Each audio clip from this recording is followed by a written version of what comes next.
Welcome, my dear family. Before we begin our spooky journey tonight, remember to like the video, subscribe to the channel, and share this video with anyone who enjoys bedtime scares. I'd love to know where you're watching from and what time it is, so leave a comment below and cheer me up a bit on YouTube. Now, relax, dim the lights, and let's dive into tonight's story. 1.1 Why I Went Back. I went back to northern Montana 3 weeks after my mother died, and I want to be clear about something before I say anything else. I did not go there for closure. That's the kind of word people use when they need your grief to sound tidy. Closure, healing, making peace. As if you drive a few hundred miles into the timber, stand on a dead relative's porch for a while, and whatever has been torn open inside you starts to knit itself back together. That wasn't what I was doing, and it sure as hell wasn't what I expected. I went because Flathead County had sent a final notice to my mother's house in Spokane, and by the time I found it, under a stack of unopened mail, the deadline was already close. The property outside Libby had been sitting in legal limbo for months. My Uncle Henry was either dead or missing, depending on which paper you were reading and which county office you called. Taxes were behind. The structure had code issues. There were forms that needed signatures, photographs that needed to be taken, personal property that had to be inventoried, and a county employee had left a voicemail that sounded irritated enough to make it clear they would happily bulldoze the whole place if nobody stepped forward. My mother had always handled anything involving that land herself. She never explained how. She never brought me with her. As far as I knew, she hadn't set foot on that property in years. Then she died, in her kitchen, on a Thursday morning, with a half-folded dish towel in her hand. And suddenly the cabin, the acreage, the old family name on paper, all of it landed on me. I was 26, just old enough to have finished school and young enough to still feel like most adult responsibilities belonged to somebody standing behind me. There was no one standing behind me anymore. People think grief comes in one shape. They expect tears or drinking or some visible collapse that tells them where to look. What I had was more like deadened static. I could make phone calls. I could sign things. I could stand in a funeral home and shake hands with people I didn't know. I could thank neighbors for casseroles I never ate. I could sort my mother's medication into a box and cancel her credit cards, and sit on the edge of her bed, staring at the indentation in the mattress where her knees used to rest when she folded laundry. I did all of that without crying much at all, which made certain people talk to me in that careful voice reserved for the allegedly fragile. The truth was simpler and uglier. I was not holding up well. I just felt too far away from myself to show it. There was one thing my mother had said before she died that kept needling at me on the drive west. Not because it was comforting, because it wasn't. In the hospital, 2 nights before the end, she had a lucid stretch around 3 a.m. She looked tired, in that way people do when they've already started disappearing from themselves. She squeezed my wrist harder than I expected and asked whether anyone had called about Henry's place. I told her no. She nodded once and stared past me for a few seconds, toward the dark television mounted on the wall. Then she said, "If Henry is gone, don't stay there past dark." I thought she was confused.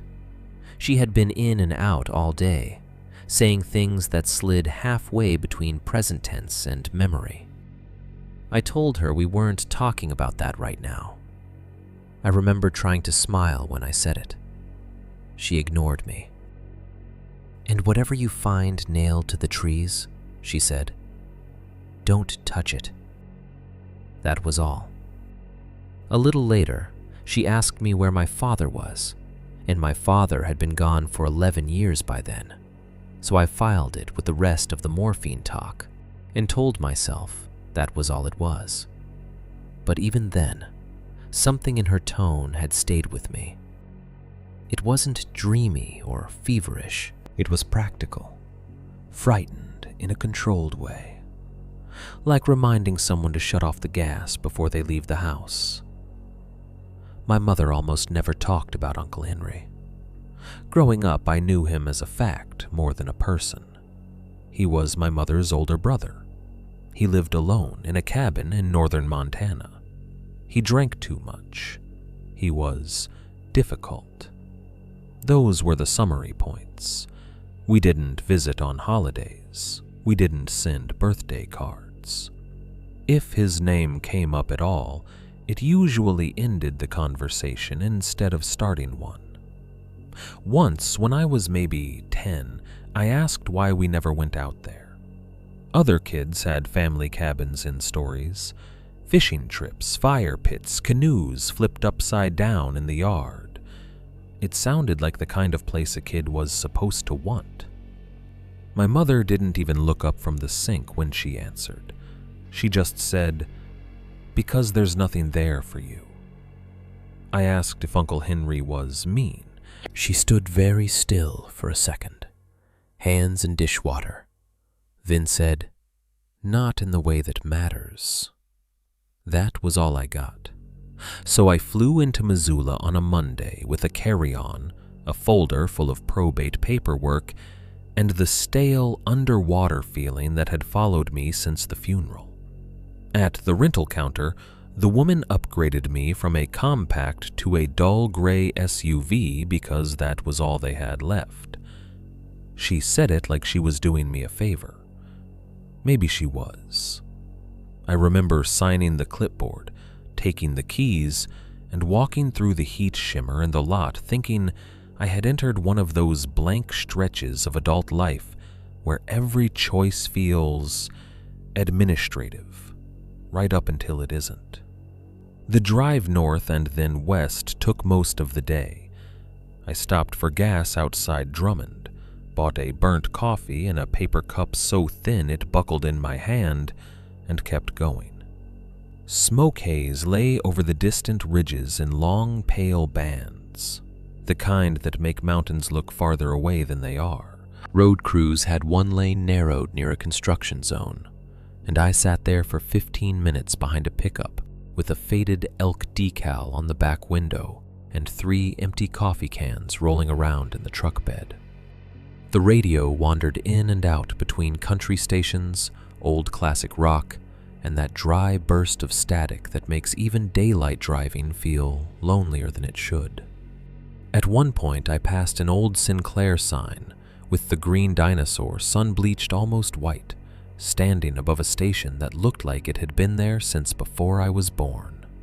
I kept the gas receipt without meaning to. It ended up in the cup holder for the rest of the trip, curling at the corners. Little details like that stick in my mind now with embarrassing clarity. The brand of jerky I bought, the cracked plastic lid on the coffee, a road sign full of bullet holes, the way my phone signal dropped to 1 bar and stayed there for miles at a time. That whole drive, I told myself the same version of events. I was going to the property, checking the structure, gathering personal effects, signing whatever needed signing, and leaving. Maybe 1 night there, 2 at most. I said it in my head, the way you repeat gate numbers in an airport.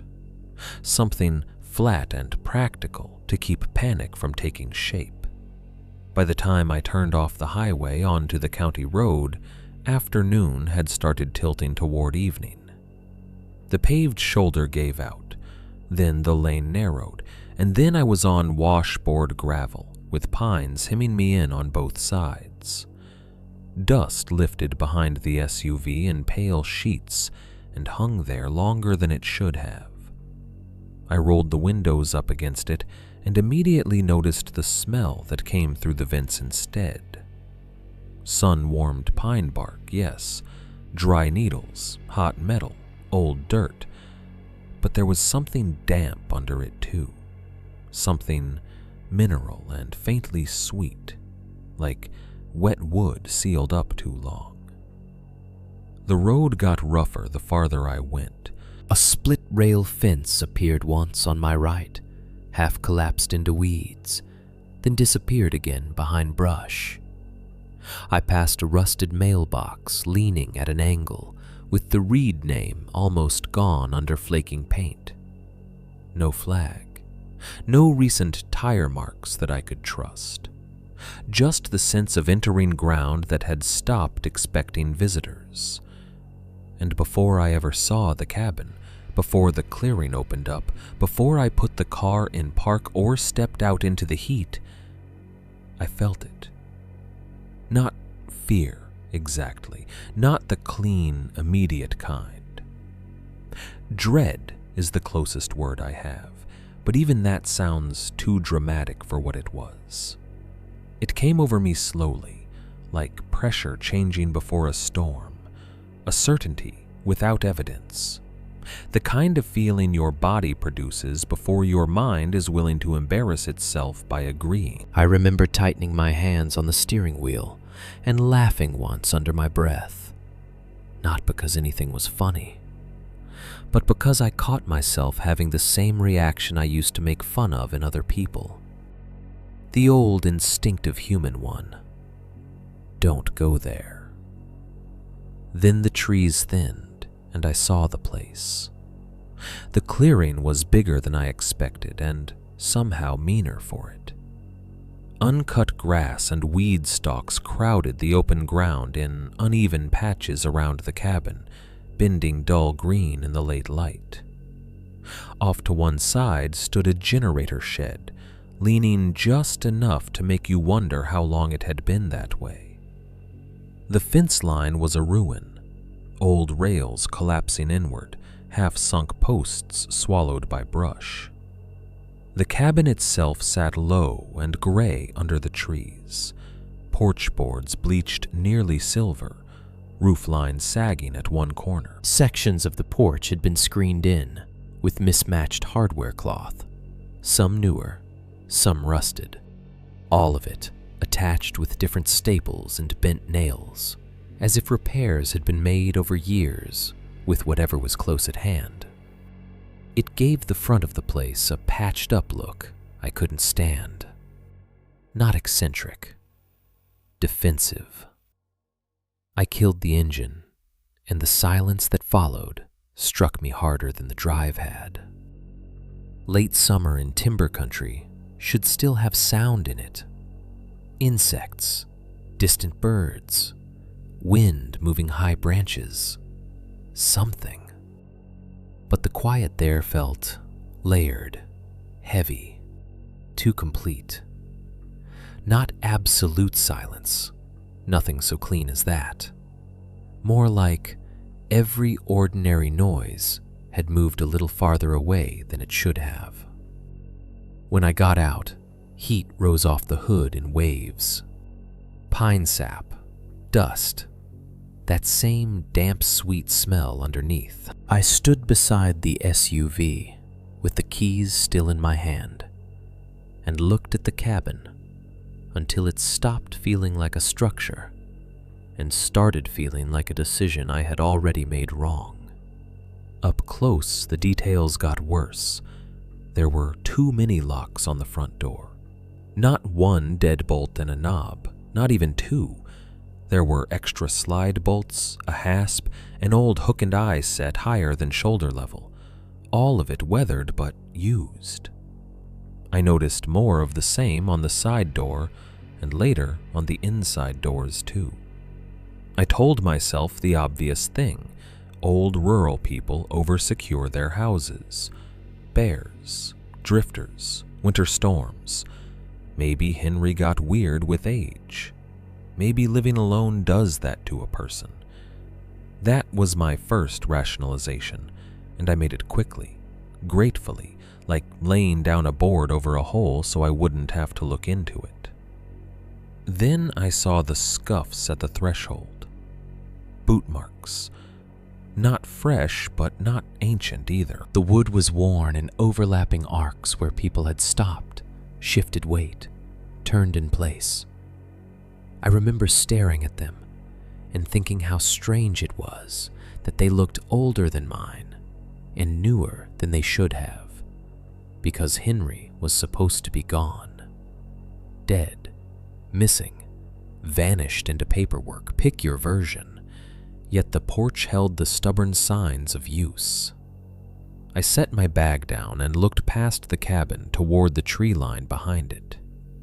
The woods stood close, darker than the hour justified, packed tight and watchful in that way all heavy timber can seem when you're alone and trying not to invent things.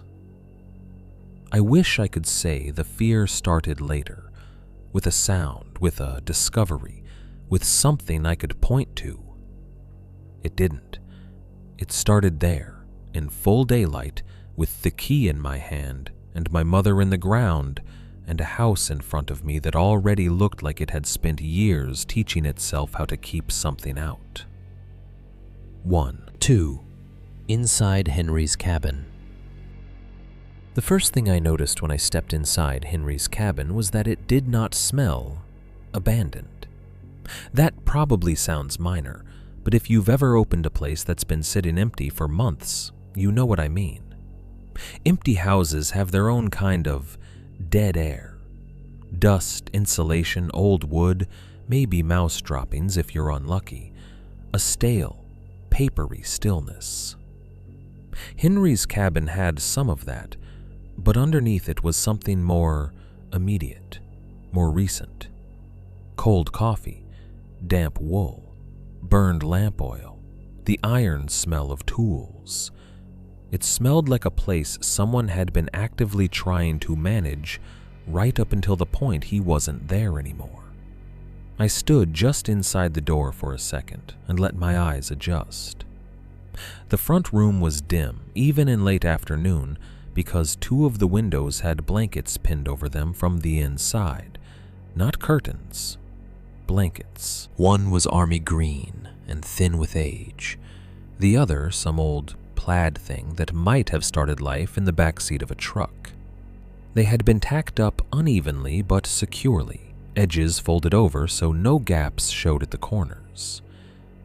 It didn't look like casual shade against sunlight. It looked deliberate. The room itself was smaller than I had pictured from the outside. A couch with a blanket thrown over the back, a scarred wood coffee table, a narrow gun cabinet against one wall, a square television old enough to still have weight to it. Everything carried the dull finish of long use and practical upkeep. Nothing decorative, nothing sentimental, not one framed family photo in sight. Then I noticed the doors. There were 2 short hallway doors leading to the back rooms, and both had locks on the inside. Not standard bedroom locks either. One had a slide bolt above the knob, bright from use where fingers had touched it over and over. The other had a hook-and-eye latch and a small wedge of wood tied to the handle with string, like somebody had wanted a way to brace it fast. I remember staring at that wedge longer than I should have. It was such an improvised, human solution to some fear I couldn't yet name. I moved slowly through the cabin, partly because I was tired from the drive, and partly because the place made me feel like speed would be disrespectful somehow. Not to Henry, exactly, to the order of things. Whoever he had been, he had habits, and the cabin still held the shape of them. On a shelf beside the front window sat 3 dented salt containers, 2 old kerosene lanterns, 4 flashlights, and a neat row of hand tools. At first glance, it looked like random clutter. Then I realized it wasn't random at all. The lanterns were filled and cleaned, The flashlights were arranged largest to smallest. The tools had been placed in a line precise enough to suggest either compulsion or routine. Even the salt containers were grouped together, with their tops turned the same direction, as if Henry had stood there and lined them up without thinking. There were little collections like that all through the room. A coil of extension cord looped 3 times exactly and hung on a nail. A pair of gloves folded one over the other on the back of a chair. Extra batteries in a coffee tin, a roll of duct tape balanced on top of a first aid kit. Nothing fancy, nothing expensive, but all of it positioned with an attention that went beyond ordinary neatness. That was when the first version of Henry began to form in my mind. Not from memory, because I barely had any of him, but from objects. You can tell a lot about a person from what they keep within reach. Henry, as his cabin presented him, was a man who expected things to fail. Power, weather, doors, windows, light, maybe even sleep. He had arranged the room like someone who believed preparedness wasn't a hobby, but the thin line between a manageable night and a bad one. The kitchen sat just beyond the front room, half separated by a short counter. It felt lived in, but stalled in the middle of use. There was a stale coffee ring on the table, dark enough to suggest the mug had sat there a while before somebody moved it. A cast iron pan still rested on the stove, wiped but not scrubbed. 3 pieces of unopened mail were bundled with a rubber band and set beside a chipped sugar bowl. A whiskey bottle stood near the sink with maybe 2 fingers left in it, and that detail stuck with me because it was somehow less comforting than if the bottle had been empty. An empty bottle would have made sense. It would have made Henry easier to classify. Old drunk in the woods, family screw-up, man who let things go to hell around him. But the level in the bottle suggested control, or at least interrupted control. A man taking measured pulls. A man who needed just enough to steady himself and no more. I didn't know why that bothered me, only that it did. I opened the fridge and found what I expected: mustard, half a pack of bacon gone gray at the edges, a block of cheese wrapped in wax paper, beer, a jar of pickles, and a carton of eggs that might still be good if you were optimistic. The freezer held venison in butcher paper and 2 ice trays fused over with frost. In the pantry were canned beans, canned peaches, evaporated milk, soup, coffee, crackers, flour, and a handwritten inventory list taped to the inside of the door. That was another thing. Inventory. Who keeps a running inventory list in a cabin pantry unless they expect shortages? Unless they are counting days or miles to town, or maybe something else altogether. I took the page down and looked at it. Dates, quantities, notes in blunt block handwriting. Buy more salt. Lamp wicks low. Check gasket on freezer. It was practical to the point of feeling anxious. I found the notebooks on a shelf near the kitchen table, stacked by date and bound with twine in groups of 3 or 4. Next to them sat a cardboard box of shotgun shells, 2 rolls of hardware cloth, a pile of window screen patches cut into squares, and several narrow boards already measured and labeled in marker. Front east, kitchen side, back bed, boards sized for windows. Again, I gave Henry the most ordinary explanation available. Bears, maybe, or drifters. Maybe teenagers from town came out here to mess with him. Maybe weather, up this far, had taught him to keep materials ready in case glass broke in winter.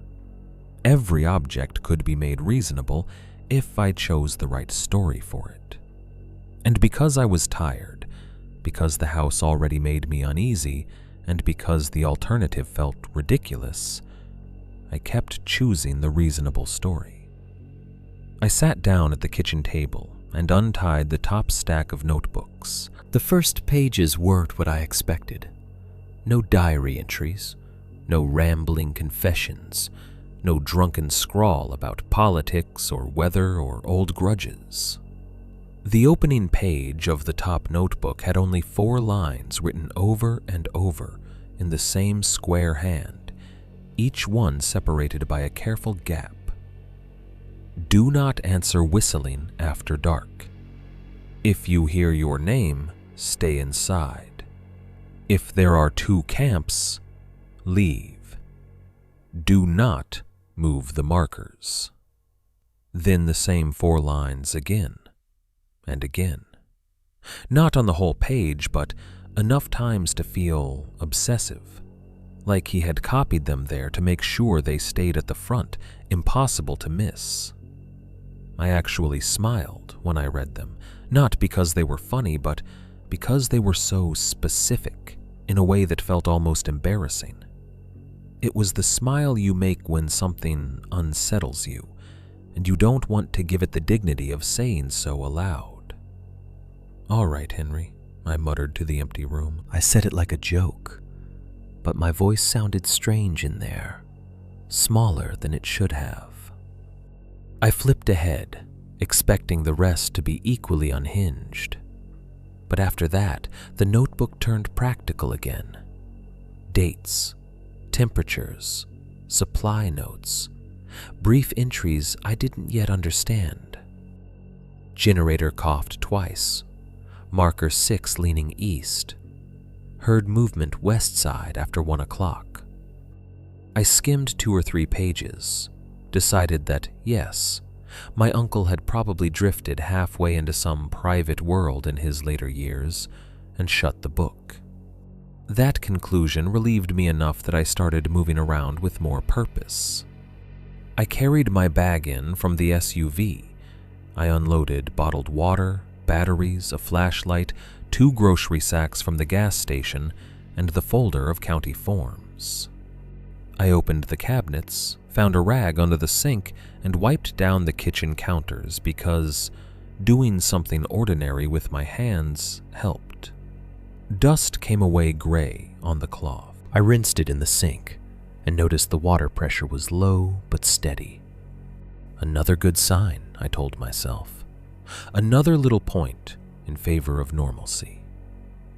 I opened 2 windows for air and almost immediately shut them again. The smell outside had thickened as the light lowered. Pine, yes, and dust, but now that damp sweetness had come forward in a way I didn't like. It reminded me of fruit left too long in a drawer, not rotting openly, just turning underneath its own skin. The air that drifted in felt cooler than it should have been too, even with evening coming on. I closed the windows, checked the latches, and caught myself doing it with more care than necessary. By then, I was too tired to think about cooking. I took a pack of gas station jerky and a bottle of warm water out to the porch and sat on the top step facing the clearing. The sun had dropped low enough to turn the grass dull gold at the tips. Shadows from the pines had started stretching long across the yard, reaching almost to the porch. Somewhere out by the road, a raven called once, harsh and lonely. Then nothing answered it. That was the part I remember most clearly now, because if there was still time to leave without things getting inside my head, that was probably it. The porch boards under me were dry and gray as bone. The screen section to my left held one patched corner where the mesh had been repaired with a square piece cut from a different roll. I chewed jerky that tasted like salt and black pepper and old smoke and watched the tree line without admitting to myself that I was watching it. I kept expecting the woods to settle into ordinary evening behavior, a breeze, insects, the distant chatter of birds finding places to roost. Instead, the quiet deepened. Not all at once, but steadily, like water rising around your ankles. One by one, the small incidental sounds I hadn't even noticed at first were gone. Then the temperature dropped. Not gradually, not the normal easing that comes when the sun slips behind the trees. It felt like somebody had opened the door of a walk-in freezer somewhere in the woods and let the cold spill downhill. The skin on my arms tightened. I remember actually looking up at the sky, irritated, as if weather had personally violated an agreement. At the exact same time, so close together I can't honestly say which happened first, the birds stopped. I don't mean I realized I hadn't heard them for a while. I mean there was a last burst of small evening sound from the trees, and then nothing. A hard cut.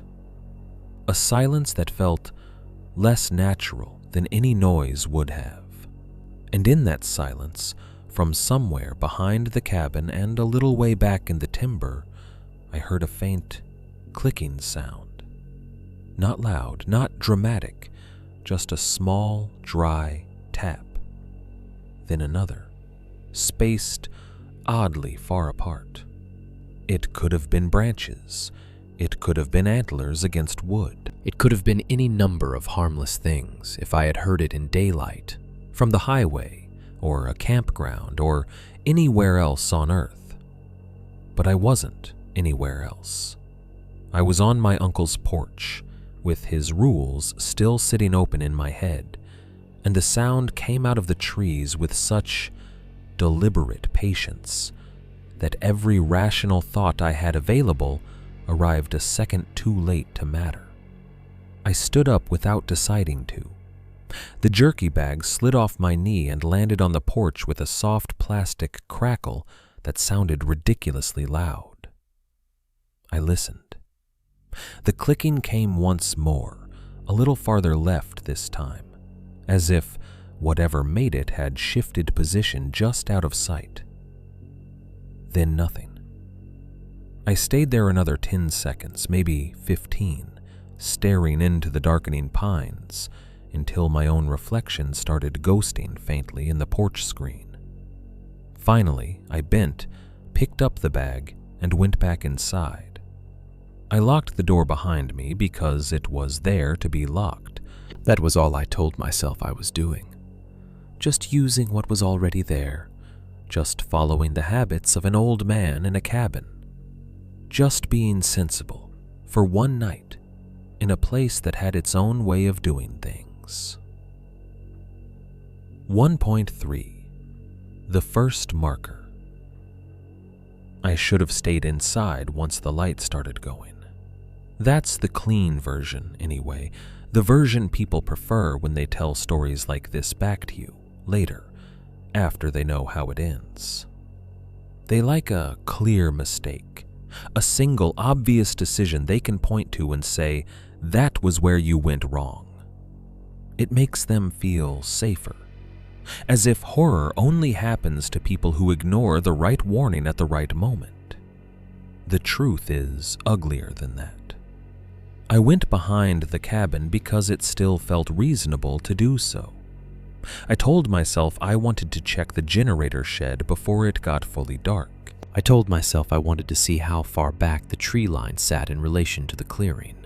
Maybe get a look at the property line while there was still enough daylight to be useful. I told myself I was trying to be practical, and part of that was true. But another part of me had been sitting on the porch staring at the trees and feeling watched in a way I couldn't prove. And I think I wanted to punish that feeling by walking straight at it. There's a particular kind of stubbornness people get when they're tired, grieving, and embarrassed by their own nerves. You start doing things not because they're smart, but because not doing them feels like surrendering to something stupid. That was where I was when I came back out the door. The evening air hit colder than it had any right to. Not freezing, not even close, but cold in a manner that felt local rather than atmospheric.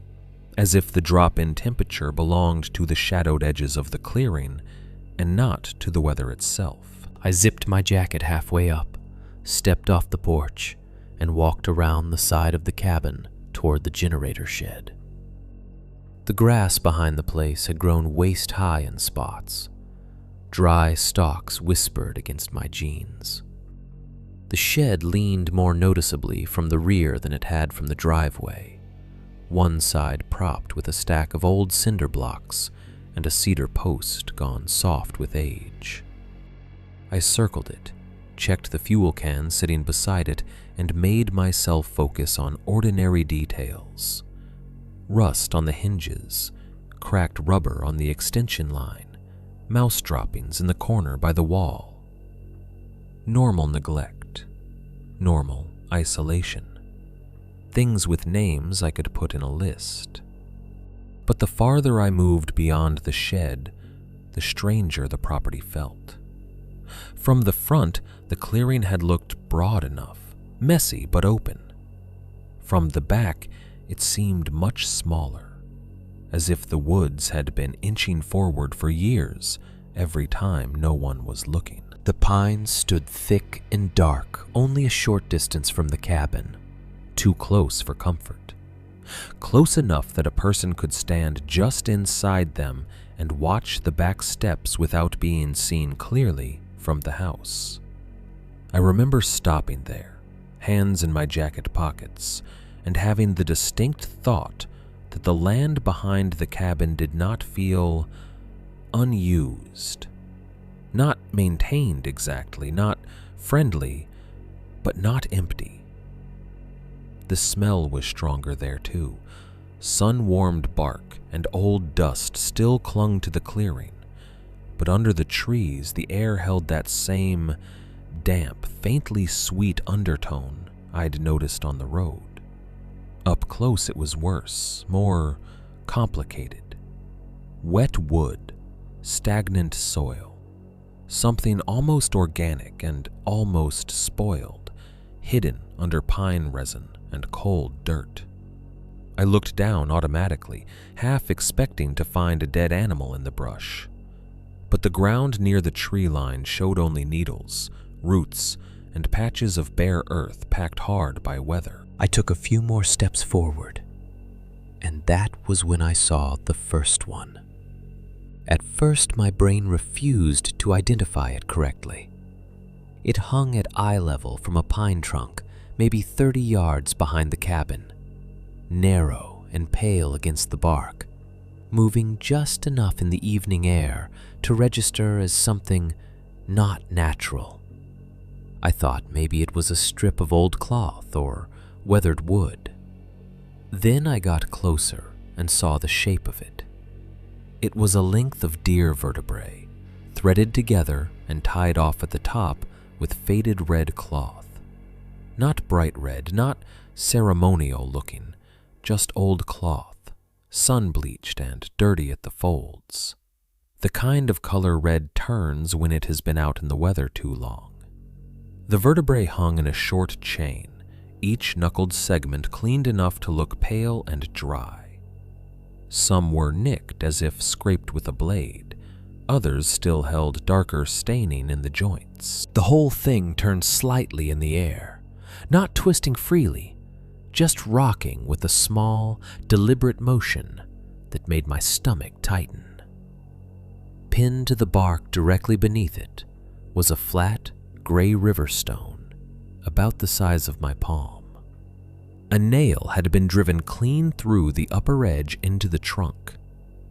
On the face of the stone, carved so deep it looked almost drilled, was a spiral. I stood there for a while longer than I want to admit, looking at that spiral and trying to decide what exactly I was seeing. Hunters mark things. Hikers leave trash. Rural people hang all kinds of ugly, practical objects from trees. Animal parts, feed sacks, survey tape. There are dozens of explanations for a thing being in the woods where it shouldn't be, and I ran through every one I could think of before I let myself acknowledge the obvious. this wasn't random. It didn't look decorative, and it didn't look accidental. It looked placed, measured. As if the exact height, the exact tree, and the exact object mattered.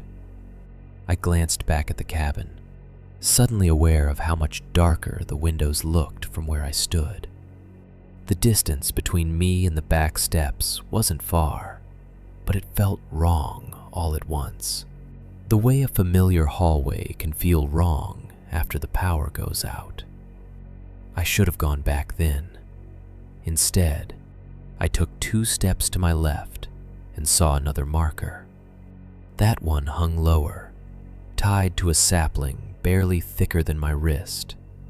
It was made from a cluster of small bird skulls bundled together with wire so rusted it had gone nearly black. The beaks pointed in different directions. Feathers, or what had once been feathers, clung in brittle streaks near the joints. No stone beneath this one, but a shallow spiral had been cut directly into the bark. The grooves darkened with age. Once I saw the second, the woods changed. That's the only way I can describe it. The first marker had seemed singular enough that I could still pretend it might mean nothing. The second taught my eyes what to look for. After that, shapes started separating themselves from the background all around me. A jawbone hung from a branch farther back, the teeth still set in it. A braid of coarse hair wrapped around the hinge with thin wire. 2 antler tips had been tied to young saplings with more of that faded red cloth, crossing each other like an X. On another tree, I saw a strip of hide nailed flat, shrinking and curling at the edges, with a spiral cut into the wood above it. Not every tree held one, but enough did that a pattern began to emerge whether I wanted it to or not. They were spaced too intentionally to be random. I started turning slowly in place, tracking them one by one through the trunks, and felt an unpleasant drop in my chest when I realized what I was looking at. They weren't scattered. They weren't clustered around one spot. They formed a rough ring around the rear of the property, uneven but unmistakable once seen, like boundary posts laid out by someone with their own private geometry. A fence of a kind, or warning signs, or mile markers. I didn't know whether they were meant to keep something out, keep something in, or simply tell people where to stop. I only knew that they made the land feel claimed in a way a regular fence never could. Personal property signs, survey stakes, barbed wire, those belong to law, money, ownership. These belonged to something older or meaner. Not supernatural, not yet, just human intention stripped of everything polite. I moved closer to the nearest sapling and crouched to inspect the tie on the antler tips. The cloth was old but not rotted. The knot had been pulled tight with more strength than care. I remember thinking, absurdly, that I should photograph them for the county report. It was exactly the kind of bureaucratic impulse that let me keep pretending I was still dealing with a neglected property, instead of a place somebody had actively shaped. I reached toward the cloth, then stopped myself. My mother's hospital voice came back to me so suddenly and clearly that it felt less like memory than like someone speaking near my ear. Whatever you find nailed to the trees, don't touch it. I actually pulled my hand back and sat there in my crouch for a second, annoyed with myself. Grief does strange things to pattern recognition. You hear a dead person's warning in your head and start assigning weight to it because you miss them, not because it means anything. That was the explanation I tried to force onto the moment. Then I heard breathing. Not loud, not theatrical. Just a whisper-close exhale directly behind me. The sound another person makes when they've stepped up too close and are about to say something low into your ear. Every muscle in my body locked before I moved. I spun so hard, I nearly slipped in the needles, one hand going out on reflex as if I expected to strike somebody. There was no one there, only trees, brush, the darkening band of timber pressed close behind the clearing. For half a second I thought I had imagined it. Then, maybe 10 feet behind where I'd been crouching, I saw a pine branch swinging. Not in the wind. There was almost no wind at all. The rest of the brush stood still, but one low branch moved in a wide, slow arc, still settling from contact, the way it would if something had just passed it and let it spring back. I stared at it until the motion stopped. That was the first moment the place stopped feeling eerie and started feeling occupied. I backed away without meaning to, one step at a time at first, eyes on the branch, on the dark between the trunks, on every shape that could have been a shoulder or a man standing still. Nothing else moved, no second breath, no footstep, no voice, just the sudden thud of my pulse climbing into my throat and the humiliating awareness that I had come out there alone, near dark, because I had wanted to prove something to myself. I turned and walked fast toward the cabin, then faster, then almost trotted the last stretch through the grass. By the time I hit the back steps, the light had thinned enough that the windows reflected the clearing like dull black mirrors. I went inside, shut the door harder than I meant to, and locked it with the same quick, practiced motion I had mocked in Henry half an hour earlier. Only after I was inside did I realize how cold my hands had gotten. I stood at the kitchen window for a minute, not wanting to look and unable not to. From there I could only see part of the clearing and the first line of trees beyond it. At first everything appeared still, flat with dusk, trunks darkening into one another. Then I found one of the markers again. It hung at the edge of visibility, pale against the bark, just far enough back that I couldn't make out whether it was the vertebrae chain or one of the others. It moved gently from side to side. What made my skin crawl was not the movement itself. It was that the branches around it were still. No visible wind touched the brush. No grass bent in the clearing. Nothing in the nearby trees stirred. But that one marker went on swaying with a slow, patient motion, like something had brushed it only a second ago and was now standing just out of sight, watching the house settle around me. That was when the final shape of the thought arrived. The property was not abandoned in any natural sense. Someone had marked it deliberately, and whatever Uncle Henry had been doing out there, he had not been living by superstition alone. He had been living according to rules. 2.1 The Notebooks. Morning made the cabin feel smaller, which was better than what it had felt like the night before. In daylight, fear loses some of its theater. Things that seemed loaded after dark become objects again. A door is just a door. A window is just bad glass and old putty. Even the tree line behind the cabin looked less oppressive when I saw it through washed-out morning sun instead of evening shadow. The pines were still too close for comfort, and I still noticed the gap where the first marker hung, pale against the bark if I looked hard enough. but the place no longer felt actively awake.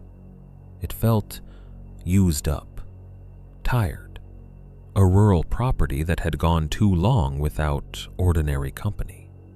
That was enough relief to make me ashamed of how badly the previous evening had gotten into my head. I woke on the couch with my neck stiff, one lamp still on, and a gray band of light across the floorboards. At some point in the night, I must have dozed off fully dressed, one boot still on and the other half unlaced. Nothing had happened after I locked the doors. No more clicking from the trees, no voices, no movement I could swear to. Only that marker swaying in still air, and the long, humiliating stretch of time after, when I sat in Henry's front room, listening to the refrigerator motor kick on and off like it meant something. By morning, it meant nothing again. That's the trap with places like that. Daylight gives you back just enough of your pride to walk deeper into whatever you should have left alone. I stood at the sink, ran the tap until the water stopped spitting air, and made coffee in Henry's old percolator, because the act of making coffee felt like a vote in favor of normal life. I found grounds in a tin marked Folgers with black marker, rinsed out the basket, and set it on the stove. While it heated, I opened the back door an inch, more to prove I could than because I wanted fresh air. The morning outside was cold enough to bite through my shirt for the first few seconds. No smell of rot, no strange sweetness, just damp soil, pine, and the mineral odor of shade lifting off the ground. Birds had returned too, not many, but enough. A jay somewhere off to the left, smaller chattering noises farther out. Ordinary sound. I shut the door again and felt foolishly grateful for it. Coffee helped. So did sitting at the kitchen table in full daylight with a legal pad beside me, as if I could turn the whole place into a task list and thereby reduce it. Inventory the pantry, photograph exterior damage, locate deed papers, contact county office. Under that, almost without thinking, I wrote, "Markers behind cabin?" That question mark embarrassed me enough that I crossed it out. Then I untied the next stack of Henry's notebooks and started reading seriously for the first time. The difference between panic and attention is often just a chair, daylight, and caffeine. The night before, I had skimmed the notebooks looking for proof that Henry had gone strange. In the morning, I read them the way I might have read a witness statement, for pattern, tone, repetition, what was said and what was left unsaid. The first thing that stood out was the structure. Henry dated almost everything, not in a neat diary format, but consistently enough that it formed its own system. Date, weather, moon phase sometimes, though not always, short notes in a square, practical hand, no flourishes, no long emotional passages, no dramatic declarations about curses, monsters, spirits, or anything else that would have made it easy to dismiss. If anything, the style was so stripped down, it made the stranger entries feel worse. A sample from late September 3 years earlier read, September 23rd, cold a.m., fog in draw, moon near full, generator coughed twice, rewired porch screen latch, heard whistling from west tree line, 11:42 p.m., did not answer. That was all. A different notebook, older, had this. October 11th. First hard frost. Tracks near lower wash gone by noon. Found marker number 9 turned inward. Reset it. No dogs barking in town last night. Turned inward. That phrase sat with me longer than it should have. I flipped back, assuming I had misunderstood it. But there it was again in later entries. Marker numbers, directions, notations about whether they faced the property or the woods. Henry had not only known the markers were there, he had counted them, numbered them, monitored them. Another entry, August 17th. 2 camps present. Did not go beyond wash. Stayed lit till dawn. I read that twice. 2 camps. Not campers, not tents, camps. As if that were a category he had already defined for himself. The phrase would have sounded ridiculous in almost any other context. In Henry's notebook, it sounded precise. A few pages later, voices used Clara again. West side this time. Don't answer from inside. I stopped reading. For a second, I just sat there, with both hands flat on either side of the notebook, staring at my mother's name in Henry's handwriting, as if it might rearrange itself into something less personal if I waited long enough. Clara. My mother had not become real in that cabin until that moment. Up to then, she had been part of the trip only as paperwork and memory. The woman whose house I had been cleaning out, whose hospital warning I had tried not to take seriously. Seeing her name in those notes changed the emotional temperature of everything at once. I looked back through earlier pages and found it again. Not often, but often enough. Clara called, told her same as before. Voices used Clara near porch after midnight. Clara says sell it. She knows they won't stop.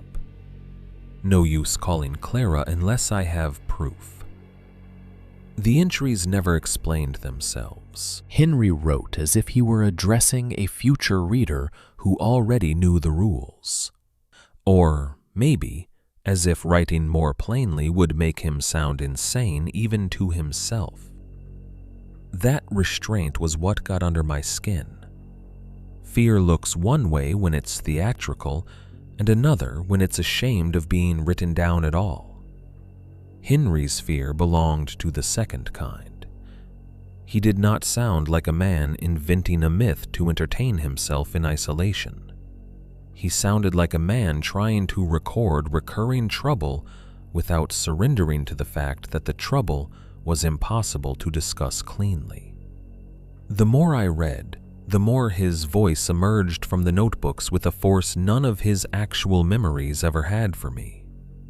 Terse, rural, practical to the point of embarrassment. There was almost no self-pity in him. If he was scared, he wrote around it. If he felt foolish, he left that visible too, but only indirectly.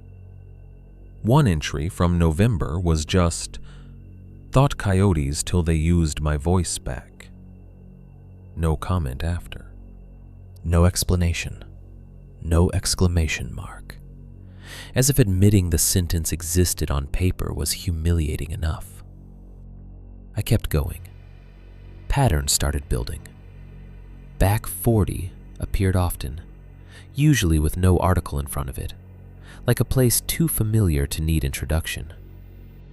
Lower Wash, Old Pit, False Camp, Don't Answer from Inside, Stayed West of Line, Wouldn't Cross at Dusk, Found Cloth on Fence Again. The repeated names and phrases did more work than any long explanation could have. They implied a whole vocabulary of local terror that Henry had expected himself to remember without elaboration. The back 40 was clearly more than acreage. The Lower Wash mattered enough to be named repeatedly. The Old Pit appeared only a few times, but whenever it did, the entries shortened afterward, as if even writing near the phrase changed his appetite for detail. One of the worst entries in the stack was also one of the plainest. Sheriff won't come past county gate after dark. Said same as last time. There was no anger in the line, which made it land harder. Not outrage, not conspiracy. Just the dead flat note of a man documenting one more failed part of a system he had already stopped expecting help from. I remember leaning back in the chair and looking around the kitchen then. The bundled mail, the inventory list, the extra shelves, the repaired screens stacked against the wall, and realizing all at once that I had been unfair to him. Not because Henry was innocent, I still didn't know enough to say that, but because I had come here ready to reduce him to the easiest version of himself. The drunk uncle in the woods, the family problem no one wanted to discuss. A man who had frightened himself with his own rituals and died inside them. The notebooks made that explanation feel lazy. He might still have been a drinker. He might still have been difficult, frightened, even half broken by years alone out there. But he had been observing something with consistency, tracking it, trying to leave behind a record organized enough that someone else could follow it if they had to. And for the first time in my life, I felt something like protectiveness toward Henry. That surprised me enough that I put the notebook down and got up from the table. I walked to the front window and looked past my reflection toward the clearing, toward the shed, toward the line of trees beyond. The place no longer felt like a dead relative's mess I had been dragged into cleaning. It felt like the aftermath of a long watch, like I had stepped into a shift someone else had been covering alone for years. That was the moment the fear changed shape. Until then, most of what I'd felt had been for myself. Unease, startle, irritation at being creeped out by a place I did not understand. But reading those notes, seeing my mother's name recur in them, seeing the pattern in Henry's clipped, humiliating little entries, gave the whole thing a human center it hadn't had before. Whatever had happened out there, whoever had been moving markers, whistling from the tree line, using familiar voices, setting up what Henry called false camps, he had not been writing about them for drama. He had been writing because no one else was. And that, more than anything, made the cabin feel dangerous in daylight. Not the thought of ghosts or monsters or old family superstition. The thought of a man spending years documenting something real enough to number, track, and fear, while the rest of the world either laughed at him or stayed far enough away not to have to decide. I went back to the table, turned the page, and kept reading. 2.2 Town Reactions. By late morning, the cabin had started pressing in on me again. Not in any dramatic way. No sounds from the woods, no fresh sign at the windows. Just the accumulated effect of Henry's notebooks, my mother's name showing up in them more than once, and the feeling that I had crossed some invisible line the moment I began taking his records seriously. Sitting there alone at the kitchen table, rereading entries about whistling, turned markers, false camps, and the sheriff refusing to come past the county gate after dark, I reached a point where the silence inside the house felt just as loaded as the silence outside it. So I did what people do when they want to believe a bad feeling can still be made manageable. I went to town. I told myself I needed fuel, which was true. I also needed more water, more batteries, and a flashlight that didn't look like it had survived the first Bush administration. That part was true too. But mostly I wanted to hear ordinary human voices in ordinary daylight. and ask questions in a place with laminated menus and cash registers and gravel on the floor by the entrance. I wanted somebody local to roll their eyes and tell me Henry had gotten weird in his old age. I wanted the place reduced to something shabby and explainable. The road into town looked less sinister in full sun, but not friendlier. I passed the same broken fence, the same rusted mailbox, the same long distances between driveways. The smoke haze had lifted a little, leaving the mountain sharper at the edges. My phone found a bar of signal near the county road, then lost it again before the first cluster of buildings. When I finally pulled into town, it looked exactly like the kind of place people from cities flatten into a single sentence. One main drag, a diner, a feed store, 2 gas pumps under a low metal awning, old trucks parked at angles that made it clear nobody there worried much about painted lines. The diner was the first place I stopped.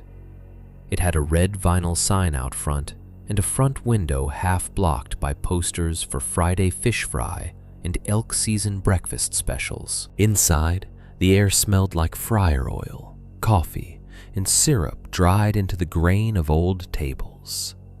There was a pie case near the register with laminated photos taped to the glass. Cherry, apple, lemon meringue, coconut cream.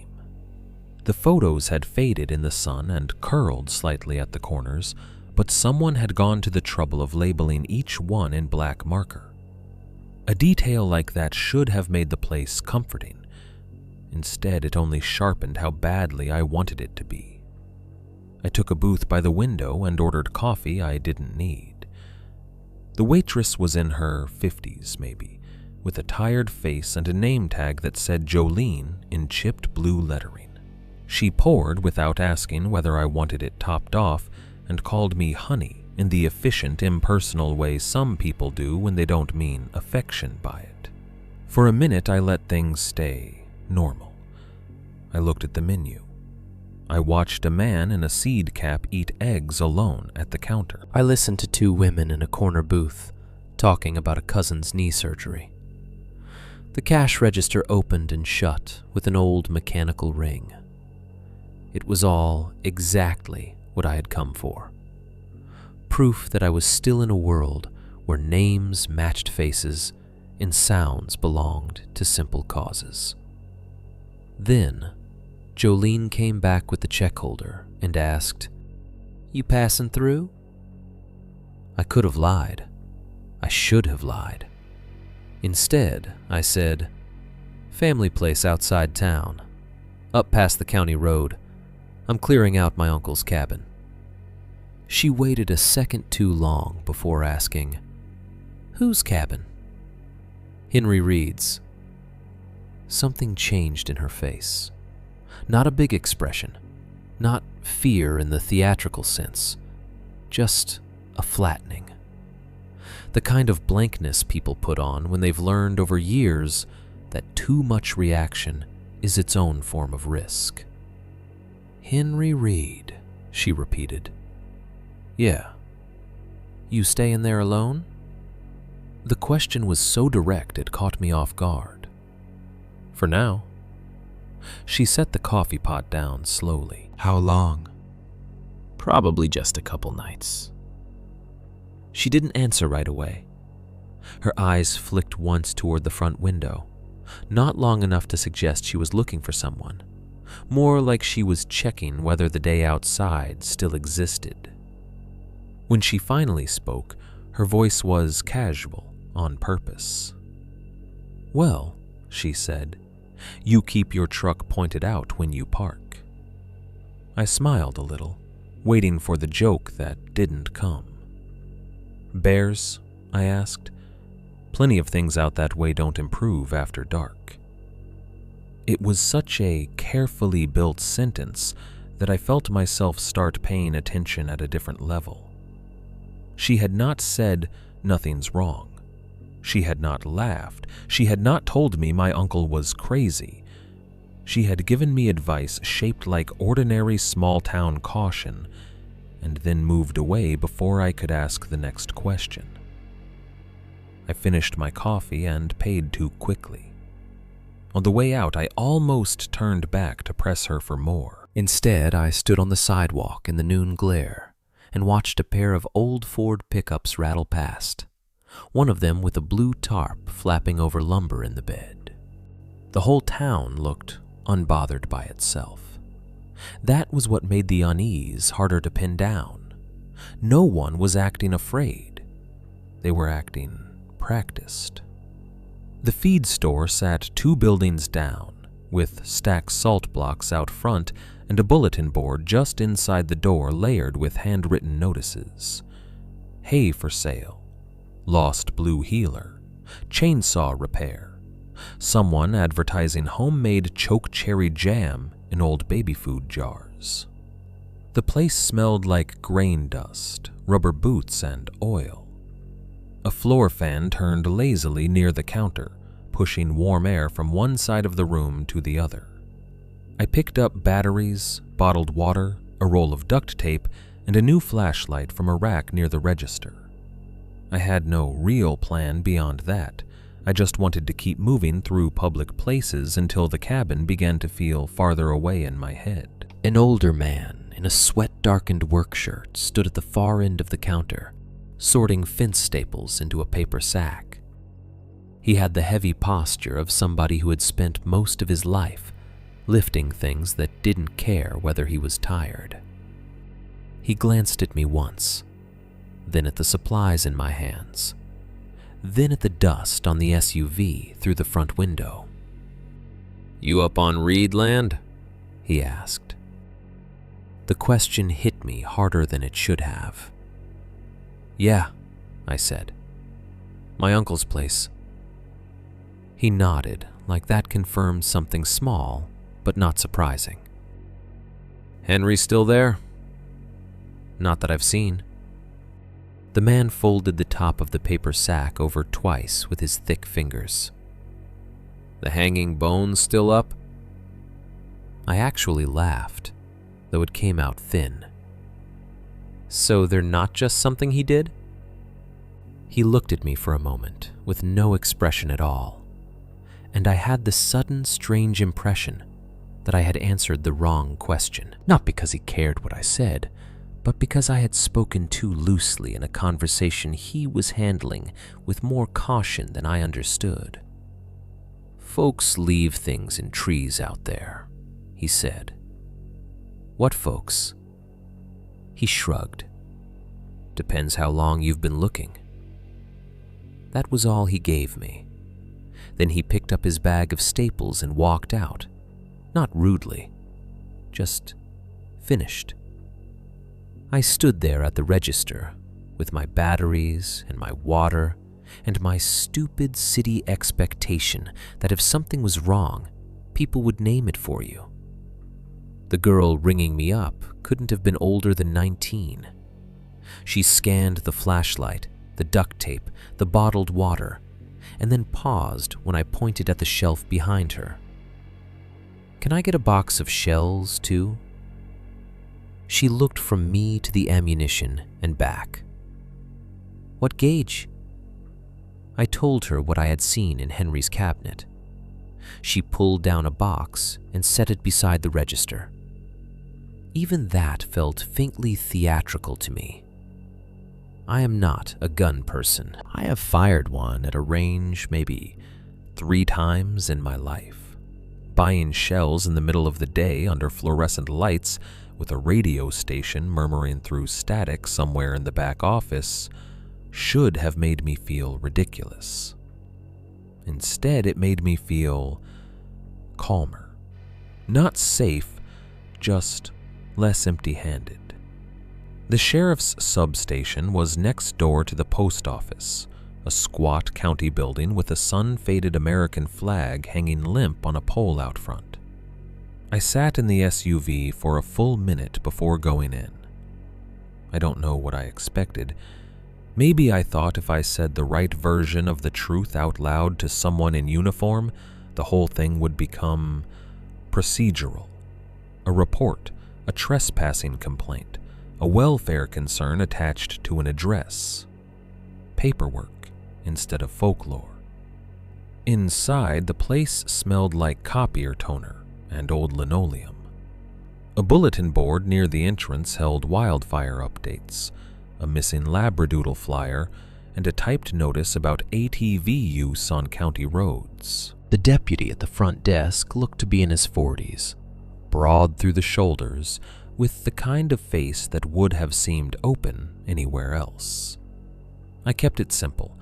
I told him I was staying at my late Uncle Henry Reed's property for a couple days.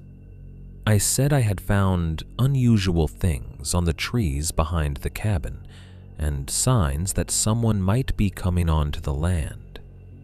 I left out my mother's voice. I left out the branch moving behind me. I left out everything that would force him to decide whether I sounded unstable. He listened with one hand resting flat on the counter, then asked, "You armed?" "There's a shotgun at the cabin. Use common sense with it. Can you send someone out?" He leaned back a little, not evasive exactly, but already choosing his language. That far up, we usually advise folks the same way we do anybody staying isolated, which is, keep your vehicle in good working order. Don't go wandering after dark. Don't follow voices in the woods if somebody thinks they're being funny. Lock up. If you've got concerns about trespass, come back in daylight and we'll talk property boundaries. I stared at him. So people do go up there. People go a lot of places. That's not what I asked. For the first time, something like irritation flickered across his face, not at me, I don't think, but at the shape of the conversation itself. If you're asking whether bad decisions happen on private land out in the timber, yes, he said. If you're asking me to validate old stories about Henry Reed's place, I'm telling you the same thing I'd tell anybody. Don't stay out after dark if you don't know the ground. It sounded reasonable. That was the worst part. Every word of it could have been lifted from an ordinary backcountry safety pamphlet. But his tone matched Jolene's and the old man's in the feed store. Careful. Indirect. Like they were all speaking around the same object without agreeing to point at it. Nobody explained directly. By then I understood that was not accidental. The silence in that town was social, practiced, maybe inherited. People had learned where not to put words, and they moved around those gaps with the ease of habit. I left with the shells in a brown paper bag and a growing sense that whatever Henry had been writing down, it had not surprised anyone as much as I'd hoped it would. The afternoon had gone hotter by the time I finished loading the SUV. The bottled water thumped into the back. The flashlight went onto the passenger seat. I opened the rear hatch to shove the duct tape beside the legal folder, and when I bent to close it, something under the back bumper caught my eye. A strip of faded red cloth was tied under the bed rail near the right side, tucked just far enough underneath that I might not have noticed it without the angle of the light. For a second, my brain refused to process what I was seeing. It was such a small thing, just a narrow length of cloth, dirty at the edges, faded almost pink where the sun had hit it hardest.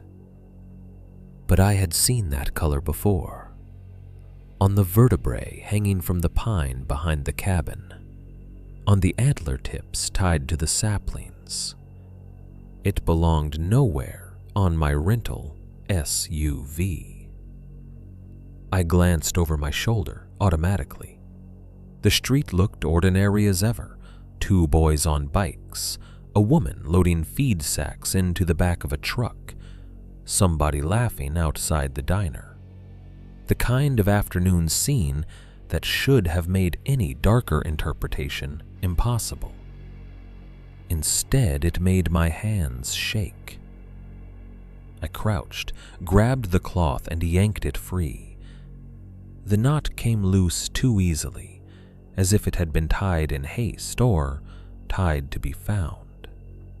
I held it for half a second too long between my fingers, feeling how dry it was, how old and fibrous, before I wadded it up and threw it into the trash barrel by the gas pump. Then I stood there with my pulse up and the ugly, stupid sense that I had just done something I would later wish I hadn't. On the drive back to Henry's place, I kept checking the rearview mirror for no reason I could justify. The road was empty behind me. Dust lifted and settled. The radio hissed in and out between stations. The mountains sat blue in the distance like they had all day. Nothing followed me that I could see. But mile by mile, the feeling got worse. Not because I thought the cloth itself mattered in some supernatural way. I didn't. Even then, I still didn't. What bothered me was simpler and more human than that. Someone had tied it there without my noticing, either at the cabin before I left or in town while I was inside asking questions. Either possibility was bad. One meant the property was being watched. The other meant I had carried the property into town with me without understanding how visible that made me. By the time the Reed mailbox came into view again, leaning under its coat of rust and old paint, I had stopped hoping the town would break the spell of the place. If anything, it had confirmed the opposite. Nobody there acted like they disbelieved the danger. They acted like the only way to survive it was to never discuss it plainly in the first place. 2.3 First Night Rules Become Real. I made it back to the cabin with more daylight left than I needed, and for the first few minutes that felt like control. That is one of the quieter lies fear tells you in places like that. It says that timing is the same thing as safety. Get back before dark, lock up early, keep your hands busy, stay ahead of the hour when things begin. As if trouble waits politely for the light to go all the way out before it starts moving. I parked facing out this time, just like Jolene had told me. I noticed myself doing it and felt annoyed enough to laugh once under my breath. A day earlier, I would have called that kind of thing superstition by another name. By that afternoon, I was already building my movements around other people's caution and telling myself I was still thinking independently. The first thing I did, after shutting off the engine, was walk the backside of the cabin again. I told myself it was practical. I wanted to compare the tree line in daylight with what I had seen the evening before. I wanted to make sure no one had been on the property while I was gone. Mostly, though, I wanted to test the idea that town had infected me, that Jolene, the old man in the feed store, the deputy with his careful backcountry advice, and Henry's notebooks had all combined to make me see significance where there wasn't any. The clearing looked ordinary in the low, late afternoon sun. Tall grass, leaning shed, split rail fence failing one board at a time. The back trees stood where they had stood before, dark and patient and close enough to bother me. I crossed the yard and stopped about 10 feet from the first pine where I had seen the vertebrae marker. For a moment I thought I had mistaken the tree. Then I realized the marker was gone. The nail was still there in the bark. The flat stone with the spiral had been removed too. All that remained was a pale scar where something had hung and turned in the weather for long enough to mark the trunk beneath it. I stared at the spot long enough that it became embarrassing. Maybe I had the wrong tree. Maybe there had been another one to the left. Maybe I had not counted correctly the night before. Human memory is bad with distances in dim light, bad with angles, bad with fear. I knew all of that, and I threw each explanation at the moment as fast as I could, because the alternative was too simple. Somebody had taken it down. I moved farther along the tree line and began locating the others one by one. The bird skull bundle was still there, the antler tips tied to the saplings too, the strip of hide with the shallow spiral cut above it. A few more I had missed before, but once I started really looking, I saw the gap clearly enough to make my skin tighten. The rough ring still existed, it just had one open place in it now. And whether or not I had misremembered the exact tree, I knew the absence was real. I stood in the grass with the lowering sun warm on my shoulders and told myself the same thing 3 times in a row. You miscounted. You saw them in near dark. You are doing this to yourself. That worked just well enough for me to stop looking. I went inside, carried in the supplies from town, and lined them up on the kitchen counter with a deliberate calm I did not feel. Bottled water by the sink, batteries beside the new flashlight, duct tape in the drawer with the junk Henry had kept, twist ties, a rusted church key, loose screws, a folding knife with one cracked scale, the box of shells I left on the table for a while, before finally taking it to the gun cabinet and pretending I knew what I was doing. I was not panicking yet. That matters. People always imagine terror as something total and immediate, but most of the time it begins as management. Little accommodations, small changes in behavior you refuse to name because naming them would mean admitting you are afraid. By 6:30, I had checked every latch in the cabin. By 7, I had drawn the blanket tighter across the front window where one corner had come loose. By 7:15, I had boiled water I didn't need and eaten half a sleeve of crackers because the act of chewing felt ordinary. Outside, the day thinned slowly and then all at once. It was the same weather as before, but the cabin seemed to register night earlier than the rest of the world. The screens over the porch and patched windows began to tick softly as the temperature dropped, each tiny contraction of metal sharper in the quiet than it should have been. The refrigerator motor kicked on in tired, uneven bursts. Beyond the walls, the generator hummed with that low mechanical steadiness that should have been reassuring and wasn't. Every sound landed by itself, nothing blended. Even the branch snaps out in the trees seemed too distinct, each one separated from the next by enough silence to let my mind build possibilities in between. I tried television first. There were exactly 4 channels Henry's old set could still drag into view, and all of them came in with static thick enough to make every human face look vaguely diseased. A weather segment from somewhere farther south, a game show with half the audio swallowed by hiss, a local commercial about tractor financing. The images rolled, stabilized, then tore again.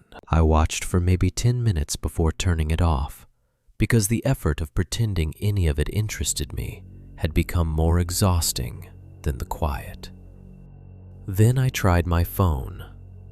1 bar, then none. A text half sent and failed. 2 news headlines that loaded without images and then froze in place while the little circle kept turning. I scrolled pointlessly through messages from the week after my mother died. People saying they were thinking of me, people offering food, people I had not answered and now never would. I put the phone face down on the table. After that, I went back to Henry's notebooks, but even they had changed under the pressure of evening. In daylight, they had read like records.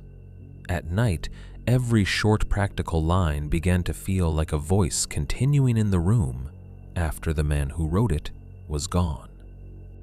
Do not answer whistling after dark. If you hear your name, stay inside.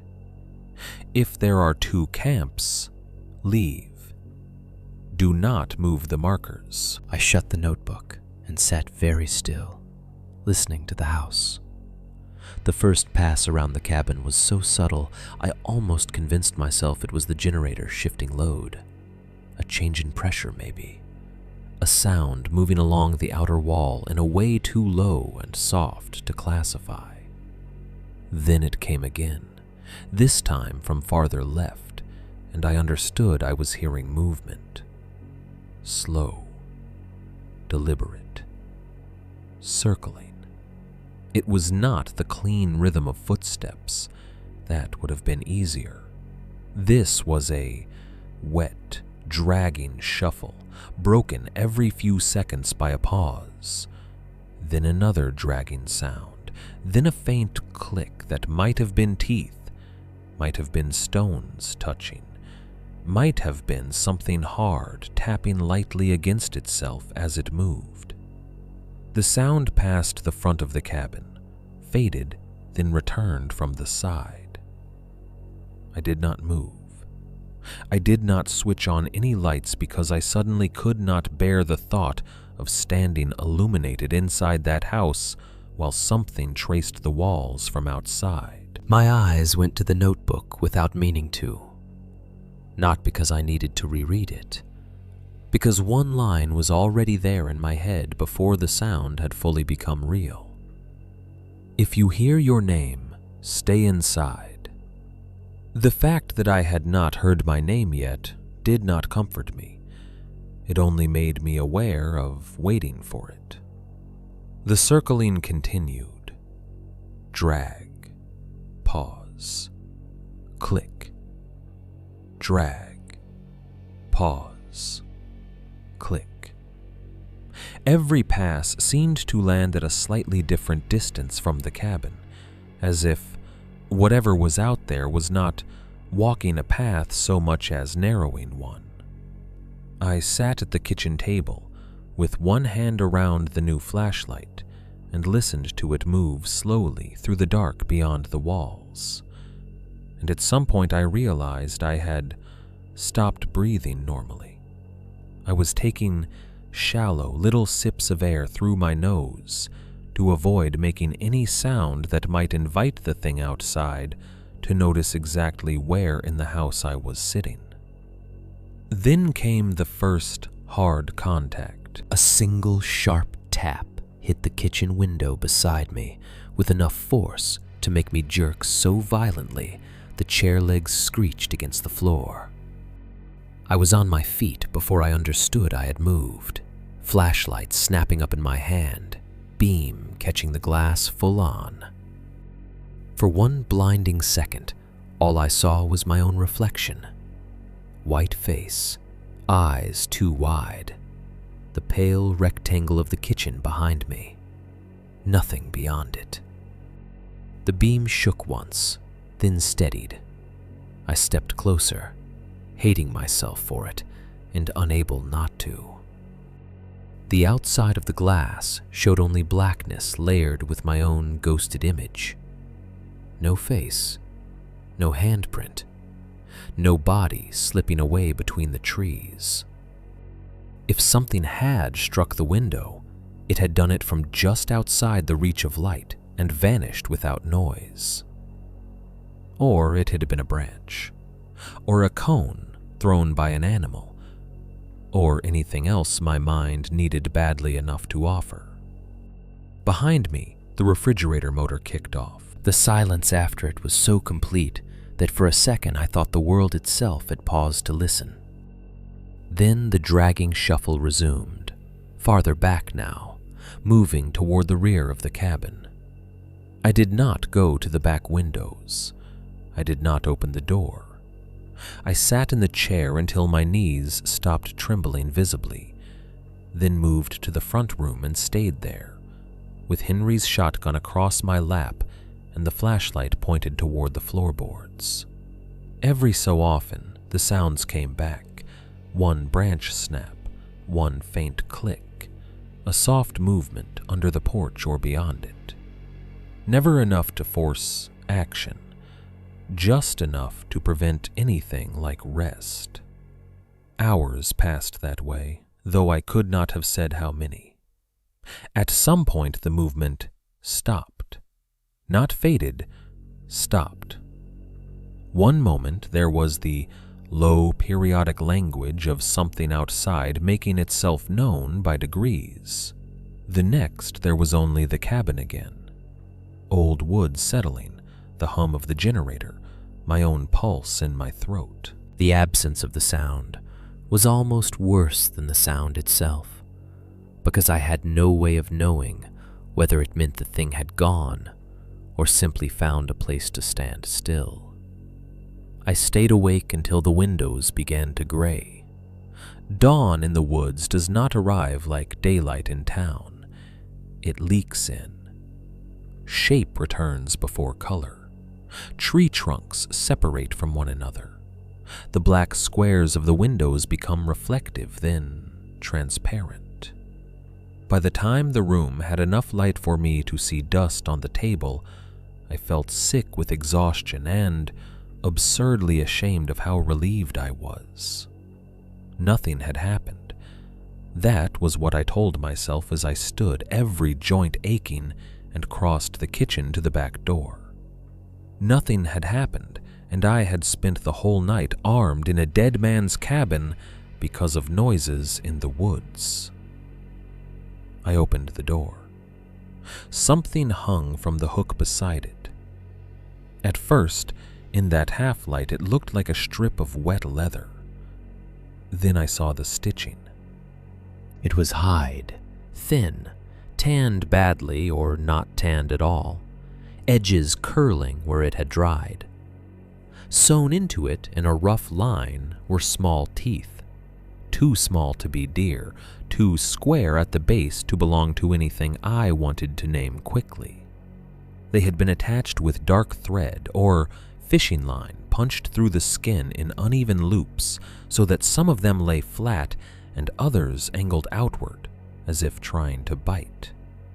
I froze with my hand still on the door. The hide turned once on the hook in the dawn air, showing the backside slick dark in one patch as if it had dried that way.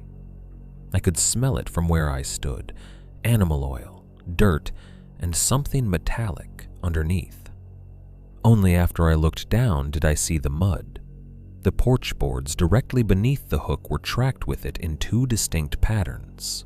One was a boot print, the tread deep and recent enough that damp still shone in the grooves. The other, offset beside it, was bare. Not fully clear, not a perfect forensic print, but enough. Heel. Ball. 5 toe marks pressed into the dirt, and then onto the gray porch wood, in a shape so human it produced a deeper fear than anything impossible could have. I crouched, despite myself, staring. One bare footprint, one boot print, at least 2 visitors. And Henry's rules, his humiliating, practical, repetitive rules, shifted all at once from the habits of a lonely old man into something else entirely. Not paranoia, procedure. Whatever had moved around that cabin in the dark, whatever had tapped once at the glass and left that thing on the back hook before dawn, it was real enough to track mud over wood, and real enough to return often enough that Henry had written down the same warnings until they became instructions. That was the true beginning of the fear. Not the marker in the trees, not the clicking in the dark. The moment I understood, my uncle had not been preparing for madness. He had been documenting a pattern. 3. 1. The crawl space. I found the trap door because I was trying, for the first time since arriving, to do something normal. That sounds ridiculous now, but after the hide on the hook and the prints on the porch, I needed a task small enough to complete, something with an end point. Clean the back bedroom, strip the bed, open the drawers, check for papers, make a list. It was the kind of work grief had trained me for over the previous few weeks, the handling of things after a person is gone, when the body has already been taken away, and what remains is all the tedious evidence that someone occupied space and then stopped. The back bedroom smelled colder than the rest of the cabin, though that might have been because Henry had kept it shut. The curtains, real curtains in this room, not pinned blankets, had yellowed with age and nicotine. There was a narrow bed with an army blanket folded across the foot, a 2-drawer dresser, a lamp with no bulb in it, and a shelf lined with old paperback westerns warped by damp. The window screen had been repaired twice, once with mesh and once with what looked like a square cut from an onion sack. Everything in there suggested temporary use stretched into permanence. I stripped the bed first and found nothing but dust and flattened mattress springs. The dresser held socks, undershirts, a roll of quarters, 2 church bulletins from years back, and an envelope full of expired insurance cards. In the closet there were coats, a broken tackle box, and a pair of boots gone stiff with age. None of it helped. None of it explained the notebooks or the markers or the strip of hide left on the porch hook like a warning. By then I had started developing a habit I hated in myself. Every few minutes I stopped what I was doing and listened. Not just casually, completely. Head tilted, breath held, body gone still in the middle of some small domestic movement, as if silence itself might answer a question I hadn't learned how to ask directly. That was what I was doing when I noticed the rug. It lay beside the bed rather than under it, a narrow runner with the corners curled up and one edge folded strangely back against itself. Not enough to look deliberate, just enough to make me see the rectangle in the floor beneath it. The boards there didn't match the others exactly. The rest of the room had the same old pine planks as the hallway and front room, gray-brown with long wear and hairline gaps between them. The section under the rug was slightly darker, its edges more sharply cut. Somebody had measured it rather than laid it. I crouched, flattened the rug with one hand, and felt the cold move up my arm before my fingers found the metal pole ring recessed into the wood. I sat back on my heels and looked at it for a few seconds. There are moments in places like that when your body understands the shape of a discovery before your mind does. The ring was old, rust skinned over to black, but the groove around it was cleaner than the surrounding boards, which meant it had been lifted more recently than I wanted to think about. I told myself there were a dozen harmless explanations: storm cellar, root space, old utility access. The cabin was old enough to have accumulated practical oddities. Still, I did not grab the ring right away. What finally moved me was anger more than curiosity. Anger at Henry for keeping records that implied danger and then leaving the real explanations hidden under rugs and behind latches like some rural magician. Anger at my mother for dying with that warning in her mouth and no clear account of what any of it meant. Anger at myself for standing there, scared of a square of floor. I hooked 2 fingers through the ring and pulled. The trap door came up harder than I expected, as if the frame had swollen with years of cold and damp. Dust lifted. The hinges complained in a long, rusty groan that made me wince and look automatically toward the hallway, though no one was there to hear it but me. Under the door was darkness and a breath of air so stale and mineral it felt like opening the mouth of a sealed well. A narrow wooden ladder had been nailed into the dirt wall below. Not a finished ladder, just rough slats fixed between studs at uneven spacing. I got the flashlight from the kitchen and came back, kneeling at the opening with the beam pointed down. The chamber beneath the bedroom was not deep enough to stand in. It was more of a low dirt cellar hacked out beneath the cabin, maybe 5 feet high at the center and lower at the edges where the earth pressed in close. Shelves made from rough boards lined 2 walls. The floor was packed soil, gone hard and smooth from use. Cobwebs clung to the corners, but not thickly. Again, that same detail. Nothing felt abandoned for as long as it should have. The smell reached me fully once I leaned over the opening. Stale, mineral damp, mold in the wood, old, cold dirt. And under that, something else, so faint I could almost convince myself I invented it. A dry, metallic trace, like old blood left on tools too long before being cleaned. Not fresh, not strong, just present enough to tighten the back of my throat. I climbed down because by then I was in too deep to pretend caution and retreat were the same thing. The dirt floor gave slightly under my boots.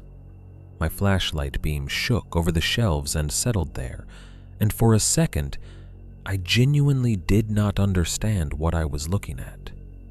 Not because the objects were bizarre, because they were ordinary in the worst possible arrangement. Coffee tins sat in rows, with masking tape labels gone yellow at the edges. Some were open, some lidded. Beside them lay small piles of things grouped as carefully as supplies in a field kit. Buttons, belt buckles, watches, broken knives, hair barrettes with cracked plastic flowers on them, shell casings in different calibers, a child's bracelet made of cheap silver-colored links, a key ring with no keys, a pocket comb with 2 teeth snapped off. There were evidence bags too, actual zip-top freezer bags and sandwich bags. Not police issue, but handled with the same dry, practical intent. Each had a date written on it in Henry's block hand. Some also had a place name or brief note. September 14th, Lower Wash. November 2nd, near fence break. June 28th, back line after rain kept from porch, do not move back. Inside were smaller things, cloth strips, twine, a cigarette filter mashed flat with dirt, a torn piece of orange survey tape. One bag held what looked like fingernail fragments, until I leaned closer and saw they were animal claw sheaths. Or wanted them to be. The place felt less like storage than a hidden archive. Not souvenirs, not keepsakes. Evidence. Or what passes for evidence when a person either cannot trust the police or has already learned exactly how far local concern will extend before it gives out. I turned slowly with the flashlight, trying to take in the rest. A stack of Polaroids leaned against the back wall, their white borders grayed by cellar dust. Several had been rubber-banded together in bundles. Others lay loose in a cardboard produce tray. I picked one up and saw only trees at first. Ordinary pines, a wash of flash-lit bark, a fence post half swallowed by brush. Another showed the porch from an odd angle, muddy enough at the bottom edge that someone's thumb had blurred the image before it dried. Another was worse, a patch of ground with what might have been bones half exposed in leaves, impossible to read at first glance, and all the worse for that ambiguity.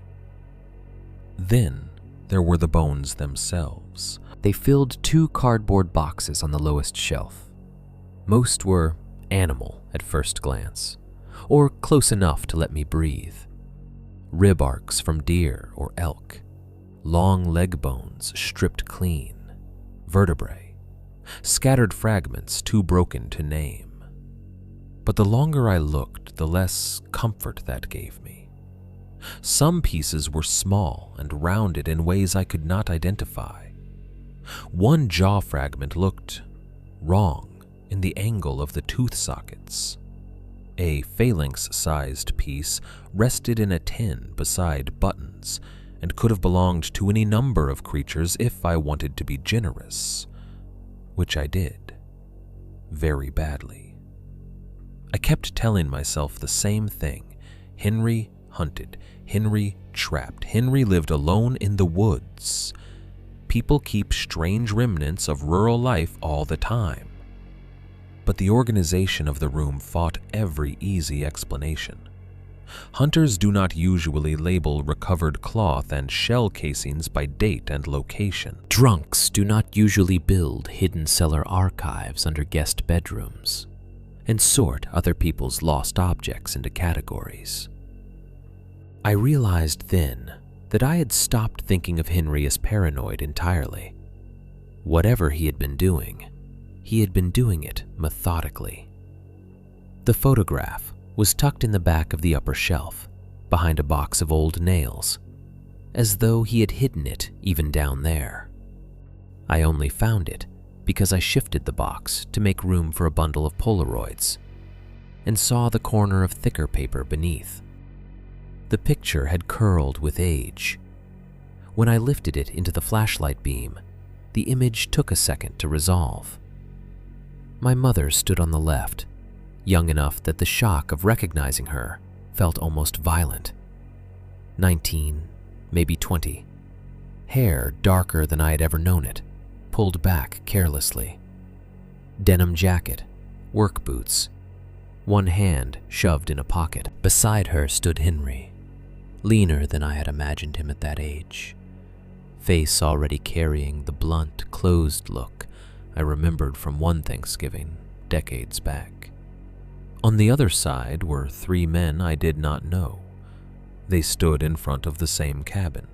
That was the first thing that mattered. Same porch line, same angle of roof, same clearing behind them, though everything looked cleaner then, less surrendered. The second thing that mattered was the spacing between them. No one was touching, no one looked relaxed. It wasn't a family snapshot. It looked like the kind of picture people take because they want to document who was there, not because they wanted to remember the day fondly later. One of the 3 unfamiliar men had his face scratched out, not neatly crossed through, not covered with ink. The photo emulsion had been gouged until the paper fibers nearly tore, over and over in short, violent strokes.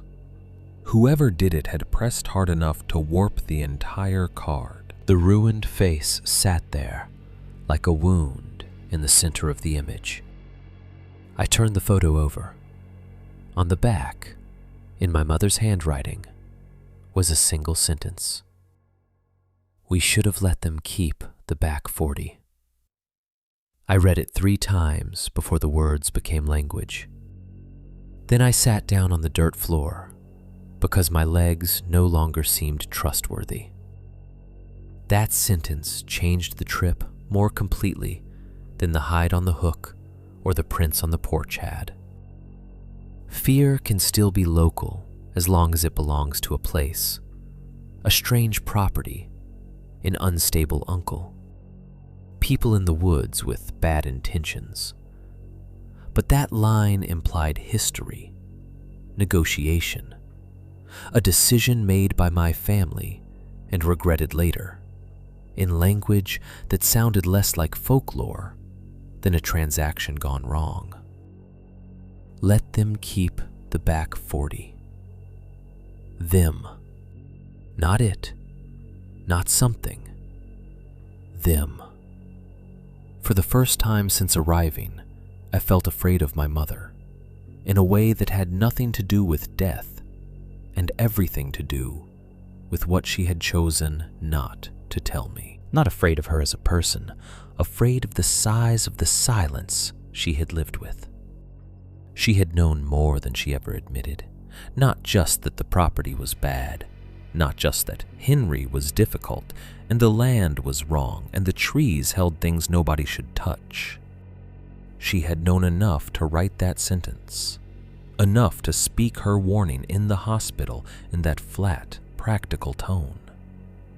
Enough to spend my whole childhood keeping me away from the cabin without once giving me a version of the truth I could hold. In the cellar under Henry's bedroom, with dirt under my boots and evidence bags all around me, and that photograph in my hand, the story shifted. Henry had not been merely surviving random horror. He had been managing a long family consequence. And my mother, whatever else she had been trying to save me from, had understood that long before I ever set foot on the property. 3.2. Following the cloth trail. I should have left that afternoon. If I had called the county from town, loaded the SUV, and driven south without looking back, I could still tell myself this story as a near miss. A family property with ugly history, some local trespassers, a dead man's paranoia that turned out not to be paranoia. Enough to rattle me, enough to haunt me, maybe, but containable. Something that happened in one place to one branch of one damaged family and ended the second I put enough highway between myself and the cabin. Instead, I stayed. People always want a clean reason for choices like that, and I wish I had one that made me sound better than I was. I could say I stayed because I needed proof for the sheriff, because I wanted to understand what Henry had been documenting, because the photograph in the crawl space had changed things, and I could not leave with that sentence from my mother on the back of it and pretend it would stop working on me once I got home. All of that is true. The uglier truth is that grief had already damaged my sense of proportion by then. When you have spent weeks sorting a dead person's belongings, listening to well-meaning people talk to you as if your life has paused in a useful, cinematic way, you begin to lose your fear of certain kinds of bad decisions. Everything already feels slightly unreal. The normal systems that should tell you, this is too much, this is where you stop, start arriving half a second late. Curiosity gets louder. Guilt does too. So does the need to force meaning out of the mess somebody left behind. I had found a hidden cellar full of dated evidence bags, bones, Polaroids, and a photograph proving my mother and Henry had once stood with 3 unknown men outside that cabin. I had found my mother's handwriting on the back. We should have let them keep the back 40. I had spent a night listening to something circle the house, and a morning staring at one bare footprint and one boot print on the porch boards. words. Leaving should have been obvious. Instead, I spent the first half of the afternoon doing what frightened people do when they are trying to make fear look like thoughtfulness. I made lists. I put water bottles in the fridge. I reread notebook entries and marked recurring place names on a legal pad. Back 40, Lower Wash, Old Pit, False Camp. Don't answer from inside. I stood in the kitchen with my mother's photograph in my hand and tried to imagine her at 19, making any kind of deal with anybody. I tried to imagine Henry as young. I tried to imagine what kind of people end up speaking about land with the phrase, "let them keep it," unless they are talking about a boundary dispute too ugly to drag into court. Around 3:30, I walked the house again. Not because there was anything new to see, but because staying still had become impossible. The front porch, the side windows, the back steps, the tree line. I kept expecting something to reveal itself plainly. Fresh tracks, a vehicle hidden in the brush, some obvious human evidence that would simplify the whole thing into trespassing and threats and ordinary rural malice. The property never gave me anything that clean. What it gave me, finally, was a cloth strip tied low to a branch behind the cabin, near the place where the grass thinned into needles. I would have missed it if the light hadn't hit it sideways. At first, I thought it was just more of the same material I'd seen on the boundary markers. Faded red cloth, weathered almost pink at the edges. But this piece was tied lower than the others, around knee height, and farther back from the rough ring I had started thinking of as Henry's line. It was narrow, torn rather than cut, and knotted with a quick tightness that didn't look old enough to belong to the marker system. I looked around and saw another, about 15 feet farther in. Then another. The moment I recognized them as a path, the woods changed shape all over again. These were not hunter markers. I grew up in the Northwest. I know what field-made trail signs usually look like. Bright survey tape high enough to catch at eye level, blaze marks on bark, branches snapped and left obvious, the kind of signs meant to be refound in dim light by somebody moving quickly with practical goals. This was none of that. The strips were tied too low, too deliberately, and too concealed. Low enough that you only caught them if you were already looking downward into the brush.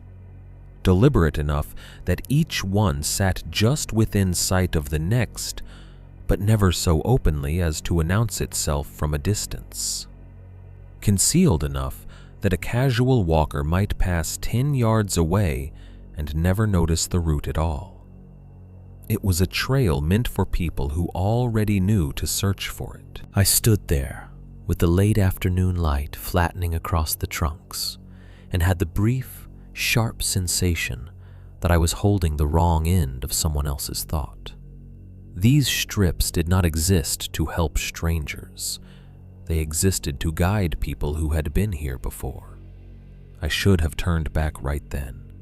Instead, I got Henry's flashlight, slipped the old photograph into my jacket pocket without knowing why, checked that the shotgun was loaded in the clumsy, uncertain way I had taught myself the night before, and started following the cloth. The ground dipped almost immediately beyond the cabin's rear line. Needles thickened underfoot. The air cooled. A few minutes in, the path narrowed to almost nothing. Not a trail so much as a sequence of subtle permissions.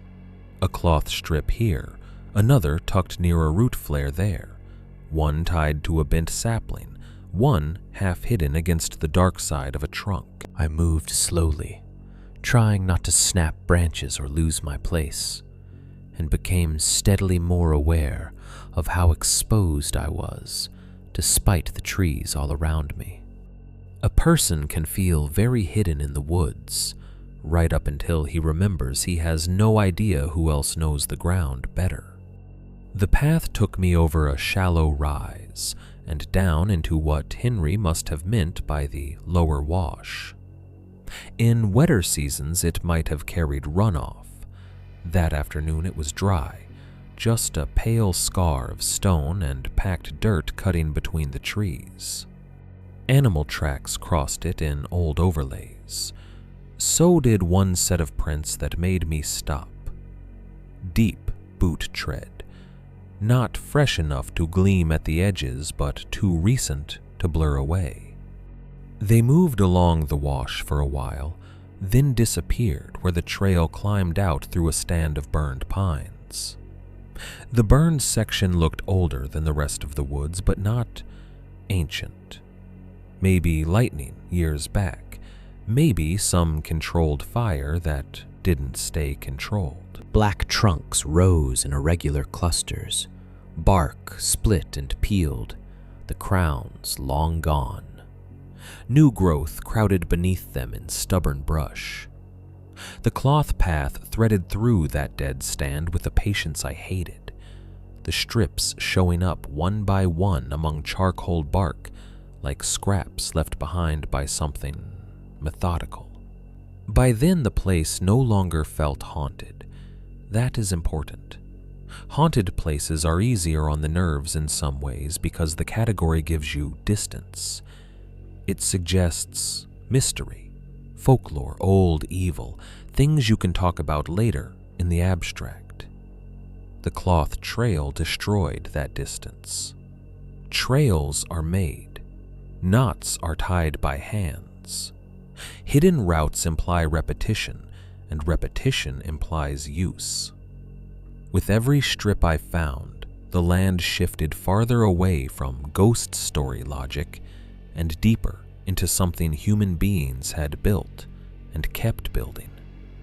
The second camp sat in a shallow pocket of ground beyond the burned pines, tucked so neatly into the terrain that you could stand 20 yards away and miss it if you did not know where to look. The last cloth strip was tied to a branch no thicker than my thumb.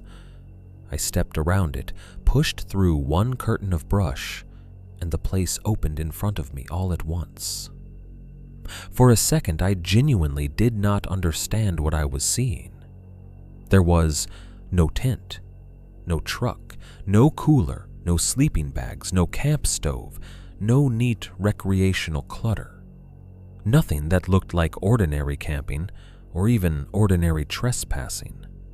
Just a cleared patch of earth under the trees with two old aluminum lawn chairs facing each other across a space of maybe 6 feet, as if set for a conversation no sane person would choose to have there. Between them lay a tarp, folded once and stained dark in broad, uneven patches that old rain had fixed into the fabric rather than washed away. I did not kneel to inspect it. I did not need to. Nothing about those stains belonged to weather alone. And around the chairs, half pressed into the dirt in a rough circle, were skulls. Not dozens, not enough to become unreal. Enough. Some looked deer. One might have been coyote. Another was small and round enough that I did not want to identify it too quickly. Dirt had been packed around them deliberately, as if someone had set them there and then stepped them into the ground with a boot heel. They formed no symbol I could read, no obvious ritual geometry, just a boundary of pale shapes around a place nobody should have wanted to sit. I did the most human thing possible in that moment. I looked for signs that would downgrade it into something else. Hunters drink in the woods, kids make weird camps, rural boredom curdles into ugly theater all the time. There are people who decorate deer camps with skulls, people who stage photographs, people who get meaner when land is private and no one is expected to ask questions. I threw every such explanation I had at the scene because I needed at least one of them to hold. Then I noticed the chair on the right. Its vinyl webbing sagged differently from the other one. Dark moisture still clung in the creases. Not rainwater.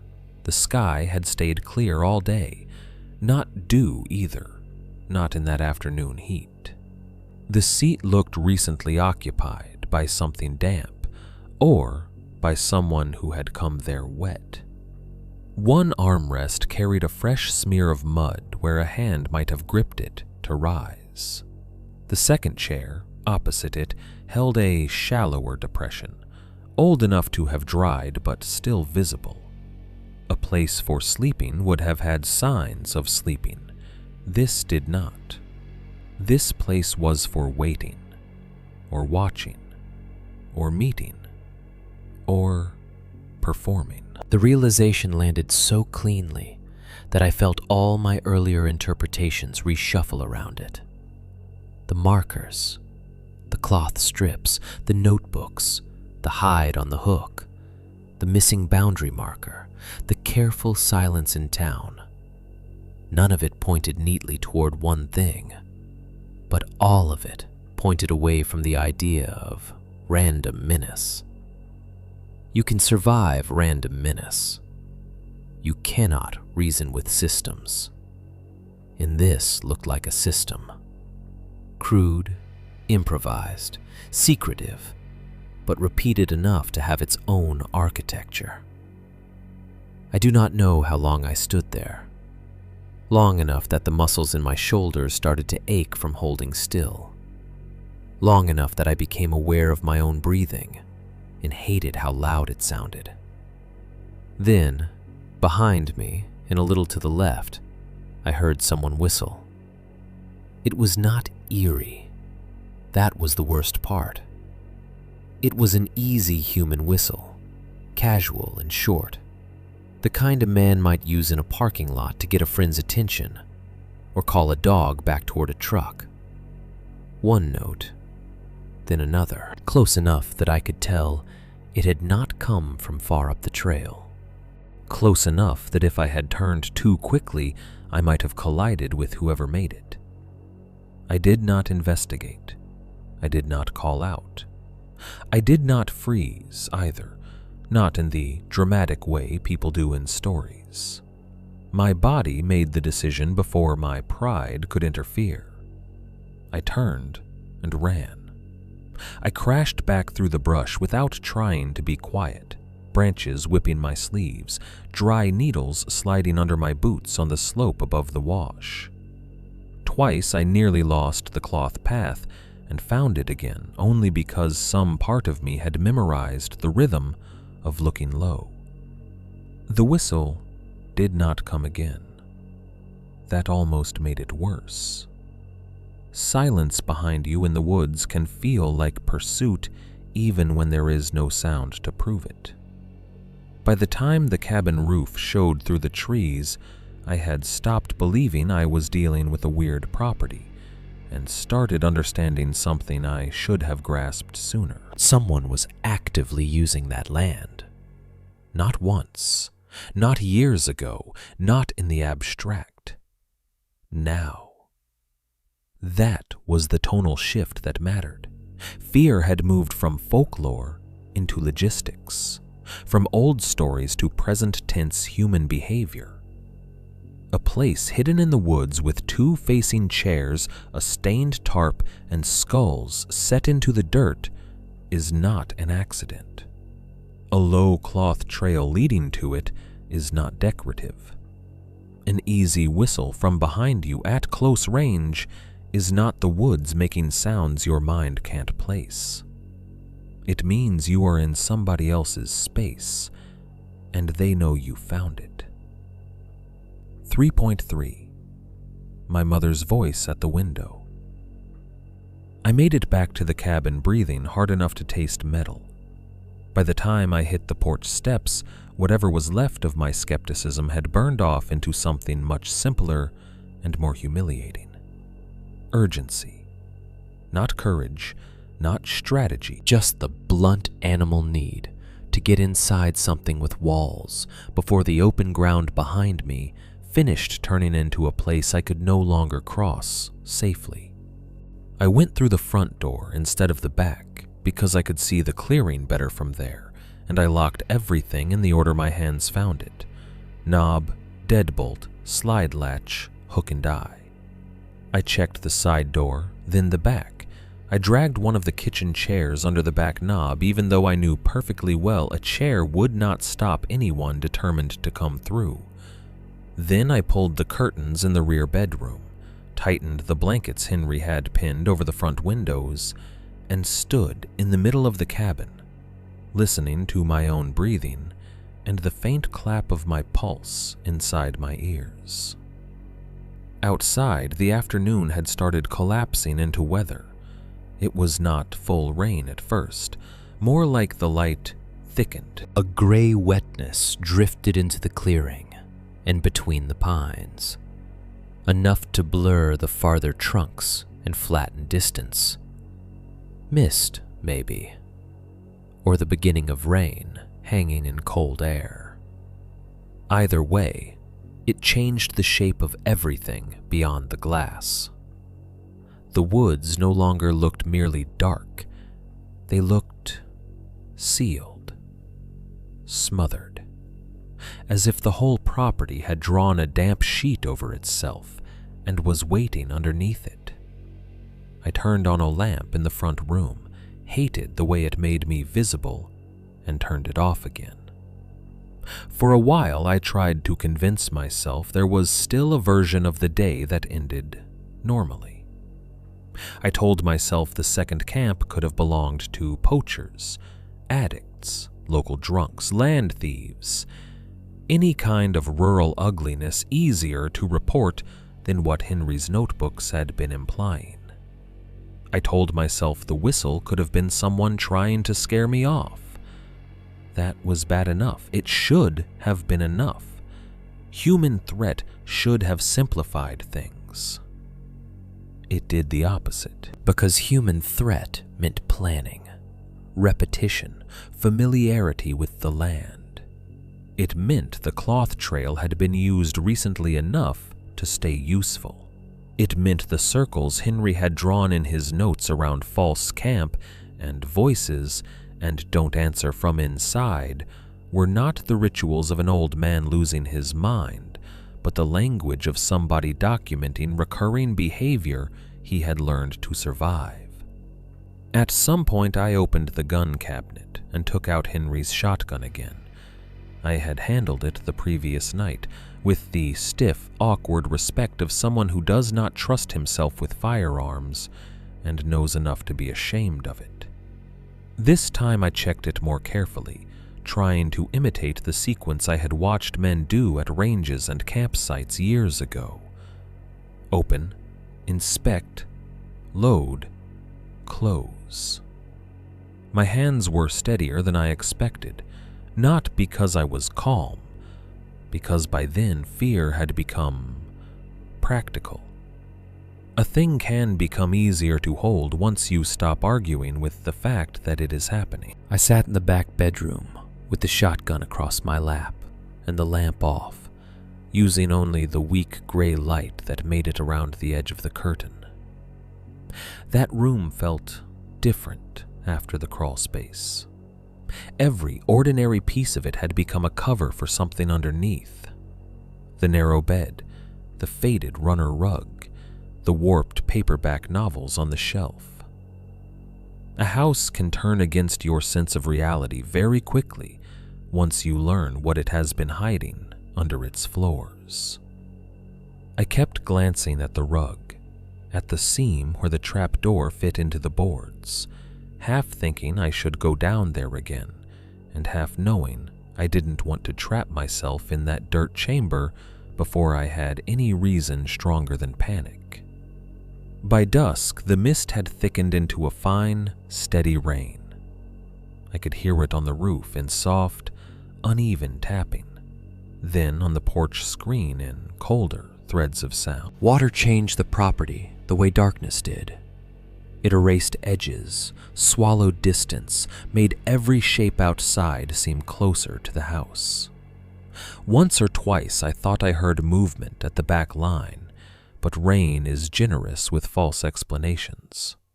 A branch releasing water, needles sliding against one another, a pine bough easing under weight and springing back.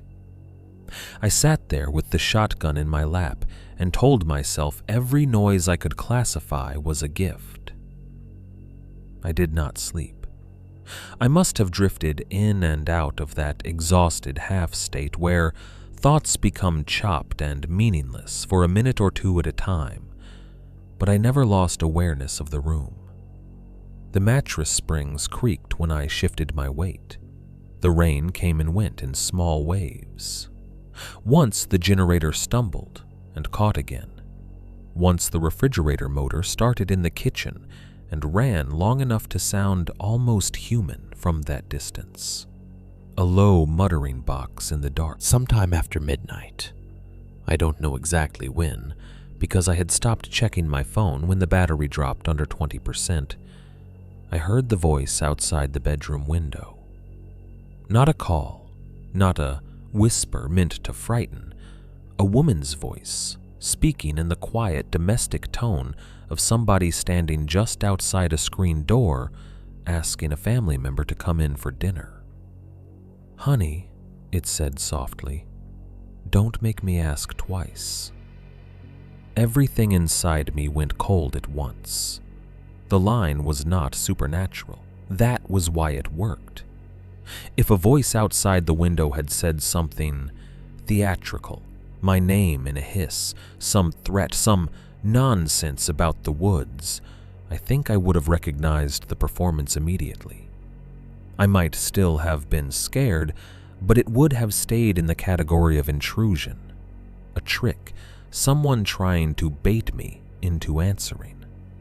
This was worse because it belonged to ordinary life.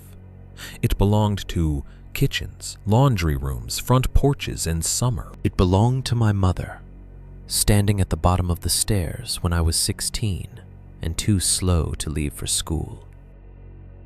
It belonged to the thousands of flat, familiar warnings that make up a family's private language. And it was her voice. Not perfectly, not enough that a recording would have fooled me, but enough. Enough in the shape of the vowels. Enough in the way the sentence dipped near the end. Enough in the exact mild impatience of it that I felt my mouth start to open before my mind caught up. I actually inhaled to answer. What stopped me was not intelligence. It was Henry's notebook. Voices used Clara again. The line hit my memory with such force that I slapped my own hand over my mouth, hard enough to hurt. My palm covered my lips. My other hand tightened on the shotgun until the stock creaked softly in my grip. I sat there on the edge of the bed, breathing through my nose, staring at the curtain as if the fabric might change color where the speaker stood on the other side. For several seconds, there was nothing. Then, the voice came again, a little closer to the glass. "Honey," it said, patient now, almost amused. "Open up." I do not know whether there was really only one speaker or more than one taking turns. I only know what the sound did inside my head. It was like grief had been used as a template. Whoever stood outside that window did not just imitate my mother's tone. They understood where the weak places in a person's attention were, what kind of phrasing belonged to home, what kind of line made your body respond before your judgment had time to intervene. I stayed still. The rain softened for a minute, and in that softer quiet, I could hear almost nothing else. No footsteps in the needles, no scrape against the wall. Just that presence at the window, conveyed by voice alone, as if speaking were enough to occupy the space more intimately than any body could. Then it tried my name. The first time it came close enough to work. Brandon. Just that. Low, familiar, wrong only in ways too small to defend yourself against in the first second of hearing it. My throat tightened, my hand stayed clamped over my mouth. I could feel my heartbeat in my teeth. The second time broke the illusion. Brandon. The vowels were slightly off. Not a grotesque mispronunciation, nothing theatrical, just enough of a shift to make the borrowed voice show through at the seams. It was like hearing a person repeat a phrase in a language they had practiced but not lived in. Nearly right, not right enough. The relief that gave me was brief and ugly, because if the first voice had been a ghost story, the second was method, trial and error. Someone close to the house, close enough to hear and adjust, using what they knew and correcting where they had missed. That was worse than any impossible explanation. It meant observation. It meant learning. It meant the thing outside the window was not merely repeating my mother's speech in some magical parody. It was selecting from a set of familiar sounds and trying to find the one that fit. I sat there for the rest of the night with my back against the wall and my hand over my mouth whenever I thought I might make any involuntary sound at all. The voice did not return often, maybe 3 more times, a soft Brandon near the glass. Once what might have been a small laugh, cut off before it fully formed. Once a sentence too low for me to catch. Each time I stayed still enough that my muscles began to tremble from the effort. I did not go to the window. I did not part the curtain. I did not call out, not even to say I had a gun, not even to say I knew it was a trick. That was another lesson Henry's notebooks had already tried to teach me. Some forms of engagement are their own reward. The person outside wanted not necessarily access, but response. Proof that the hook had found flesh. Morning came slowly and meanly. The rain had stopped before dawn, leaving the cabin wrapped in a cold, wet quiet. When enough light seeped through the curtain for me to trust the shape of the room again, I stood on numb legs, shouldered the shotgun, and forced myself to inspect the window. There were no footprints. The ground outside that side of the house was a mat of needles and root flare, hard enough in places that a person could step carefully and leave almost nothing useful behind. Damp, dark patches showed where the rain had soaked the earth, but no clear heel marks, no tread, no obvious sign of someone standing there for hours, speaking softly through the glass. For one irrational second, I almost preferred that. Human evidence would have been easier. Then I looked lower, just beneath the sill, and found the mark. A spiral had been scratched fresh into the outer wall of the cabin. Not carved neatly, not deep like the ones on the river stones tied beneath the boundary markers, but made with enough force to strip through paint and gray weathering into the wood beneath. The spiral tilted slightly to one side, as if cut quickly by a hand that did not need to make it beautiful to make its point.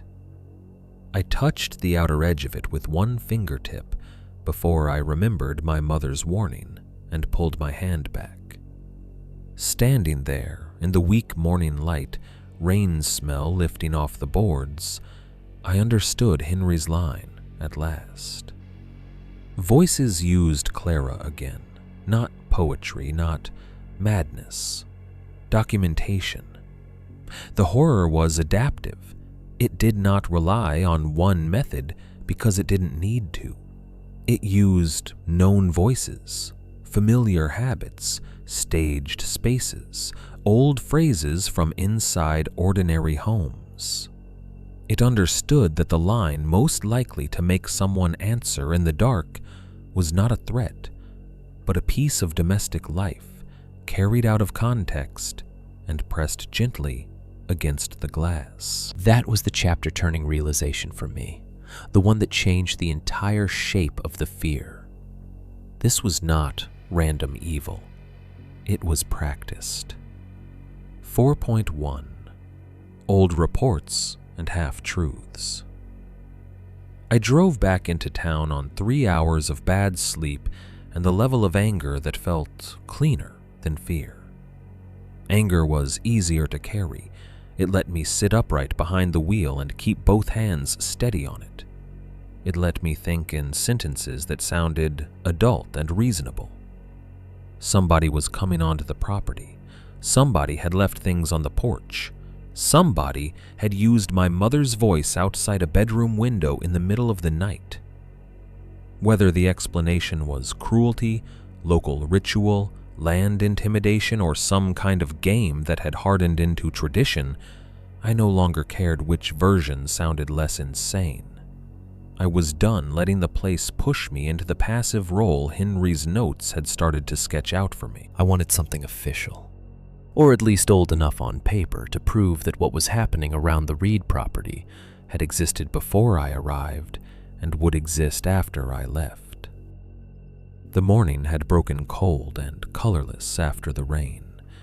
Water still clung to the pines in the ditches and flashed white when the sun found it. My tires hissed on the wet county road before the gravel gave way to pavement. By the time I reached town, the sky had brightened into that thin western blue that makes everything below it look overexposed and harder than it is. Old pickups were already parked outside the diner. Somebody had opened the feed store. A man in a fluorescent vest was hosing mud off the sidewalk in front of the hardware place. The town looked exactly as it had the day before. Modest, sun-faded, ordinary in all the ways that make people from elsewhere underestimate how much history can fit into a place nobody photographs. I did not go to the sheriff first.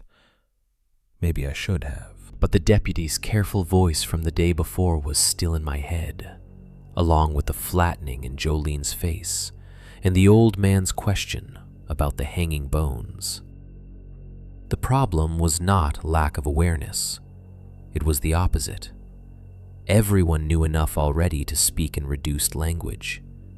If I went back too soon, with no new proof, I would get the same county-safe version of concern I had gotten before. Don't wander after dark. Private land attracts bad behavior. Be smart with your vehicle. Don't escalate things you can't describe cleanly. What I needed now was not reassurance. It was pattern. The library sat in a small municipal building, half shared with the Historical Society, which sounded more formal than it really was. 2 front rooms, a narrow side hallway, fluorescent lights, a children's corner with a faded alphabet rug, and in the back, a local history section made up mostly of donated clippings, county directories, funeral programs, high school yearbooks, and binders of old newspaper pages photocopied so many times that the original ink had become a soft gray fog around the words. A woman with half-moon glasses looked up when I came in. She was maybe 60, silver hair twisted into a clip, cardigan despite the hour. I asked whether they had archives of local newspaper issues going back a few decades, and she pointed me toward the binders without much curiosity. If she recognized the Reed name when I signed the visitor sheet, she didn't show it. That was the thing I kept running into in town. Not ignorance, discipline. I spent the first 20 minutes pulling pages at random and getting nowhere. School board minutes, church bake sale notices, obituaries, logging injuries, forest access announcements. The usual sediment of small-town public memory. Then I started adjusting my search terms in my own head, not for truth, but for the way unpleasant truths are made legible in public record. Not murder, missing. Not ritual, gathering. Not bodies, exposure. Not trespassing, boundary dispute. That was when things began to appear. A clipping from 14 years back about a hunter from out of county who had failed to return by nightfall during late elk season. His truck was found near a service road west of private timber holdings. Search efforts were delayed by weather. The article ended the way so many local articles do when there is no good conclusion and no appetite for public panic. Authorities believe the victim may have become disoriented after dark and succumbed to exposure. Another from 9 years before that, buried in the inside pages, described a seasonal access disagreement between neighboring parcels and referenced complaints about informal markers placed within wooded areas not recognized by survey documentation. Informal markers. I copied that phrase onto my legal pad and underlined it once. There were more. A short write-up on 3 timber workers who had quit a cutting contract near the Reed property after safety concerns and repeated vandalism to equipment. No details, just that one of the men alleged someone had been entering the site after hours and moving boundary indicators. Another report from decades back about a brush fire that had scorched part of a tract bordering the Reed land and temporarily shut down access to a county lane. The article mentioned no casualties, only confusion regarding land use and unpermitted activity on private acreage. That phrase stayed with me too.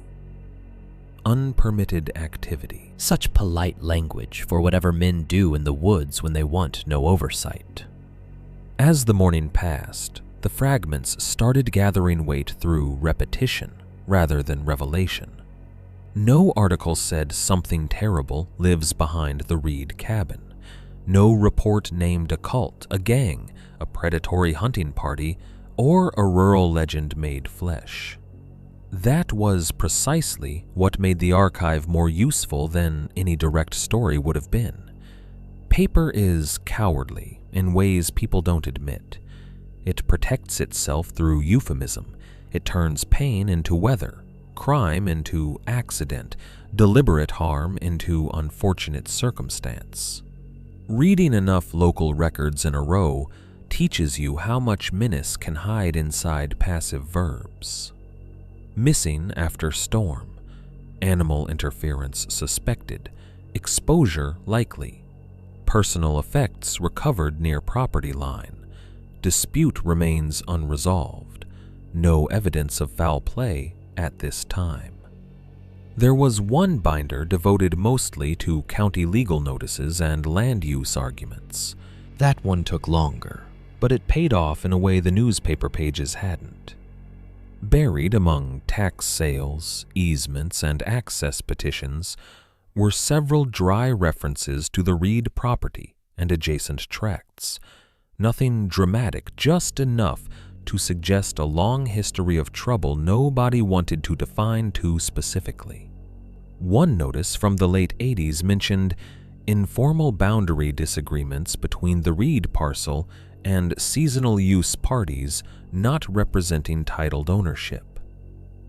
Seasonal use parties. Another referenced complaints about unauthorized overnight occupation on private timberland not zoned for public camping.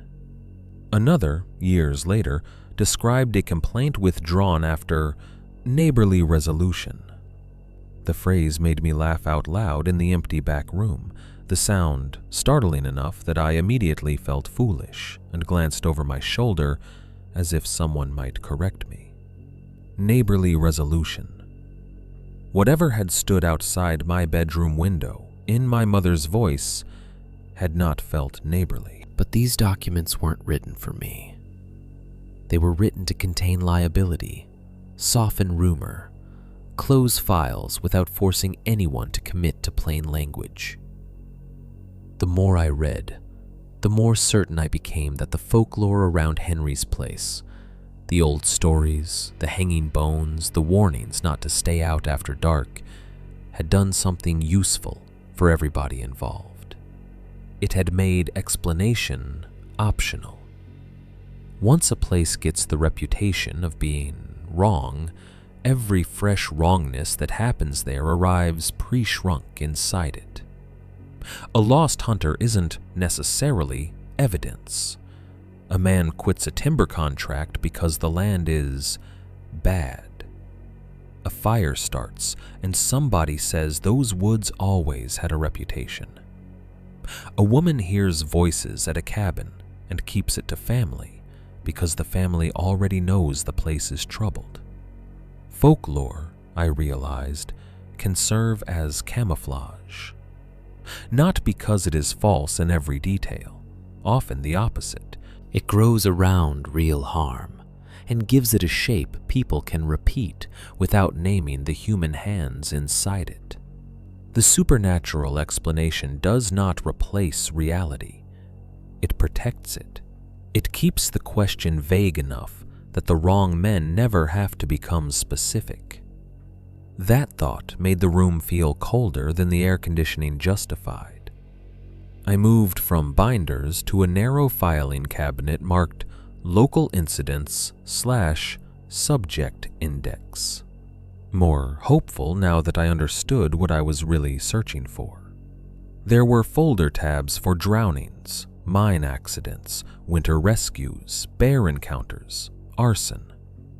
Under missing persons, I found only thin copies of public notices and clipped updates. But even there, the language repeated itself in ways that had started to look less accidental than institutional. A man missing during archery season. Teenagers found after a night exposed in bad weather, unwilling to say where they had been. Property owner reports repeated signs of trespass. No suspects identified. Vehicle recovered near County Gate. Driver unaccounted for. Search suspended at family request. I copied dates, parcel references, nearby road names, anything that touched the geography Henry had been tracking in shorthand. Back 40, Lower Wash, Old Pit, False Camp. Those phrases still belonged to his private system, but now they were beginning to sit inside a larger public one. Land, access, disputes, seasonal movement, incidents that always seemed to peak when the weather turned or hunting traffic increased. At one point, the librarian came by carrying returned books and asked whether I was finding what I needed. Hard to say, I answered. She glanced at the stack of county notices and old clippings on my table. A lot of those older reports aren't very exact. I noticed. She gave a small shrug that might have meant anything. People used to write things down differently.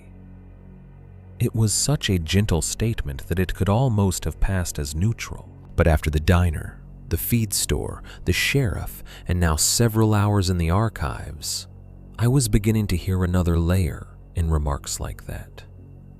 Not differently, carefully. By early afternoon, I had enough notes to fill 3 legal pad pages and not one clean answer to attach them to. That should have made me feel defeated. Instead, it made the shape of the danger more believable. No direct supernatural language, No official acknowledgement of a pattern. Just seasonal disappearances, lost hunter cases, boundary trouble, timbermen walking off jobs, one old fire near the reed land, and a trail of euphemisms long enough to teach me how local history protects itself from speaking too plainly. When I finally stood up from the archive table, my legs felt stiff, and my eyes ached from reading photocopies under fluorescent light.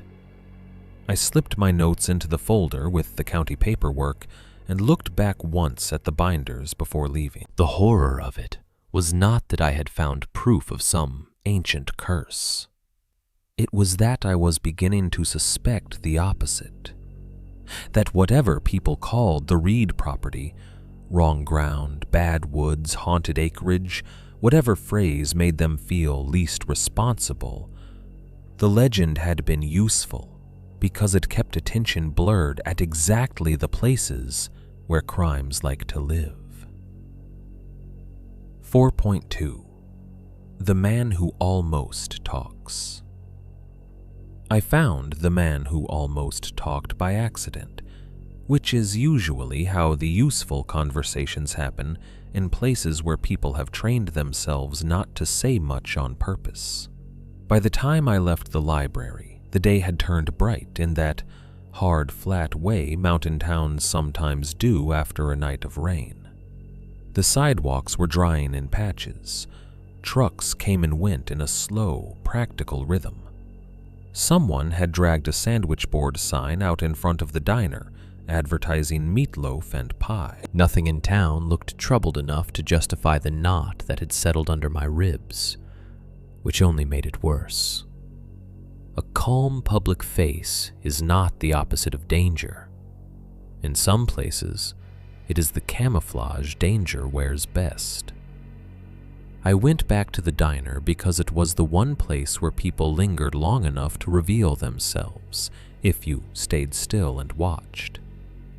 I ordered coffee and a burger I wasn't hungry for, and took a booth far enough from the front window that I could see the room without feeling displayed in it. Jolene was working again. She recognized me but didn't say much beyond asking whether I wanted more coffee. Her eyes flicked once to the folder beside my plate, thick now with county papers, clipped notes, copied names. I had the sense she knew exactly what kind of day I'd been having and had no intention of joining it out loud. For a while, nothing happened. A man in suspenders argued softly with somebody over whether a road washout had been fixed. A couple at the counter split a slice of lemon pie.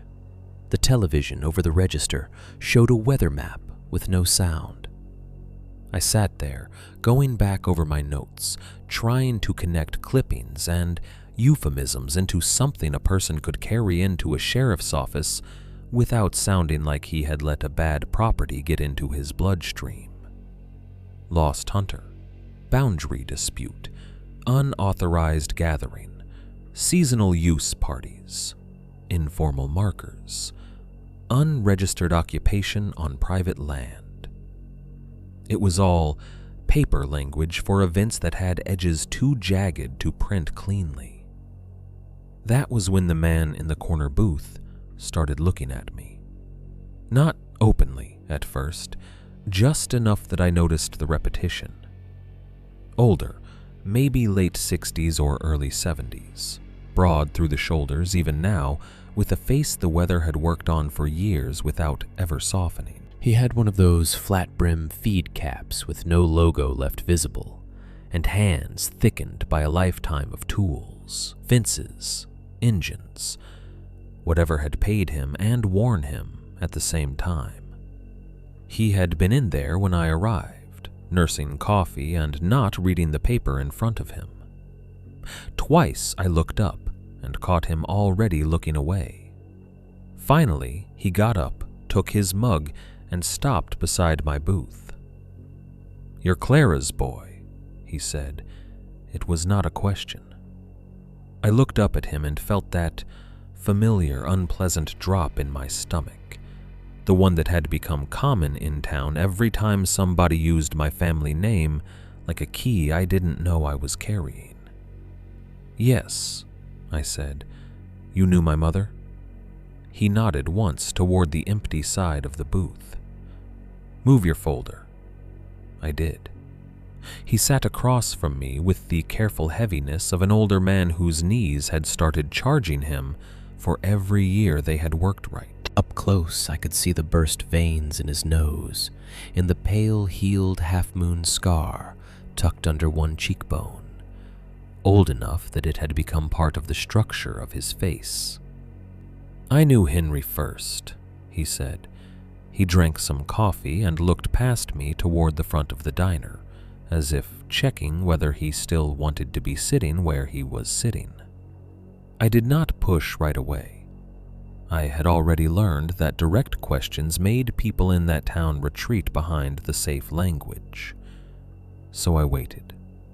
He set the mug down. "You stayin' up there?" "For now." His mouth tightened, not in judgment exactly, more in recognition of a bad answer he had expected. "How long you planning to keep doing that?" "I don't know yet." "That means too long." There was no drama in him, no old man relish for being mysterious. If anything, he sounded irritated to have found himself in a conversation he'd apparently been dodging for years. That made me trust him more than I wanted to. "You knew Henry," I said. "Then tell me what he was doing up there." The man rubbed a thumb once along the side of his mug. He made himself the caretaker because somebody had to. The sentence landed with the calm weight of something he had already said to himself many times before. Not a legend, not a nickname, a judgment. Caretaker of what? He looked at me for a long moment, and in that pause I could see him deciding how much language to risk. Not truth exactly, something narrower than that. A survivable amount of truth. "That back section," he said finally. "What your family called the back 40. People been using it a long time." "For what?" "Depends who's telling it." "I'm asking you." He gave a dry, humorless little smile at that. "That's brave." "It's not bravery. I've got somebody walking around that cabin at night and using my dead mother's voice outside windows."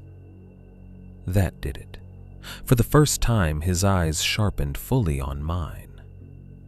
"Used Clara's voice?" "Yes." He looked down at the table, then back toward the window. When he spoke again, his voice had dropped low enough that Jolene at the register would not catch it over the clatter of dishes. "Henry wrote things down?" I nodded. The man sat with that for a second, and then let out a breath through his nose. "Figures." I wanted to ask who he was, what he had to do with any of this, why nobody in town would talk straight, whether my mother had sat across from him years before asking the same questions. But I had the feeling if I broke the sequence by demanding too much, he would shut down completely. So I let him go on in his own order. "Folks from outside like old stories," he said. "Indian curse, bad ground, devil woods, whatever version sells easiest. Gives everybody something to point at besides the plain truth." "What plain truth?" He ignored the interruption. "Isolation helps bad men. Hunting season helps more. Vehicles on roads that don't get watched much. Camps that come and go. Outsiders expected in the timber and not expected back to town by any exact hour. Henry understood that before most people wanted to." The room seemed to tilt slightly around that sentence. You're saying this was people. I'm saying it wasn't one thing. That's not the same answer. No, he said, but it's the one you're getting. He took another drink of coffee, eyes still on the front window, and I had the distinct feeling that the conversation was happening on borrowed time. They liked weather, he said. Liked the sort of weekends when roads got sloppy, and everybody told themselves a missing man could still be out there with a busted ankle or a dead battery. Liked the sort of land where sound doesn't carry right, and private acreage gives folks an excuse not to step over lines. Who is they? He gave me a look so tired it almost passed for pity. You keep asking for names like that would improve your situation. I need something real. You've already got something real. That stopped me. He leaned back slightly, one hand flat on the table now. Henry wasn't crazy, he said. Scared, yes. Mean with it sometimes. Drunk more than he should have been, but not crazy. He understood lines, which roads to watch, which trails weren't game trails, which kinds of noise were there to move you, and which kinds were there to keep you still. That's why he put his own things in those trees. The markers. He nodded once. I thought those were theirs. Some were. Then some were his. That's how it got. Man spends long enough trying to block a road nobody else admits exists. He starts building his own gates. Henry used markers to force lines of movement, to turn people, to make some paths feel claimed and others feel wrong. Best tool he had once law stopped being useful. I sat very still. The image of the vertebrae chain, the bird skull bundle, the antler tips tied to saplings, all of it shifted under that explanation. Not supernatural wards, not only trophies, signals, pressure points, behavioral engineering built out of bone and wire and old cloth on land where a person could vanish inside folklore and terrain at the same time. My mother, I said. What did she know? At that, something changed in his face, not surprise, regret, maybe. The kind that has been weathered down into a permanent contour. Clara ran from the wrong thing and the wrong people, he said quietly. I felt my jaw tighten. What does that mean? It means she thought distance solved more than it does. He looked down at his coffee. And it means people can leave a piece of land without leaving the arrangements tied to it. Arrangements. He shrugged once. Use whatever word lets you sleep. I thought of the photograph in the crawl space. My mother young beside Henry and 3 unknown men. One face scratched out so violently the paper had nearly torn through. I thought of her sentence on the back. We should have let them keep the back 40. Did she make some kind of deal? I asked. The man's eyes lifted to mine, then away. Your mother tried to get clear. Henry tried to hold. Both thought they had time. That was not an answer either, but it was close enough to one that I felt my pulse start climbing. He leaned toward me a little then, voice dropping still further. You listen to me now. If there are 2 camps, you're already late. I stared at him. He went on as if the phrase required no explanation.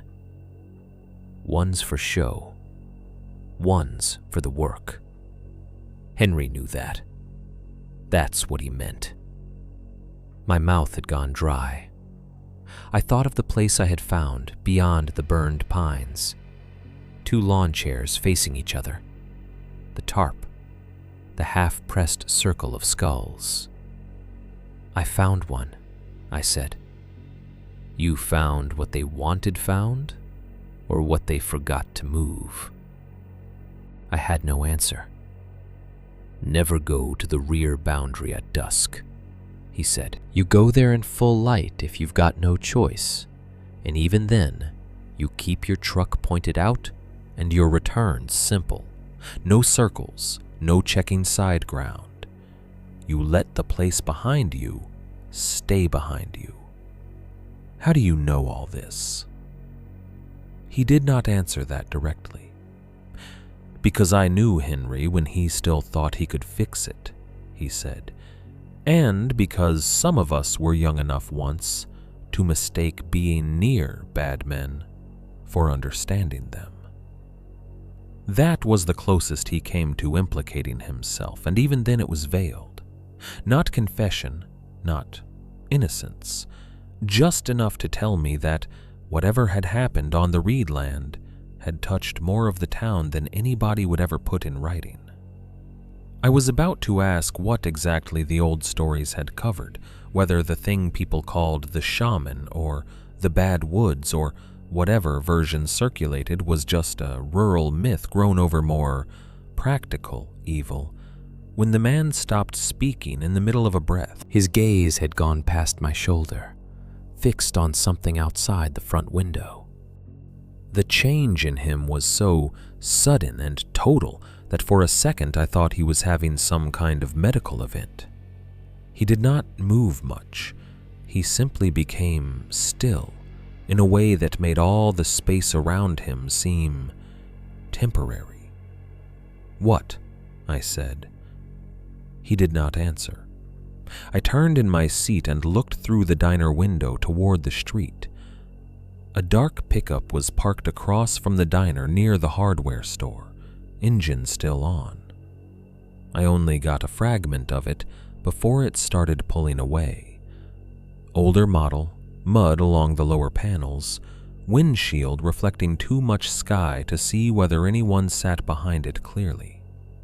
It rolled off, slow, almost lazy, turned at the end of the block and was gone.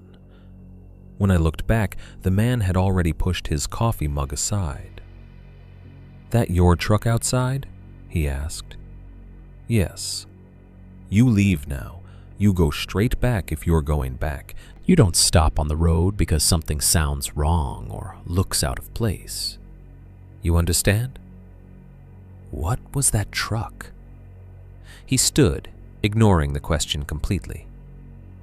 "What was that truck?" I repeated. "Doesn't matter if I know. Matters that somebody did." "That doesn't make any sense." "It makes enough." He reached into his pocket, dropped cash on the table for a coffee he had not finished, and looked down at me with the grim expression of a man who had already said more than his habits or his better judgment allowed. "One more thing," he said. "Stop looking for a clean border between story and fact. That's what got people hurt up there. They spent too long deciding whether the wrong thing was old evil or ordinary cruelty. Truth is, if a place helps men do what they already want to do, they'll give the place a legend and let the legend do half the work." Then he left. No name, no handshake, no promise to talk again, just the bell over the diner door giving one small, tired jolt as it closed behind him. I sat there for another full minute, staring at the cash he had left on the table and the greasy shine on the plate in front of me. Around me, the diner kept moving in its mild noon rhythm. Plates stacked, coffee poured. Somebody laughed at the counter. Jolene refilled a sugar dispenser. It would have been easy, from the next booth over, to think nothing unusual had happened. But the shape of the story had shifted again. Not because the old man had solved anything. He hadn't. He had only widened the frame enough for something uglier to become possible. That the bad ground, the hanging bones, the voices, the false camps, the warnings not to answer after dark. All of it may have grown partly to hide a simpler and more enduring fact. Predators do better where the map already frightens people, and legends are useful when they keep the right kinds of men from ever needing to explain themselves plainly. 4.3. Henry's Real Job. By the time I got back to the cabin, the place no longer felt like inherited property. It felt like a position someone had abandoned mid-shift. That was the first thought that came to me when I killed the engine and sat there, with both hands on the wheel, looking at the porch through the windshield. Same bleached boards, same hardware cloth patched over sections of screen, same sag in the roofline, same stubborn stillness in the clearing. Nothing visibly different, no fresh truck tracks I could swear weren't mine, no figure moving between the pines. No obvious sign that anyone had been on the place while I was in town. And yet everything had changed. Because I had changed the way I was reading it. The old man in the diner had not given me a confession, a map, or even a proper warning with nouns attached to it. What he had given me was something worse and more useful. Permission to stop pretending all of this belonged to one category. Not just ghost story, not just trespassing, not just family shame, not just rural legend built around an odd piece of land. The danger around Henry's property could be layered and still be real. Human predation does not stop being predation because the people around it have taught themselves to explain it through folklore. If anything, folklore helps. It blurs edges. It gives the town something to repeat that sounds older and less actionable than what men actually do to one another in isolated places. I got out of the SUV with my folder under one arm and stood for a second in the late afternoon light, listening. Nothing. Just wind moving somewhere too high up in the pines to touch the clearing, and the far metallic tick of the engine cooling. The quiet should have relieved me. Instead, it felt procedural, as if the place had resumed its default posture while I was gone. Inside, the cabin held the same stale coffee, wood dust, lamp oil, and old wool smell it had before. The familiarity of it made me uneasy in a new way. I had spent just enough time there by then for my body to start learning its sounds. The floorboard near the sink that gave a short, dry complaint under weight. The little hesitation before the fridge motor kicked on. The loose screen corner that tapped the frame if the air shifted. Familiarity and fear are a bad combination. They braid together faster than a person notices. I took the notebooks back to the kitchen table and spread out the stacks in front of me. Earlier, I had read them like a witness statement. Now I read them like work logs. That distinction mattered. The first reading had turned Henry from a family rumor into a frightened man trying to document recurring things. The second reading, after the archives and the old man in the diner, showed me something more structural. Henry had not simply been noticing what happened on the property. He had been managing it. Once I started reading with that in mind, the pattern changed shape immediately. The marker entries were the clearest example. Before, found marker number 9 turned inward had struck me as eerie and obsessive, the kind of sentence that suggested a private system of superstition. Read in sequence with other entries, it became operational. Marker 4 down after wind, rehung. Marker 9 turned inward, reset it. 2 west side missing, replaced 1, left 1 open. Moved low cloth at lower wash, 2 visible. Back line too easy to read now, fixed. Not ritual, adjustment. maintenance. Henry had not just been observing the markers, he had been replacing them, repositioning them, deciding when one should remain missing and when one should be restored. The old man's phrase came back to me with a weight I could finally feel properly. Henry used markers to force lines of movement. Once that idea entered the room, every object in the cabin reorganized itself around it. The spare wire, the red cloth scraps in a coffee tin near the sink, the boards cut to window size, the hardware cloth patches, the bundles of notes tied by date. None of it belonged to the life of a drunk recluse as neatly as I had first wanted it to. It belonged to a man trying to shape outcomes on a piece of land where direct control was never fully possible. I kept going. The next shift came in the movement entries. Henry tracked time the way somebody does when he expects recurrence. West Line movement, 10:17 p.m., one pass only, dragging sound, north side, no whistle. Heard talking beyond wash, 2 men, maybe 3. No truck at road, so came in from service cut. South side quiet, west side active, stayed lit. It wasn't just fear, it was surveillance. He was noting routes, patterns of approach, time windows, differences between noises that mattered and noises that did not. He did not sound like a man being passively haunted. He sounded like a man on watch. Then there were the incident records. Some were brief enough to make my scalp tighten just from what they refused to explain. Found hide on hook, burned it. Porch mud, 2 sets, 1 bare, 1 boot. Voice at Clara's old window again. False camp present after rain. Did not inspect. Lower wash disturbed. Left as found. Others suggested more active intervention.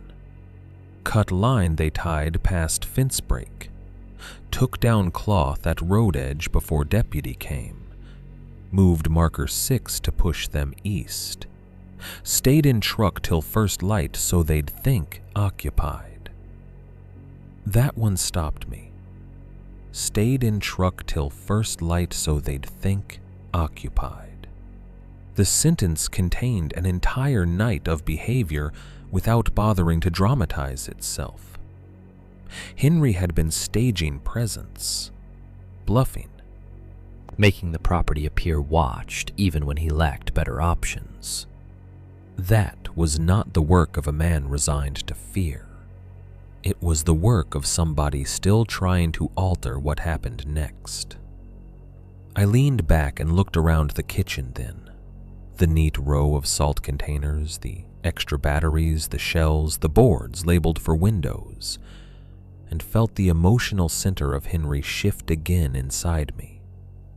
He had still been flawed. I did not need to romanticize him to see that. The whiskey bottle, the clipped defensive language, the old family silence around his name, none of that vanished just because the notebooks had become more understandable.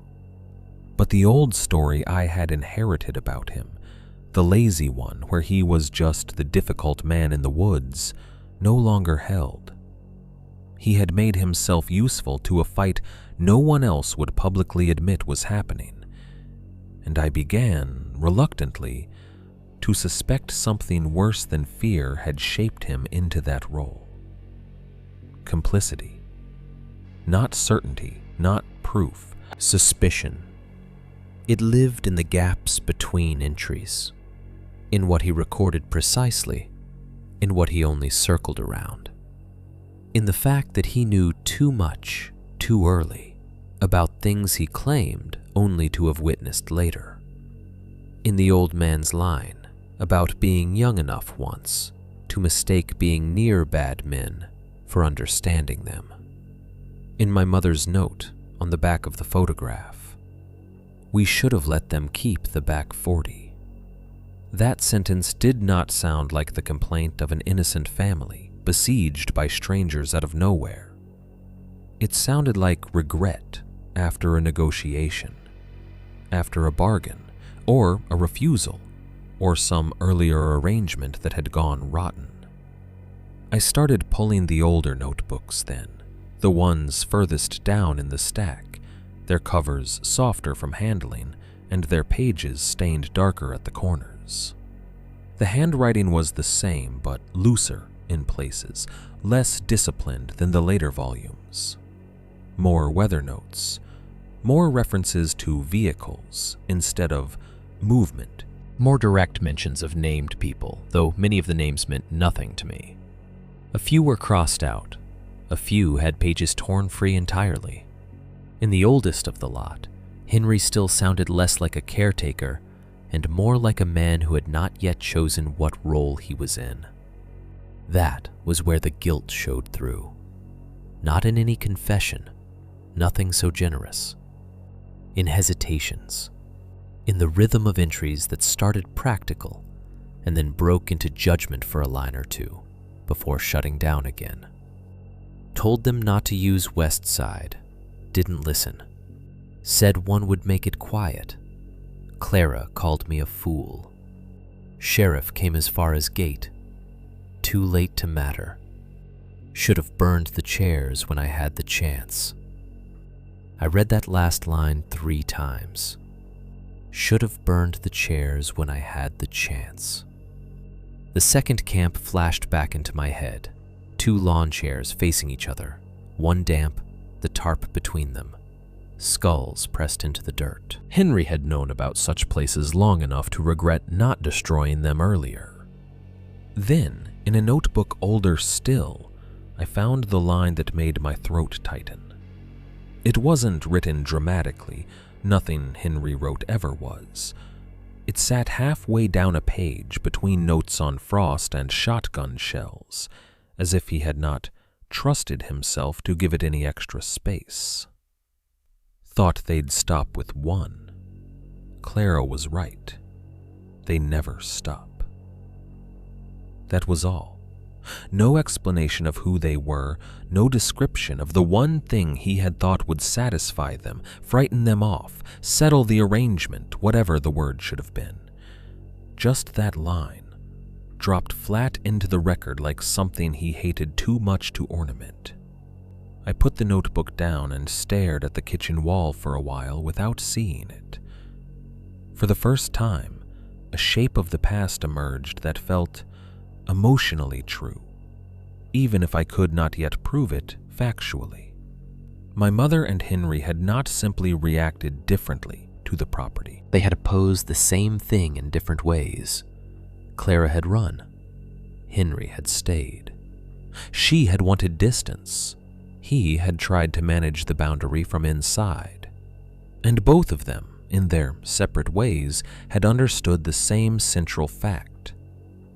Whatever the back 40 had once been used for, whatever men or stories or arrangements had nested there over time, it did not end neatly on its own. It continued unless somebody actively held a line. And Henry, for reasons that probably included guilt as much as duty, had made that his real job. Not owner, not hermit, not drunk uncle sitting alone in a bad house. Caretaker, watchman, failed participant turned reluctant custodian, maybe. A man who had once mistaken proximity for control and then spent the rest of his life trying to limit the damage after learning otherwise. By the time the light outside had started turning gold at the edges, I realized I had not moved from the table in over an hour. The cabin had gone quiet around me, in that particular late-day way that feels less like evening and more like a pause before a decision. I closed the notebook with the line about Clara and stood, my knees stiff. I needed air, or Thought I did. Really, I needed to see whether the land outside would look different now that I had a different language for it. I took the flashlight, but did not switch it on. Dusk had not fully settled yet. Outside, the clearing held the kind of calm that always feels fraudulent after fear. Grass shifting slightly, trees darkening by degrees, the porch boards gray and dry under my boots, the generator shed leaning as before. Nothing moving quickly enough to catch the eye. I walked toward the rear line and stopped well short of it. At first, I could not tell what had changed. Then I saw the markers. 2 of them had been turned, not removed, not broken, turned. The vertebrae chained the left of the opening in the rough ring no longer faced outward toward the trees. It hung angled inward, as if whatever made it significant now addressed the cabin itself. 20 feet to the right, the bird skull bundle had also been repositioned. The beaks pointed toward the clearing, toward me. I stood there in the thinning light with the old man's words and Henry's notebooks and my mother's sentence all alive inside me at once, and the calm of the property became unbearable. Because that was the final structural truth hidden in everything Henry had left behind. He had not merely survived the property, he had been maintaining the boundary against something recurring, deliberate, and human enough to track. And now, in the first quiet evening after I understood that, the line had visibly shifted to face the house. 1. Crossing the line. Henry marked. I went to the back 40 the next day, because by then, leaving without understanding had started to feel worse than staying. That is not a noble sentence, and I know how it sounds. It sounds like the kind of thing people say right before they do something obviously reckless in a horror story, as if the need for answers has more dignity than plain fear. But that was not really what pushed me. I wasn't chasing revelation. I wasn't trying to prove bravery to myself.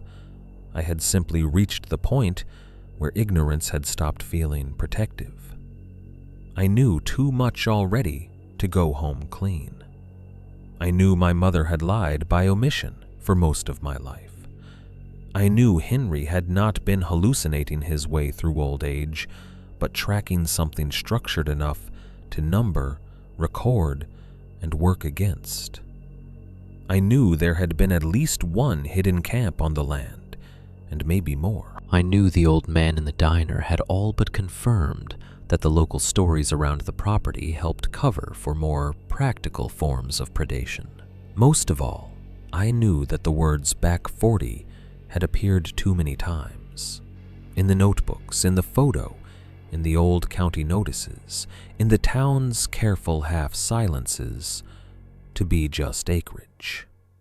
It had become a place inside the place, and once a person understands that, the map changes under him.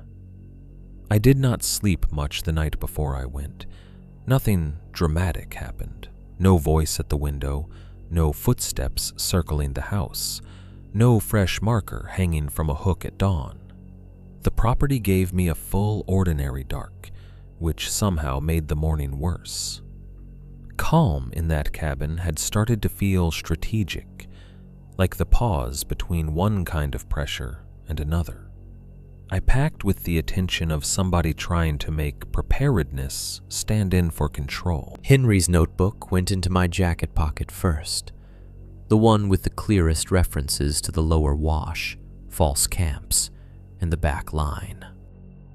I carried the flashlight, even though it was full daylight, because by then I had stopped pretending practical objects had to match the hour to be useful.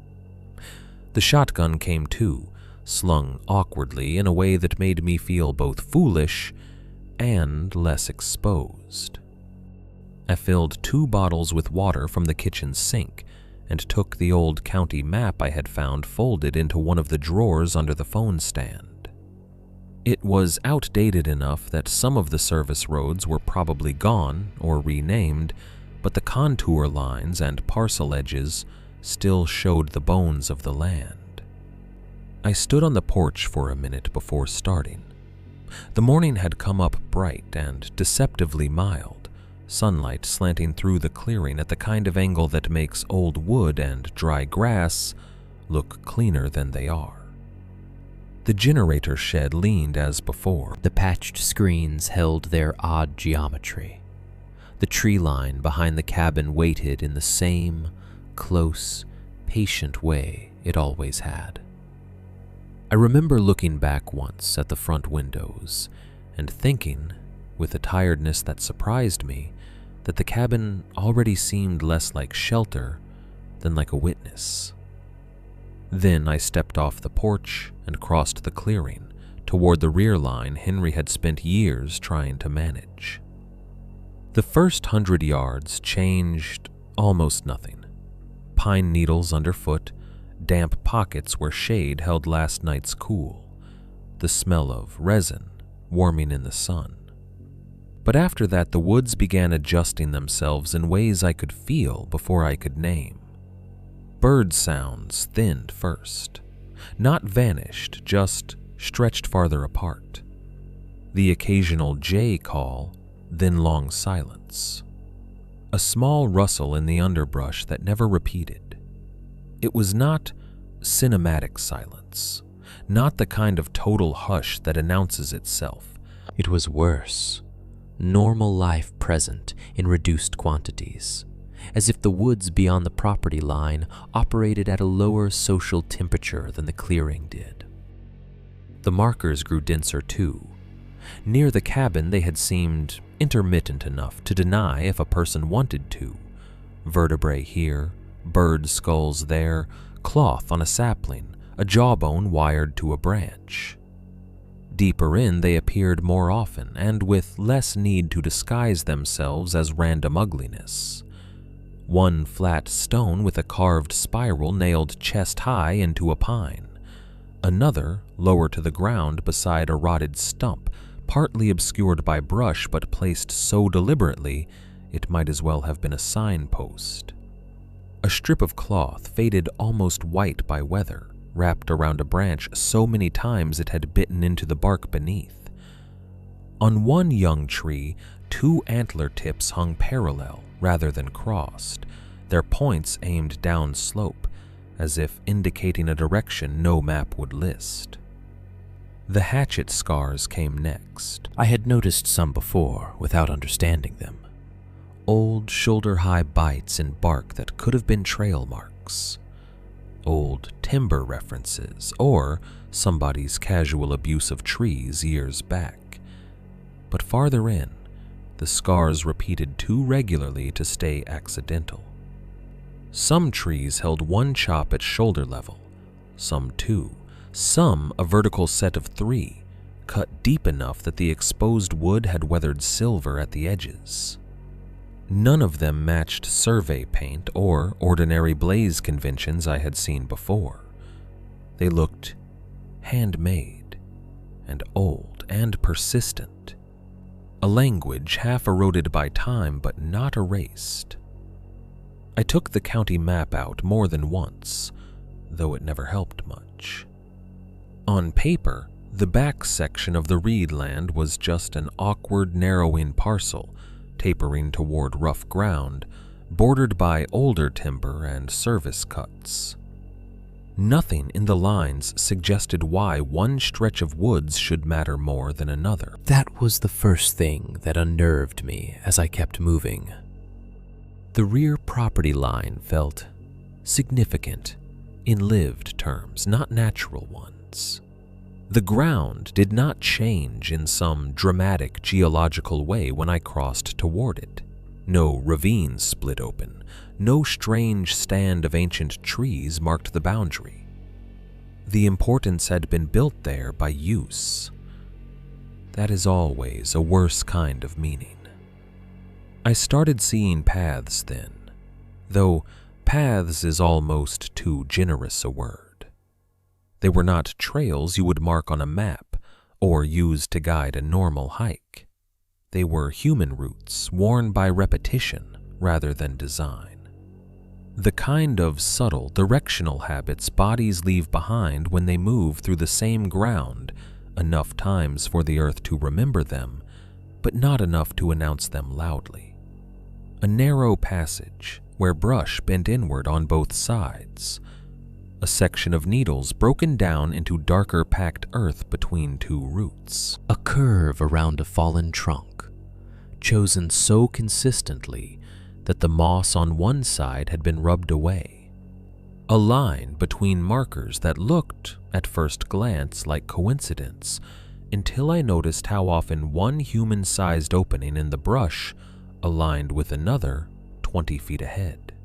These were not animal runs. They were too cautious and too intentional, not built for ease, but for habit. It struck me then that Henry's phrase about forcing lines of movement had worked in both directions. He had been setting some of the markers not simply to warn himself or others away, but to pressure traffic where he could predict it. If the land carried repeated human routes, then somebody had been using the rear section long enough for even improvised deterrents to become part of the landscape. I moved more slowly after that. Not because I expected someone to step out immediately, but because each new piece of evidence made time behave differently. I began stopping every 20 or 30 yards to listen. Not the panicked listening of the early days at the cabin where every branch knock threatened to become a voice. This was more analytical and somehow more dreadful for it. I was listening for patterns that didn't belong to me. The pause that comes after a person becomes still behind a tree. The small, unnatural silence where a bird might have gone quiet because something larger had entered its range. The distant click of metal or plastic against bark. Nothing gave itself away cleanly. The deeper I went, the more the woods felt historically occupied. That was the phrase that kept returning to me. Not haunted, not cursed, occupied. The way old buildings can carry a logic of use in their hallways and stairwells long after the original function is gone. The rear ground behind Henry's cabin held that same residue of repeated action. A place doesn't become meaningful to the people who work it badly without accumulating small proofs. At one point, I stopped beside a pine where 3 markers had once hung close together. One nail still in the trunk, one strip of cloth left to bleach, one spiral stone cracked and half buried at the roots. I crouched to compare the location with a note in Henry's book about marker 9 turned inward, and brushed aside some moss with the toe of my boot. That was when I saw the cigarette butt. It lay partly crushed into the moss near the base of the tree, tan filter dampened dark on one side, the paper still white enough in the middle to keep it from being old. Not pristine, not fresh enough to still smell of smoke, but recent. Recent in the only way that mattered. Not years ago, not from some prior era of timber crews or hunters or old parties that had already entered legend. Somebody had stood there, recently enough for the forest not to have taken the trace back yet. I stared at it for several seconds before picking it up with the folded corner of my map. There are few objects less dramatic than a cigarette butt. That was what made it hit so hard. Bones can be old, markers can be inherited, stories can outlive the hands that built them, but a cigarette filter, crushed into live moss, belongs to a body with lungs, to a pause in the shade, to a person who stood where I was standing and had no trouble enough being there to finish a smoke. I looked up slowly from the ground and saw the woods around me with all their earlier mystery stripped thinner than before. Not entirely. Some of the fear still belonged to the old materials, the bone markers, the faded cloth, the hatchet marks whose full grammar I still didn't understand. But the cigarette butt dragged everything 1 degree closer to the present. It told me with stupid, ordinary certainty that whatever system Henry had been watching, whatever lines he had tried to hold or distort or redirect, it had not become history just because people in town preferred to talk about it as if it had. Someone had been there recently, not decades ago, not in myth. Recently enough that I was no longer exploring a dead arrangement. I was inside an active one. 5.2. The Pit. I almost missed it. That was the worst part later, the part that kept replaying when I tried to reconstruct exactly how close I had come to stepping over it without knowing.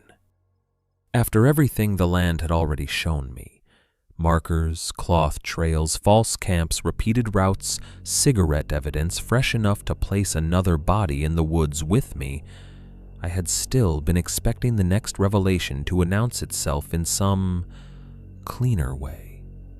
A structure, a clearing, a visible break in the terrain, something shaped enough to let me say afterward that of course I had recognized it for what it was.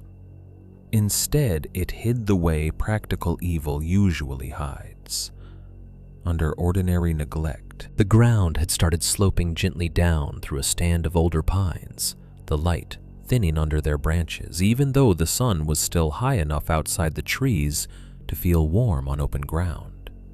The route I had been following, if you could call it a route, had narrowed again into one of those repeated human lines that only became obvious when you let your eyes stop searching for paths and start searching for habits. I moved from marker to marker where I could, though by then the symbols had gone subtler. A cloth remnant faded almost white, a single old hatchet chop on a trunk scarred enough by weather to look accidental unless you knew how many others to compare it to.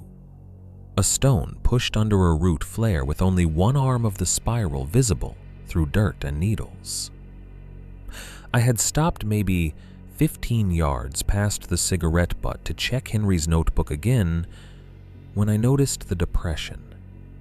It was not large, maybe 8 feet long, 4 or 5 across, irregular at the edges. At first glance, it looked like the sort of shallow sag you find everywhere in old timber.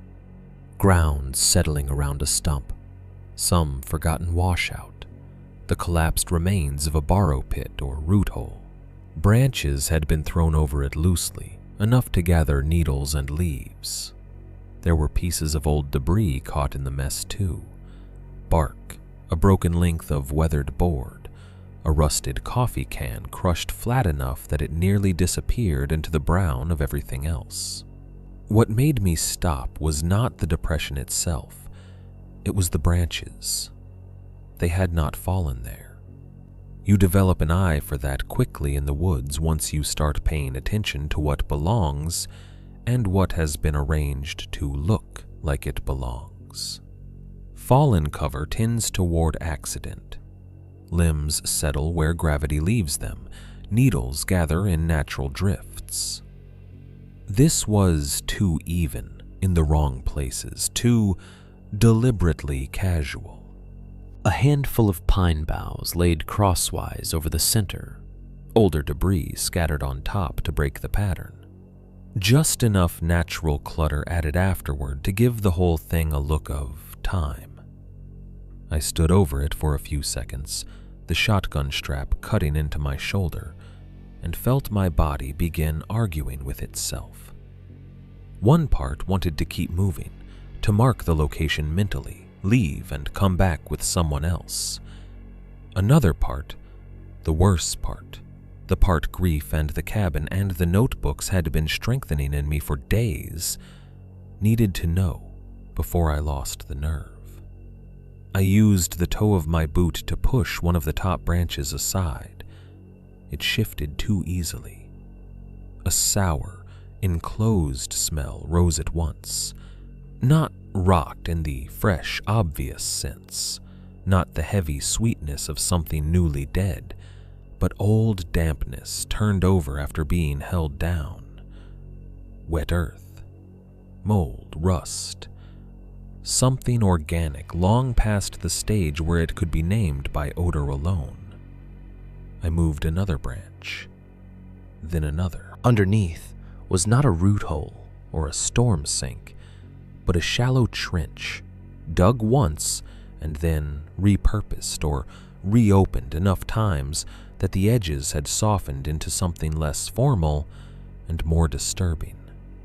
It might originally have been a fire trench. It might have been a dump site. It might have begun as one and become the other. The bottom was littered with old debris pressed together by time and weather until categories had started bleeding into each other. Bones were the first thing I fully understood. Not one clean arrangement, not a dramatic pile. Fragments, lengths, broken white curves under dirt and branch litter. Some clearly animal, even at a glance, rib arcs too large or too narrow for anything else. Long bones split the way people split game remains when they don't care who sees the leftovers. But mixed among them were pieces I could not read so easily, and the fact of not being able to read them was enough to make my stomach go hollow. There was cloth, too, dark with old staining that had survived sun and rain in the fibers. A shirt sleeve, maybe, or a pant leg, twisted into the debris. A strip of heavier canvas or tarp material folded under one end of a branch. Beer cans from different years, their designs faded into separate eras of carelessness. One old steel can rusting through at the seam, one newer aluminum crushed nearly flat, another half buried with only the pull tab showing. Rusted hooks lay among the mess as well, not fish hooks, bigger than that. Metal hardware of some kind, bent and furred with corrosion, the sort of object that becomes more alarming the longer you look at it, because it no longer carries its original purpose clearly. I crouched without meaning to, not to touch, just to see. That was when I noticed the tarp fragments more clearly. Not one sheet, but several pieces, dark green and blue-black, caught in dirt and root fibers, as if something larger had been cut up or torn down and discarded there over time. One scrap still held a brass grommet, rimmed with rust. Another had a sharp crease in it where weight had pressed it into the earth. Nearby sat a coil of wire and something that might once have been a zip tie, brittle with age. Then I saw the skull. It was not lying openly at the center like some theatrical warning. It sat half-canted near the right side of the trench, partly sunk into debris, one side stained dark from contact with the soil. Human enough that I knew it before I let myself know it. The proportions all wrong for anything else. The lower jaw was wired shut with thin, dark metal looped crudely through holes near the hinge. The mandible held in place not by anatomy anymore, but by somebody's decision. Dirt had packed into the teeth. One side of the cranium showed a hairline crack running back through weathered bone. I do not know how long I stared at it. Long enough for the woods around me to disappear. Long enough for every previous category I had tried to use on the property, odd local ritual, intimidation, inherited folklore, even organized trespass, to collapse into something much plainer and harder. This was not symbolic horror anymore. It was direct evidence of violence, not one event necessarily. That would almost have been easier. The beer cans from different decades, the mixed debris, the softened edges of the trench, the way old material and newer disturbance occupied the same ground, all of it suggested repetition, use, return. I swallowed and tasted bile. For a few seconds, I genuinely considered covering the pit back over exactly as I had found it and walking out without taking another look. There is a threshold where evidence stops clarifying and begins implicating the person who found it, if only emotionally. But I knew I needed proof. Proof for the sheriff, proof for myself. Proof that would not reduce later, under daylight and distance, into a story about exhaustion and isolated property and a family history full of suggestive nonsense. I pulled my phone out. The battery sat just under 30%. Enough, I thought. More than enough for photographs. I took one wide shot first, then crouched lower for the skull, the wire at the jaw, the tarp fragments, the rusted hooks, the edge of the trench where stained cloth showed through dirt. The screen lagged on the third image. I waited, jaw tight, and the camera recovered. I took another. Then another of the beer cans, deliberately including 2 different brand designs in frame because some part of my brain still wanted time markers, chronology, a way to argue later that this place had been used across years and not imagined in one panicked instant. That was when I noticed the ground nearby. Fresh boot prints marked the softer moss and damp soil just past the trench edge. Not perfect prints, not enough to cast, but recent enough that the tread still held shape and the edges had not yet rounded under wind and falling needles.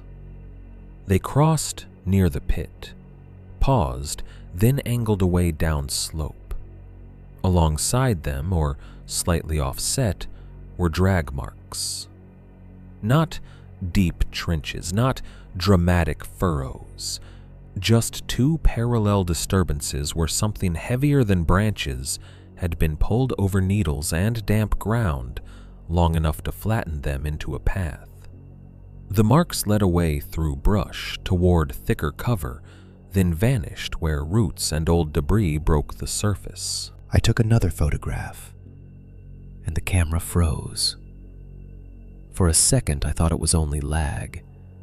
Then the screen blinked black, flashed back to the home screen, and threw up a storage error I knew was false because I had barely anything on that phone. I cursed out loud, reopened the camera, got one more partial shot of the drag marks, and then the battery icon dropped from 27 to 6% in a single blink, and the phone shut itself off. I stared at the dead screen in my hand with a level of fury that felt almost comic against the trench in front of me. It should not have mattered that much. I had already seen enough. But losing the photographs at that exact moment felt like the property reaching across every line I still trusted and touching the one thing that belonged to ordinary procedure: documentation, chain of evidence. The grown-up, bureaucratic instinct that had kept me moving since my mother died. The phone dying there did not make the pit more supernatural. It made me feel more alone with it. I slipped the useless phone back into my pocket and forced myself to look once more at the trench before backing away. The sickening thing was not any one object, not even the skull. It was the arrangement of use, the sense that this shallow, disguised hole had served as a practical answer to practical questions over a long period of time. Where do you put what remains after the show is over? Where do you stage something you do not want seen all at once? Where do you move what should not be easy to recover or narrate?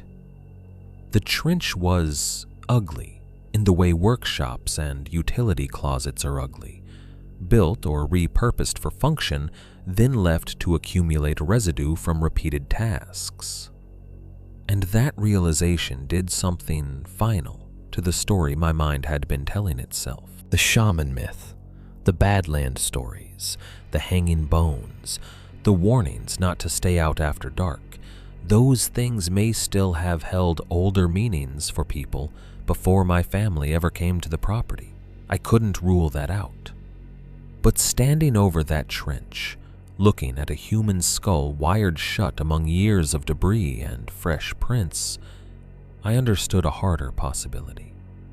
The legend had to become cover language, a useful skin stretched over a place where people were not merely frightened or misled, but hunted, staged, silenced, or disposed of in ways that became easier to live beside if you called the land cursed, instead of asking which men kept coming back to use it.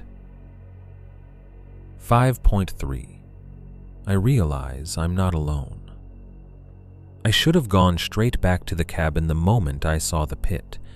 That was the correct move, not morally, not narratively, practically. Mark the location in memory. Get out while it was still daylight. Drive to town. Force somebody in uniform to come look at it before dark settled in and every word out of my mouth started sounding less reliable. That was what a smarter man would have done. Instead, I circled. Not far, not recklessly, not in the heroic sense people like to imagine when they explain bad decisions after the fact. I didn't plunge deeper into the trees looking for bodies or camps or some final answer. I just widened out from the trench in a slow, uneasy arc because the fresh boot prints and drag marks had changed the terrain under me again. Once you know a place has been used recently, every direction around the discovery starts to feel like part of the same sentence. I wanted to know where the drag marks led. I wanted to know whether the pit sat alone or belonged to a larger arrangement. I wanted one more piece of structure I could carry out of there and turn into something undeniable. I kept the shotgun unslung now, both hands on it, despite how clumsy that made me feel. My mouth had gone dry enough that swallowing hurt. The woods around the trench seemed quieter than before, though that might have been because my own hearing had sharpened under stress.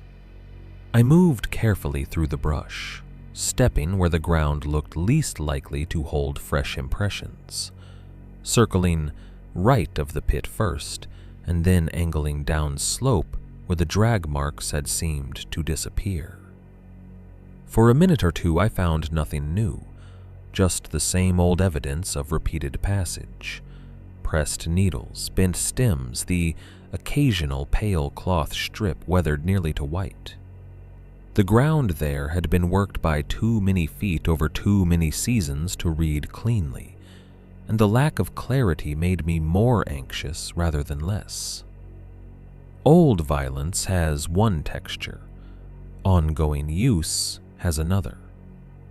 I was starting to understand that what scared me most was not mystery, but maintenance. Then I felt it. Not a sound first, not sight. A shift in attention so old and animal, I noticed it in my body before I could justify it.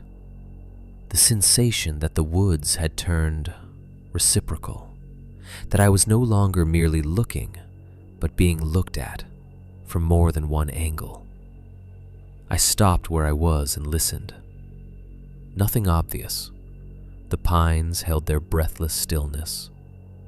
Somewhere farther off, too far to locate, a bird gave one abrupt, irritated call, and then nothing answered it.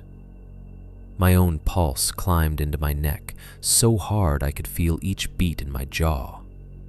I waited, the shotgun heavy in my hands, and tried to separate actual input from the panic that wanted to generate movement everywhere at once. The first visible sign came so small I almost missed it. About 20 yards upslope, beyond a pair of close-grown trunks, something pale shifted and vanished. Not a face, not enough for that. Just the edge of what might have been a sleeve. Light-colored fabric withdrawing behind bark too quickly to belong to wind or branch. If I had seen it from the road or in any other woods in America, I could have argued myself out of it in seconds. A strip of birch, sun on deadfall, the white underside of a snagged plastic bag. But those explanations arrived stripped of conviction because the movement had contained intention. It had disappeared the way a person disappears when he realizes he has shown too much. I swung the shotgun in that direction and saw nothing else. "Who's there?" I called. My voice came out flatter than I expected, too controlled to sound brave, and too loud not to sound alone. No answer. I waited another 5 seconds, 10 maybe, and in that space something moved lower and farther left. A boot withdrew behind brush. Again, not enough for certainty in any sane court, just the back edge of a sole. Dark tread flashing once between ferns before the leg attached to it vanished out of sight. What shook me wasn't the glimpse itself, it was how practiced the withdrawal looked. No stumble, no startled lurch. Whoever it was had already been standing in concealment and had pulled back cleanly the moment he understood I'd seen enough. That was when the woods stopped feeling like a site of old crimes and became, all at once, a place where I was presently outnumbered. I started backing away in a slow diagonal, trying to keep both glimpsed positions in front of me without losing my footing on the roots and needles. The notebook in my jacket pocket pressed against my ribs when I moved, and absurdly, I became aware of it as a fragile thing, paper against flesh, as if Henry's bad handwriting could still help if I reached the right section fast enough. Then came a knock. Not near, distant enough to blur direction. Just one dry, hard strike of something against wood from somewhere deeper in the trees ahead of me. It sounded exactly like a signal. I froze again. No follow-up, no second knock, nothing that would let me triangulate it, just that single deliberate contact, as if someone had lifted a piece of branch or bone and struck a trunk once to tell the others where I was now standing. I don't know whether that was true. I only know how the sound landed in my spine. I turned farther downhill, abandoning the idea of circling the pit completely, and started moving back the way I thought I had come. Not running yet, not while the ground still needed careful reading under my boots, but fast enough that I was no longer pretending this was evidence work. 20 or 30 yards later, I found one of Henry's markers. It hung from a young pine at shoulder height, a simple assembly compared with some of the older ones, a short chain of vertebrae and a spiral stone below it. But the thing that stopped me was not the design. It was the cord. The older markers on the property had mostly been tied with cloth or darkened wire or weathered twine gone stiff with age. This one had been remade with newer cord, clean synthetic stuff not yet frayed, pale enough at the knot to show it had not spent years in the sun. The vertebrae were old. The stone was old, but the fastening was recent. Fresh maintenance. I stood there with my skin crawling and understood the last piece I had been resisting. Henry was not the only person who had ever used the markers as part of a system. Someone else was maintaining it now. Not preserving it by accident, not stumbling across old signs and leaving them untouched. Maintaining it. Rebinding, rehanging, keeping the vocabulary active.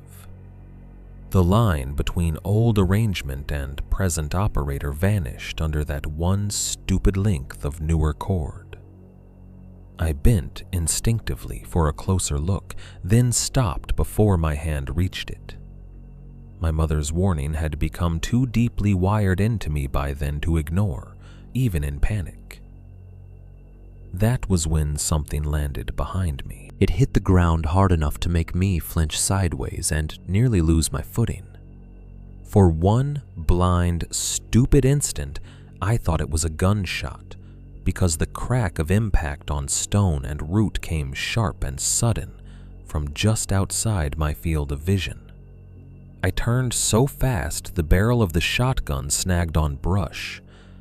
A piece of bone, or maybe a white stone, I could not tell in that first second, had struck a trunk 2 feet to my right and bounced into the needles at my heel. Thrown. Not dropped, not fallen. Thrown from behind me with enough force and accuracy to let me know the distance between us was already smaller than I wanted to believe. That broke whatever remained of my attempt to move carefully. I ran. There is no dignity in how a man runs through timber when his mind has finally accepted the possibility of coordinated harm. He crashes, corrects, slips, curses, snatches the shotgun in too tight to keep it from fouling on branches, and keeps expecting hands to close on him from one side or the other.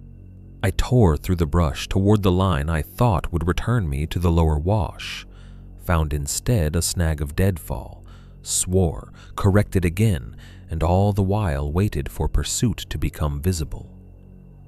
It never did. What came instead, once and only once, was male laughter. Low, brief, not loud enough to locate exactly, but close enough that I felt it in my stomach more than my ears. Not theatrical villain laughter, nothing so clean. Just the short, involuntary sound a man makes when something has gone his way, and he does not need to celebrate it loudly because everybody present already understands. Then silence. That silence was worse than shouting would have been. It told me they did not need to chase. They knew the ground. They knew where the cabin sat. They knew I was heading back to the only structure on the property I still thought of as mine. I hit the edge of the clearing, half running, half falling, lungs burning. The sudden open light made me dizzy. For a second, the cabin seemed impossibly far away, standing in plain view under the afternoon sky with its patched screens and bleached porch boards. Absurdly domestic after what I had just come through. Then I saw the porch and stopped dead in the grass. Something hung from the front hook. I had left that hook empty. I knew that, with the bone-deep certainty people reserve for small details they have been monitoring too hard. When I drove back from town the day before, when I carried supplies in, when I stood on the porch that morning preparing to go into the back 40, the hook beside the front door had held nothing. Now a marker hung there. Not one of the old ones from the tree line, a new one, smaller and cruder, assembled fast but not carelessly. 3 pale bones tied in a short cluster, a strip of cloth twisted through them, a flat fragment of stone or antler fixed below with wire. I walked toward it slowly, all the strength gone out of my legs at once. The cloth was mine, not guessed at, not a similar pattern. Mine, a torn strip from the hem of the red and black flannel shirt I had worn the first day at the cabin, the one now lying folded over a kitchen chair where I had left it after changing that morning. I knew the frayed edge. I knew the tiny grease stain near one corner from helping a friend swap brake pads 2 winters earlier. I knew it because ownership reveals itself with humiliating speed when a thing has been taken from your own life and worked into someone else's object.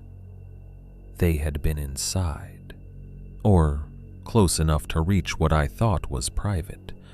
Either possibility hit with the same cold force. I stood on the porch, staring at that little handmade marker, and felt the entire shape of the situation lock into place around me.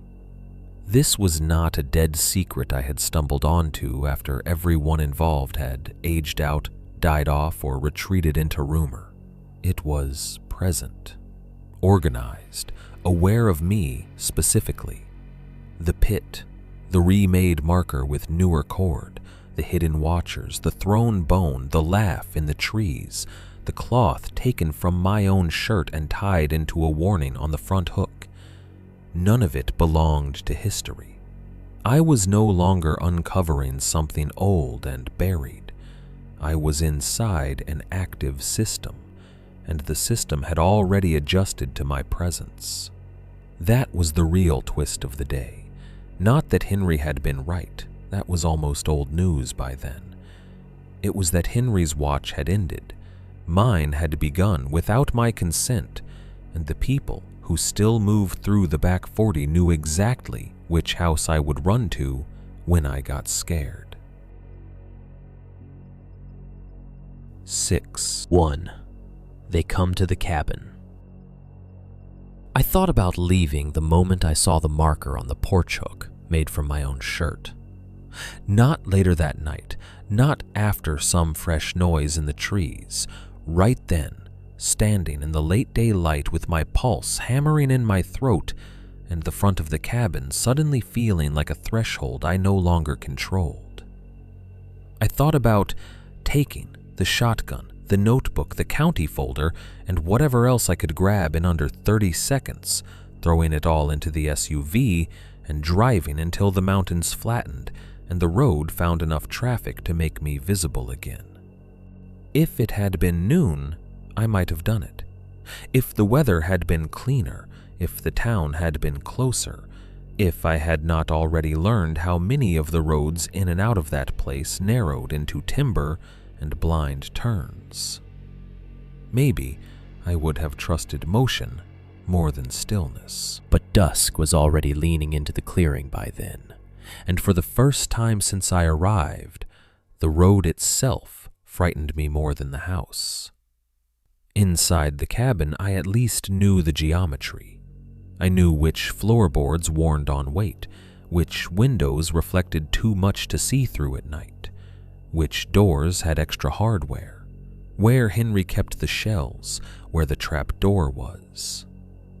The road offered none of that, just gravel, dark trees too close to both sides, and the sick certainty that if they had already been inside the cabin, or close enough to take cloth from it, they knew my vehicle too. They would know what direction I had to go. They would know how far it was to town. They would know where the county road narrowed and where a truck could sit without headlights and still own the lane. That was how fear made the decision for me, not courage. Calculation under pressure. The house felt bad. The road felt fatal.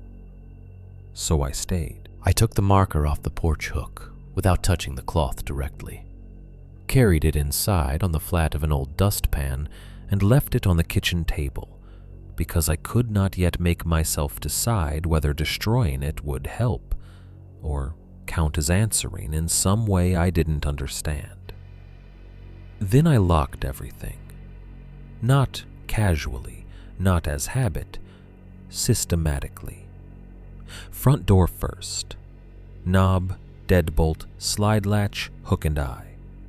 Side door, knob, bolt, the warped lower brace Henry had cut years earlier to jam under the handle. Back door, same sequence, plus the kitchen chair under the knob again because it gave my hands something to do and fear loves ritual. Then the windows. I checked every latch, every pinned blanket, every patched screen. I drew the curtains in the back bedroom and killed the lamp in the front room before full dark had settled, unwilling to stand lit inside that place for anyone watching from the tree line. By the time I finished, the cabin no longer felt like a home, or even a dead relative's stubborn outpost. It felt like a position under temporary siege. The light outside thinned by degrees. One of the worst things about that property was how early darkness seemed to arrive under the timber. The sky beyond the clearing could still hold color, while the tree line itself had already gone black. As the last of the evening drained out, the cabin started giving off its familiar layered sounds. The fridge motor beginning and failing, then catching properly. The screens ticking as the temperature dropped. The generator humming outside with that low, steady mechanical note that somehow made all the organic silence around it feel more deliberate. I sat in the front room for a while, with the shotgun across my knees and Henry's notebook open beside me, not reading so much as staring at the lines I already knew. Do not answer whistling after dark. If you hear your name, stay inside. If there are 2 camps, leave. Do not move the markers. Too late for one, maybe too late for all of them.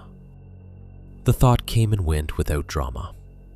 At a certain point, fear stops producing commentary and just starts taking inventory. The first sound came from near the generator shed. A whistle. Short, casual, not eerie at all, which made it worse. Just one clean note, then another, lower one, like somebody checking whether a friend had heard him from around the side of a truck. It carried across the clearing and touched the cabin wall, lightly enough that I could have dismissed it if I had not already heard the same easy human sound in the woods near the second camp. I did not move. A few seconds later came a soft knock at the front door. Not pounding, not an attempt to force entry. 3 measured taps with bare knuckles or something close to it. The kind of knock a neighbor might use if he was embarrassed to ask for jumper cables after dark. Every nerve in my body lit up at once. Then silence again. That was how they did it. Not with a rush, with sequence, with patience. One sound from the shed to draw attention outward. One knock at the door to make the house feel permeable. Then, enough silence for the mind inside to start filling in the gaps on its own. I kept my eyes on the front windows and listened. Weight settled onto the porch steps. Not all at once, a slow, testing compression of old boards, one riser, then another, as if someone had put only part of his weight down to see how much the wood would tell him. The cabin gave that sound back into the room through floor and frame rather than air. I felt it as much as heard it. My grip tightened on the shotgun. There came next a laugh, if it can be called that. Too low to localize, more a rough shape of amusement than a clean sound, somewhere off to the left of the porch and farther back than the steps. It did not carry enough for me to know whether it came from one man or 2. That uncertainty felt intentional too.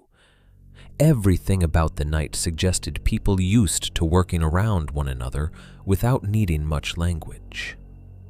I stayed in the chair until my legs started to cramp from being so still. Then a voice from outside said my name. Not my mother this time. Henry. Or rather, Henry's exact tone, used with enough accuracy that the first second of hearing it lifted the hair on my arms before my reason could object. Brandon.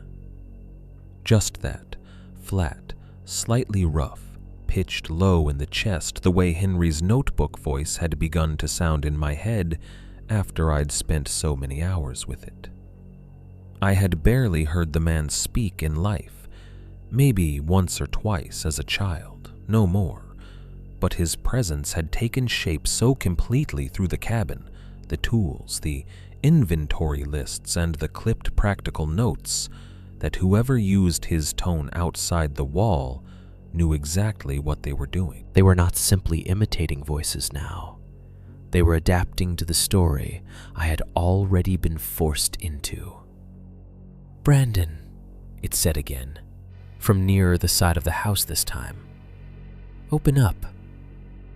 I almost answered in anger, not because I believed it, because the intimacy of the theft enraged me. My mother once, and now Henry. The house itself seemed to be being spoken through. Every dead habit inside it turned against the one living man trapped there. Instead, I stood and moved to the side window near the narrow hallway, keeping low enough that if they were watching the glass, they might not get a full silhouette. The porch light was already on. I do not remember turning it on. Maybe it had been left that way before dusk. Maybe I had hit the switch by reflex while locking up. Either way, its weak yellow cone cut only a shallow shape out of the dark beyond the cabin, enough to make what stood outside worse rather than clearer. I saw at least 3 figures, maybe 4. The edges were wrong in the dark, and none of them stood still in a way that gave me a clean count. They stayed beyond the strongest part of the porch light, just far enough back that I could not fix faces.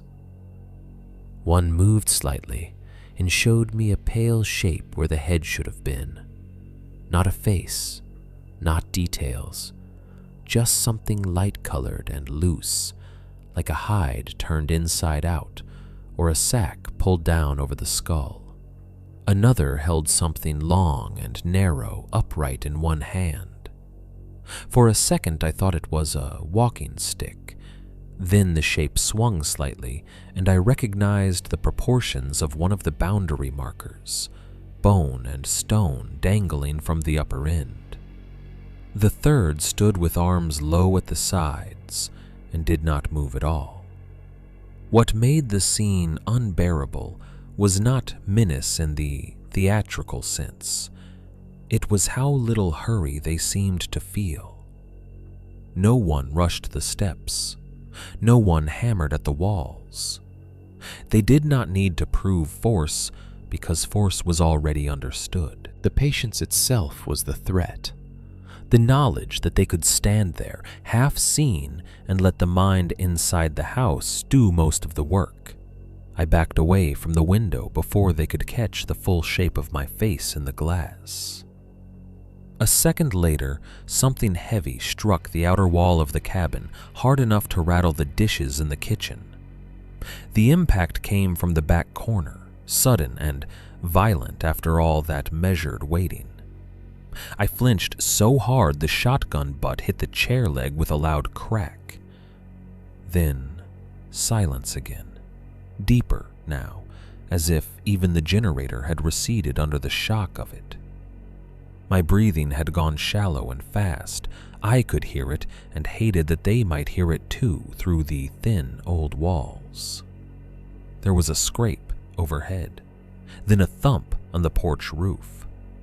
Something rolled across the shingles, slow at first, then faster as it found the pitch, skidding toward the front edge above the window. I moved before I knew I'd decided to. Flashlight snapping into my left hand, beam up toward the glass just as the object slid past the edge of the roof and dropped through the strip of light beyond the pane. I only saw it for an instant. Hair, or something made to pass for a scalp. Dark, wet, uneven, with the pale underside flashing once as it rolled down and disappeared beyond the lower edge of the window frame. It could have been animal hide, dressed up to resemble human remains. It could have been worse. In that first fraction of a second, my mind did not care which. The image hit with the full force of recognition before interpretation had time to intervene. I made a sound then, not a shout exactly, more a short, involuntary burst of air dragged out of me by panic. That humiliated me almost as much as it frightened me, because it meant I had finally given them proof of effect. Outside, nobody laughed immediately. That would have been too easy. Instead, there came a soft movement near the front steps, then another knock at the door, this time with something harder than knuckles. Wood on wood, patient, deliberate, as if the whole night were a lesson in how long they could continue before I did something for them. That was the true beginning of the longest night, not when they surrounded the cabin, not when I saw the figures, but when I understood the shape of their method. This was not a chaotic attack by drunk men or feral locals high on the thrill of isolated land. This was a home invasion, conducted by people who knew that patience is more terrifying than force, that a borrowed voice can get farther inside a room than a weapon at first, and that if you let a man imagine what just rolled off his roof, his own mind will finish half the assault for you. 6.2 The Crawl Space Vigil. I don't remember making the decision so much as finding myself already in motion. One moment, I was standing in the front room with the flashlight still shaking in my hand, the image of that wet-haired thing, or thing made to look like one, rolling past the window still burning behind my eyes. The next, I was in the back bedroom, on my knees, dragging the rug aside with one hand while keeping the shotgun pinned awkwardly under my arm with the other. The trapdoor ring was cold and slick with my own sweat when I grabbed it. I hauled the hatch up too hard, heard the hinges complain, and for one stupid second, I was certain the sound alone would bring them straight to me. Maybe it did. Maybe by then they already knew exactly where I was going. I took the shotgun, the flashlight, one bottle of water, and Henry's notebook. I don't know why I grabbed the notebook, except that by then it had become the closest thing I had to another living person in that house. Not comfort, not protection, just the record of someone else who had listened to the same walls and tried to survive by naming patterns. I climbed down the rough slats into the low dirt chamber, pulled the trapdoor shut above me as gently as panic allowed, and lowered myself into the cramped dark with my back against the earth-packed wall. The air down there was colder than the bedroom above, but thicker. Dirt, mold, old wood. The stale mineral smell that had hit me the first time I opened the hatch. And under that, once you were forced to breathe it fully, the faint metallic trace I had noticed before. The old, dry smell of blood that has long since stopped being blood in any practical sense, but still lingers in porous things and closed spaces. It was not strong enough to overwhelm. That somehow made it worse. A cellar can smell of potatoes or mildew or old tools without changing a person. This place smelled like evidence kept too near the ground. My flashlight beam cut across the shelves and brought the room back in pieces. Coffee tins full of buttons and belt buckles, evidence bags with dates on them, broken knives, shell casings, Polaroids bowed by damp. The boxes of bones on the lower shelf looked whiter in the narrow light than they had in daylight, less identifiable and more accusatory. The old photograph of my mother and Henry with the 3 unknown men was tucked inside my jacket pocket now, close enough to my chest that I could feel its edges every time I inhaled. Above me, the cabin went on existing for maybe 20 seconds, as if nothing had changed. Then the floorboards began to creak. Not running footsteps, not the reckless crash of intruders storming rooms. Slow wait. Careful. A measured crossing of the front room from one side to the other, as if somebody had stepped inside or had already been inside and was testing which boards talked back under him. The sound came through the ceiling as a shifting language of strain. One plank holding, one nail complaining, one heavy step pausing to let the old wood settle before the next. I sat with the shotgun across my knees and forced myself not to move. That was the first lesson of the crawl space, and maybe the worst one. Once you are under a floor, listening to other people decide what pace to use above you, your own body becomes the noisiest thing in the world. Breath, clothing, fingers tightening against wood, saliva you can't swallow quietly enough. My own pulse felt huge, a mechanical knocking in a chamber too small to contain it. Something opened in the kitchen, a cabinet door, maybe 2. I could hear the soft, blunt tap of wood striking wood, then the pause, then another. Not frantic searching, not drawers yanked out and dumped, just someone opening things one at a time, as if he had all night and no reason to hurry. The restraint was what ate at me. Violence has a shape you can brace against. Patience makes you do the work for it. Long silence. Then glass broke once. Not a window, smaller. A drinking glass or jar knocked off a counter, the crack of impact followed by a brief scatter across floorboards.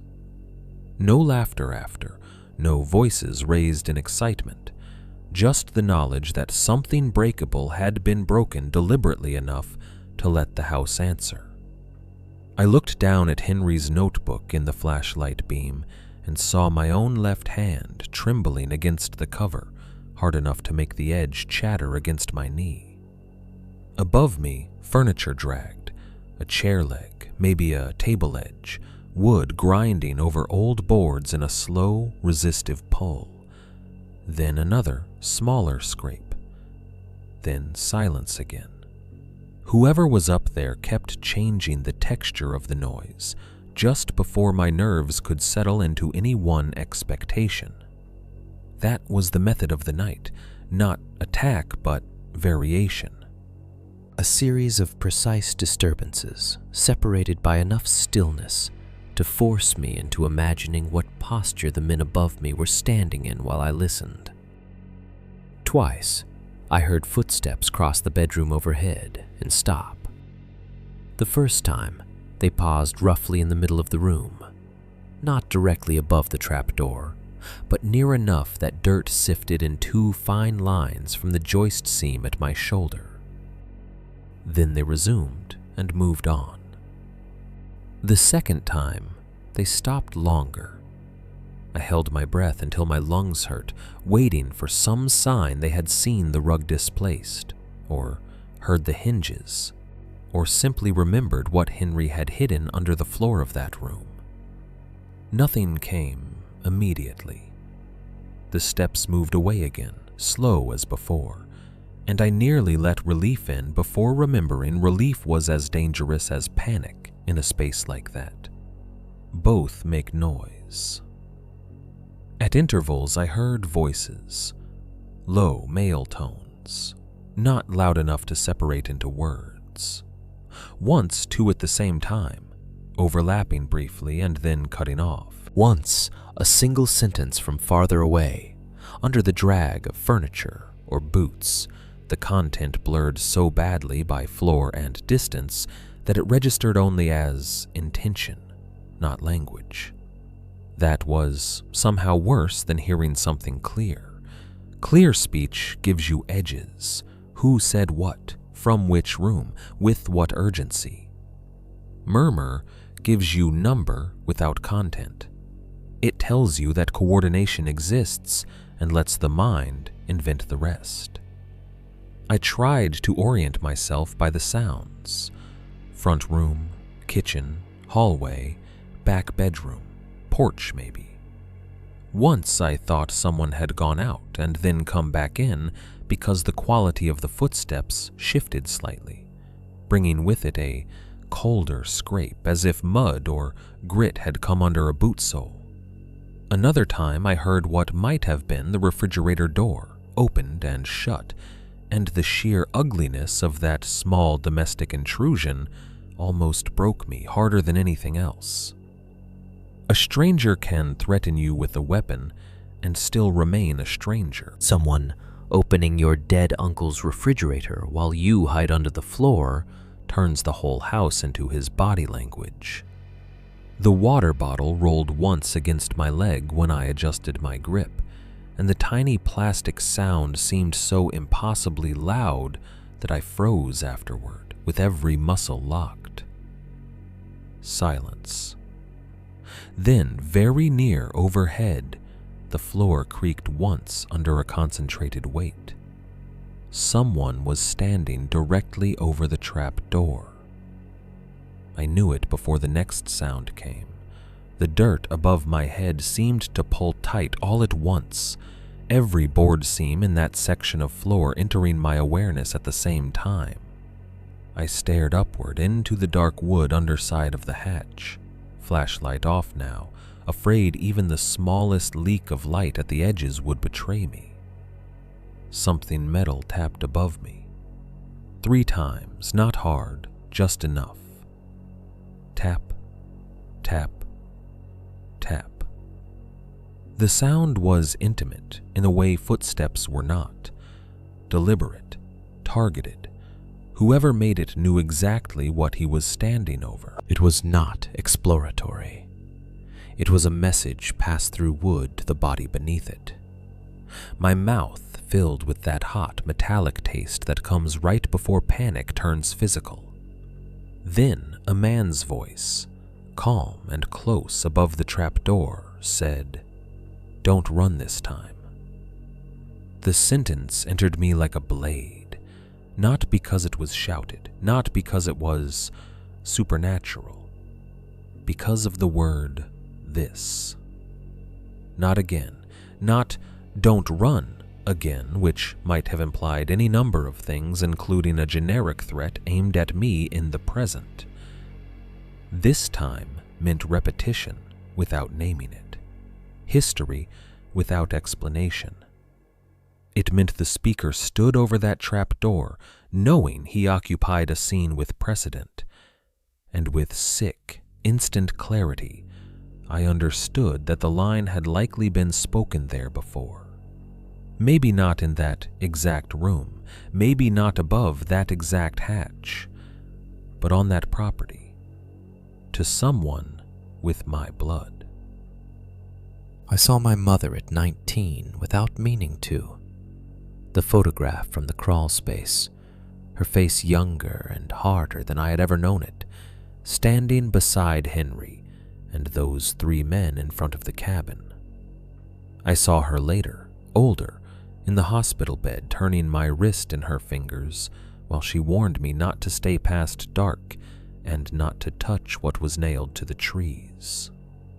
For one blinding second, the whole span of her silence rearranged itself around the possibility that she had heard words like that once, in that same calm male tone, on a night she had survived by leaving. Then Henry younger, maybe already too far in, maybe already trying to fix something he had once believed he could control. Henry in the notebooks writing flat, humiliated lines that now sounded less like observation and more like penance. Thought they'd stop with one. Clara was right. They never stop. My body reacted before thought did. A sound tried to come out of me. Some raw, half-formed thing made of grief, rage, and terror. And I crushed it by shoving my sleeve against my teeth and biting down so hard I tasted cotton and old detergent. Above me, no one spoke again immediately. The weight remained over the trap door for maybe 5 seconds more, maybe 20. Time in that cellar no longer behaved in useful increments. Dirt ticked once from the seam above my shoulder. Then the pressure shifted. The floorboard complained softly. Steps moved away. I stayed hunched there with my sleeve in my mouth, shaking so hard the flashlight in my hand knocked lightly against my knee. The urge to cry out had not come from fear alone. It had come from recognition of a pattern larger than the night itself. The line over the hatch had done what no direct threat yet had. It fused the present danger to family memory. It made the whole property feel not merely hostile, but inherited in the worst possible way. Not by legal title, but by repetition. Above me, the vigil continued. Cabinet doors again, a slow crossing of the front room. Something brushed the wall in the hallway hard enough to shed a dusting of grit. Once there came a short burst of movement, quicker steps, then a drag, then silence as complete as if the house had emptied. I waited through that silence, nearly in tears from the effort of not moving, convinced at any second the hatch would wrench upward and the whole thin architecture of wood between me and them would give way. It never did. That was what made the crawl space its own kind of torture. No reveal, no monster, no violent climax to justify the terror already spent. Just human patience above my head and inherited dread inside my chest, each feeding the other. The men in the house did not need to find me immediately. They had already taught me enough by making me listen. At some point, far enough toward dawn that the air in the cellar had turned sharper, the sounds overhead began thinning out, not ending cleanly, just stretching farther apart. One floorboard complaint, a pause long enough to become another kind of silence. Then what might have been the front door closing softly, or perhaps only wind touching the porch screen. I could not trust any distinction anymore. I remained under the floor because there was no version of caution left that included guessing. The shotgun lay across my lap. The notebook rested open beside my boot where I had dropped it earlier, its pages dim in the dark. Above me, the house settled around the absence of other bodies, around the sentence still echoing through the wood. Don't run this time. By dawn, it no longer sounded like a threat invented for me. It sounded like a rule in a conversation my family had been having with that place for years, maybe decades, while I was still young enough to think silence meant the danger had passed. 6.3. What they take, what they leave. I stayed under the floor until daylight had fully earned the name. Not grayness, not the first weak leak of morning through the seams above me. Full daylight, the kind that gives objects back their edges and makes a man feel stupid for surviving the night inside his own fear. I waited past that point too, because by then fear had changed shape again. It was no longer only about what might still be in the house. It was about becoming the person who opened the trap door too early because silence had started to resemble safety. So I listened. The cabin gave me nothing clear. Once, sometime near dawn, I thought I heard the front steps complain under weight and then settle. Once I was almost sure the porch screen shifted in a breeze that had finally arisen after the long dead hours before morning. Once the refrigerator motor kicked on and off again, and the sheer normality of that little mechanical cycle made the house feel more violated than any shouted threat could have. But no voices came back, no knocks, no footsteps measured themselves over my head. Just the old wood, the cooling air, and the thin ache in my knees from holding one position too long in the dirt. By the time I finally moved, my back had stiffened so badly I had to unfold myself in stages. The flashlight was almost dead. The bottle of water still lay at my boot, untouched because I had not trusted the sound of drinking. Henry's notebook rested open beside my leg, face down now where my hand had knocked it sometime in the darkest stretch of the night. The pages smelled faintly of cellar dust and damp paper. I closed it, slipped it under my arm, and stood with my head bent because there wasn't room to do otherwise. Then I reached up and pressed the trap door gently with my palm. Nothing. I waited another few seconds, then pushed harder. The hatch gave with the reluctant scrape I remembered from before, and a line of clean morning light split the dark above me. Dust drifted in it. No shadow crossed, no voice greeted me from the room. I climbed up slowly, shotgun first, then shoulders, then one knee on the floorboards of the back bedroom. The room was empty. At first, that was all I could process. The bed still there, the rug dragged aside, the yellowed curtains hanging flat in the weak morning light. No figure in the corner, no movement near the door. Just the small, stale room I had entered the night before, now carrying the drained quality of a stage after the audience has gone.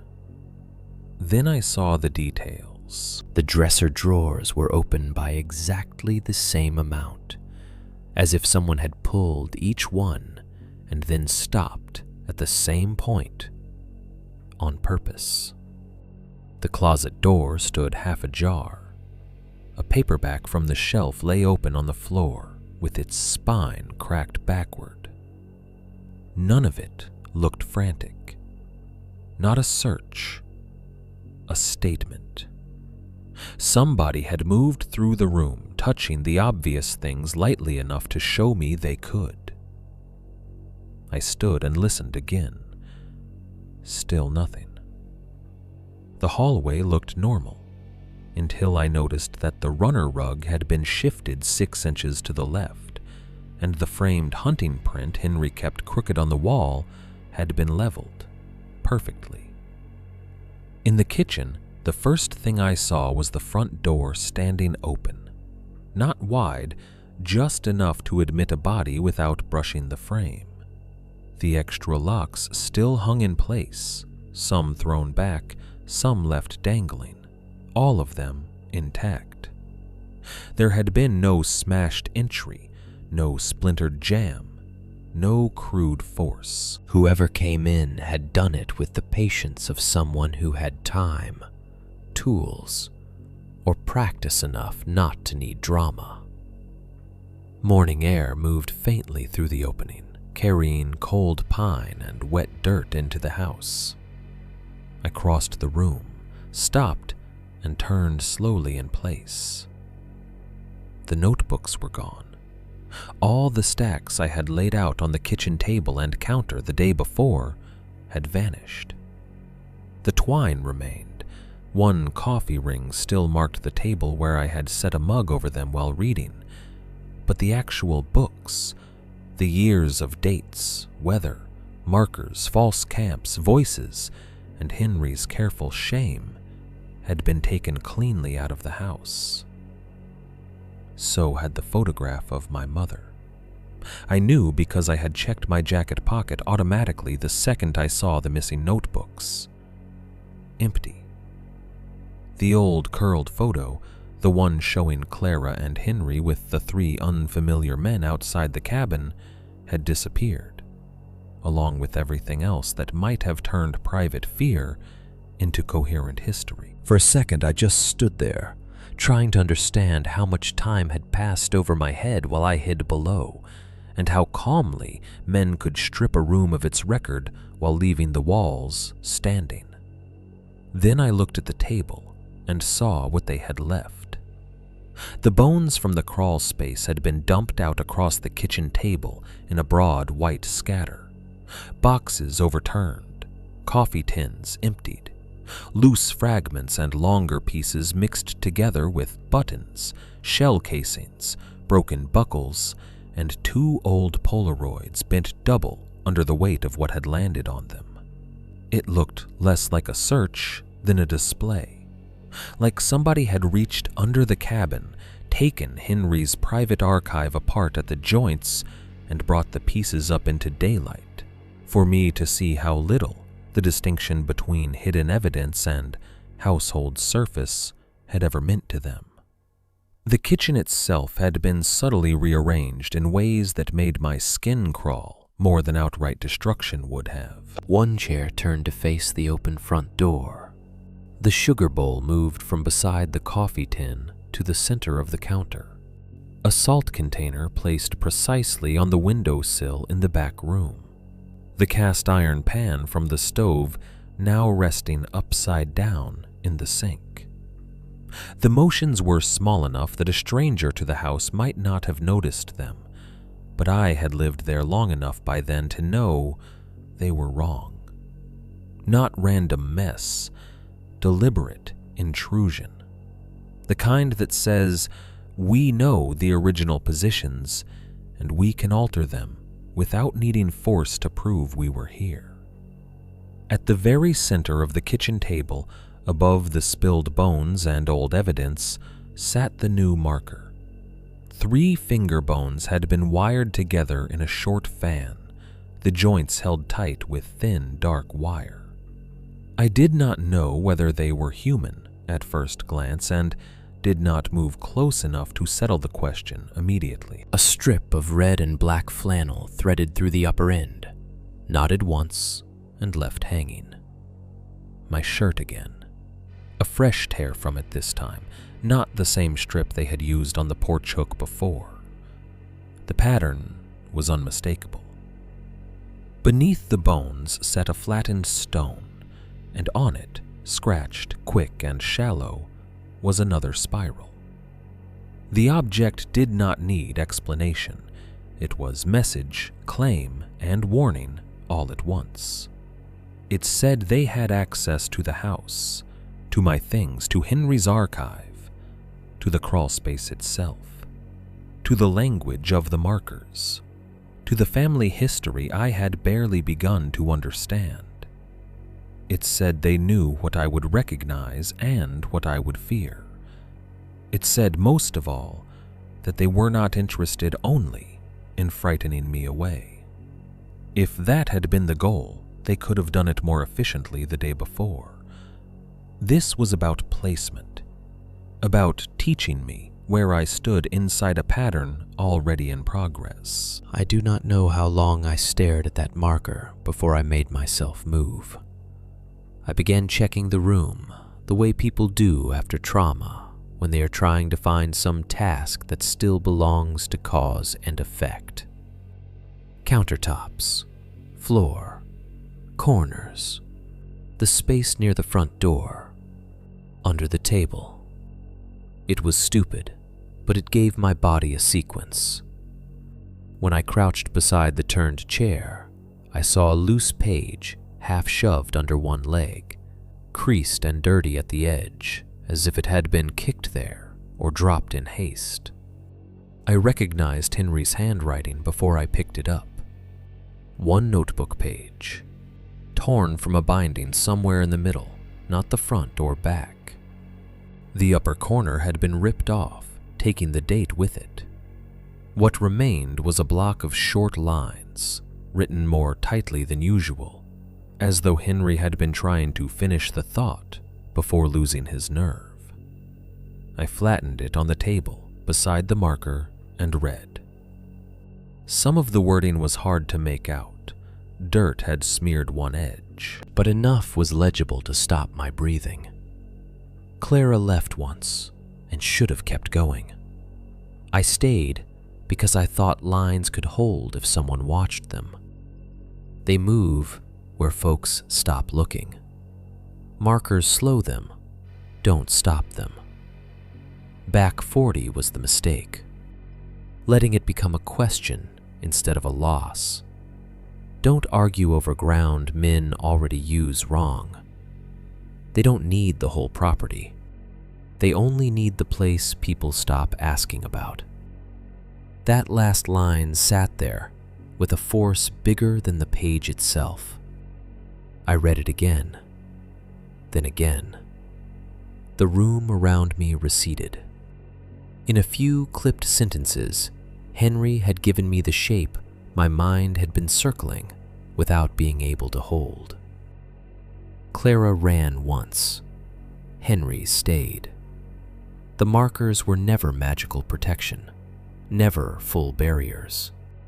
At best, they altered routes, slowed movement, forced decisions. And whatever had happened years ago around the back 40, whatever deal, refusal, arrangement, or dispute my mother's note had pointed toward, it had not been a conflict over the whole reed land in the ordinary sense. The danger did not need ownership of everything. It only needed one patch of ground sufficiently isolated, sufficiently feared, and sufficiently blurred by story that people would stop asking precise questions about what happened there. The nightmare at the cabin was not new. That was the real climax of that morning, harder to absorb than the open door or the missing notebooks or the finger bone marker sitting in my dead uncle's kitchen. My family had already lived some version of this.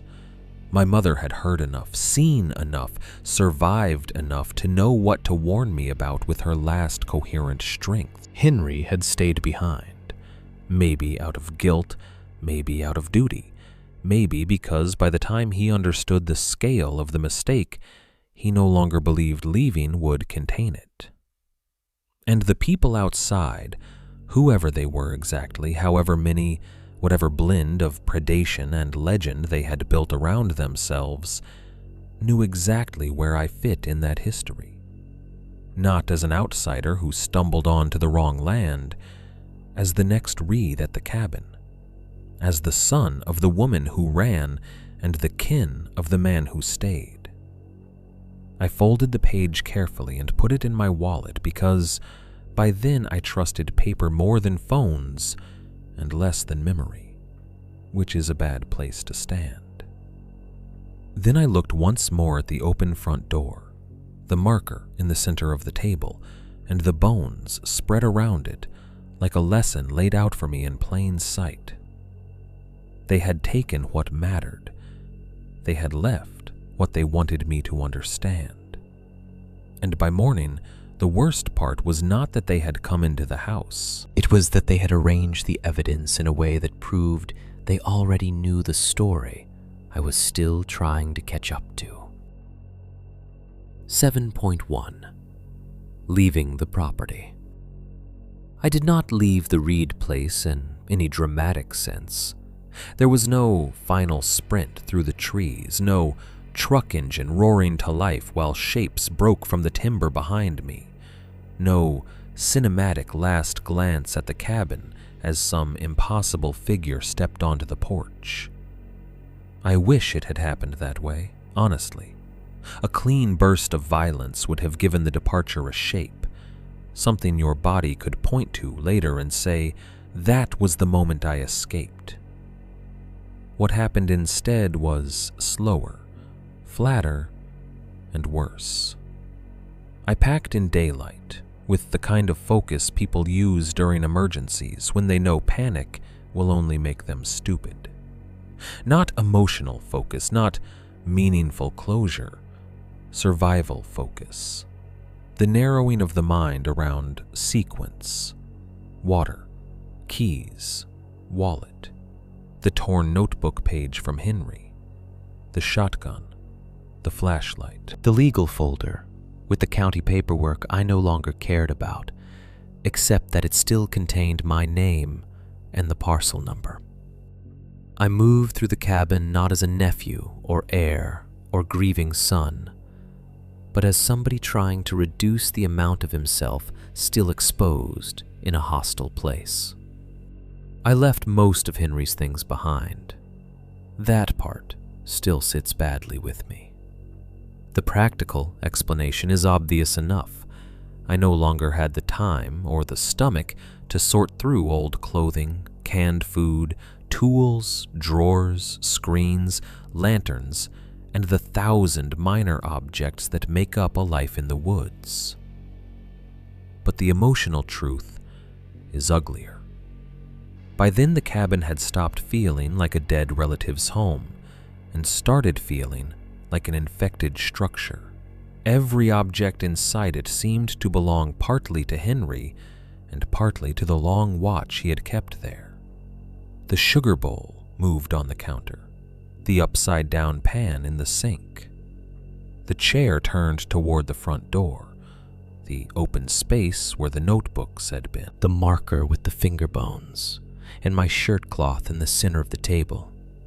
Nothing in the place felt untouched enough to take cleanly with me. I took what I thought still mattered. Henry's final torn page, the county map, the phone, though it remained unreliable and nearly dead, my mother's warning, which by then had ceased to be memory and become procedure. Everything else stayed where it had been arranged for me. I did not call the police from the property. People who haven't lived through that kind of narrowing always assume they would call immediately, because phones and emergency numbers belong to the world where systems still feel intact. But that cabin had stripped away my trust in every part of the chain that would have had to connect for such a call to matter. Signal came and went. Response time out there was a guess, dressed as policy. Jurisdiction felt slippery in exactly the ways bad ground likes. And perhaps worst of all, I no longer believed I could explain what needed explaining in language the deputy would be able or willing to act on before night came again. What was I going to say? That men had entered the house without visibly forcing the locks? That they had used my dead mother's voice at a window and Henry's tone outside the wall? That I had found a hidden trench containing mixed remains, rusted hooks, tarp fragments, and a skull with its jaw wired shut? That the private evidence archive under my uncle's floor had been emptied onto the kitchen table and marked with a small construction of finger bones and my own flannel shirt? All of it was true. All of it would sound disordered in the mouth of a sleepless man standing in a half-condemned cabin at the edge of contested timber with no photographs that had saved properly and no notebooks left to hand over. I knew enough by then to understand that truth and usability are not the same thing, so I packed fast and said nothing aloud. The house watched me go. That is melodramatic if taken literally, but emotionally, it is the most accurate sentence I have. Every room I crossed on the way out felt inhabited by intention, even though no one was visibly there. The back bedroom with the shifted rug and the trap door seemed darker than the surrounding boards. The kitchen, with the table still littered with bones and old keepsakes from the crawl space.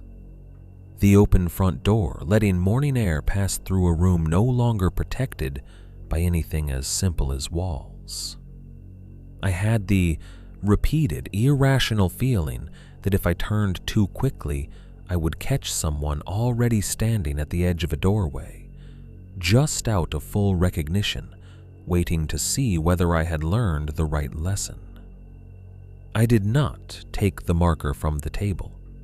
I could not make myself touch it. I went out through the front door because not using it would have felt like another kind of obedience, and I loaded the SUV in 4 fast trips. Folder and map first, water and flashlight, the shotgun wrapped in an old blanket from the front room because I did not want it visible through the windows if I got stopped for any ordinary reason on the road. The final torn notebook page tucked into my wallet, then checked. Once, twice, 3 times before I let myself shut the driver's door. The engine started on the second turn. That detail still matters to me more than it should. A machine behaving like a machine, a battery answering ignition. Something in that place still consenting to cause and effect. I backed out too quickly, corrected the wheel, and nearly clipped the leaning post by the fence line because my hands were shaking harder than I had admitted. Then I pointed the nose of the SUV toward the road and left. The drive out was not fast. That was another lie fear would not let me keep. You imagine escape as acceleration, but gravel roads through timber don't care how badly you want distance. Too fast and you slide, too slow and every tree line feels full.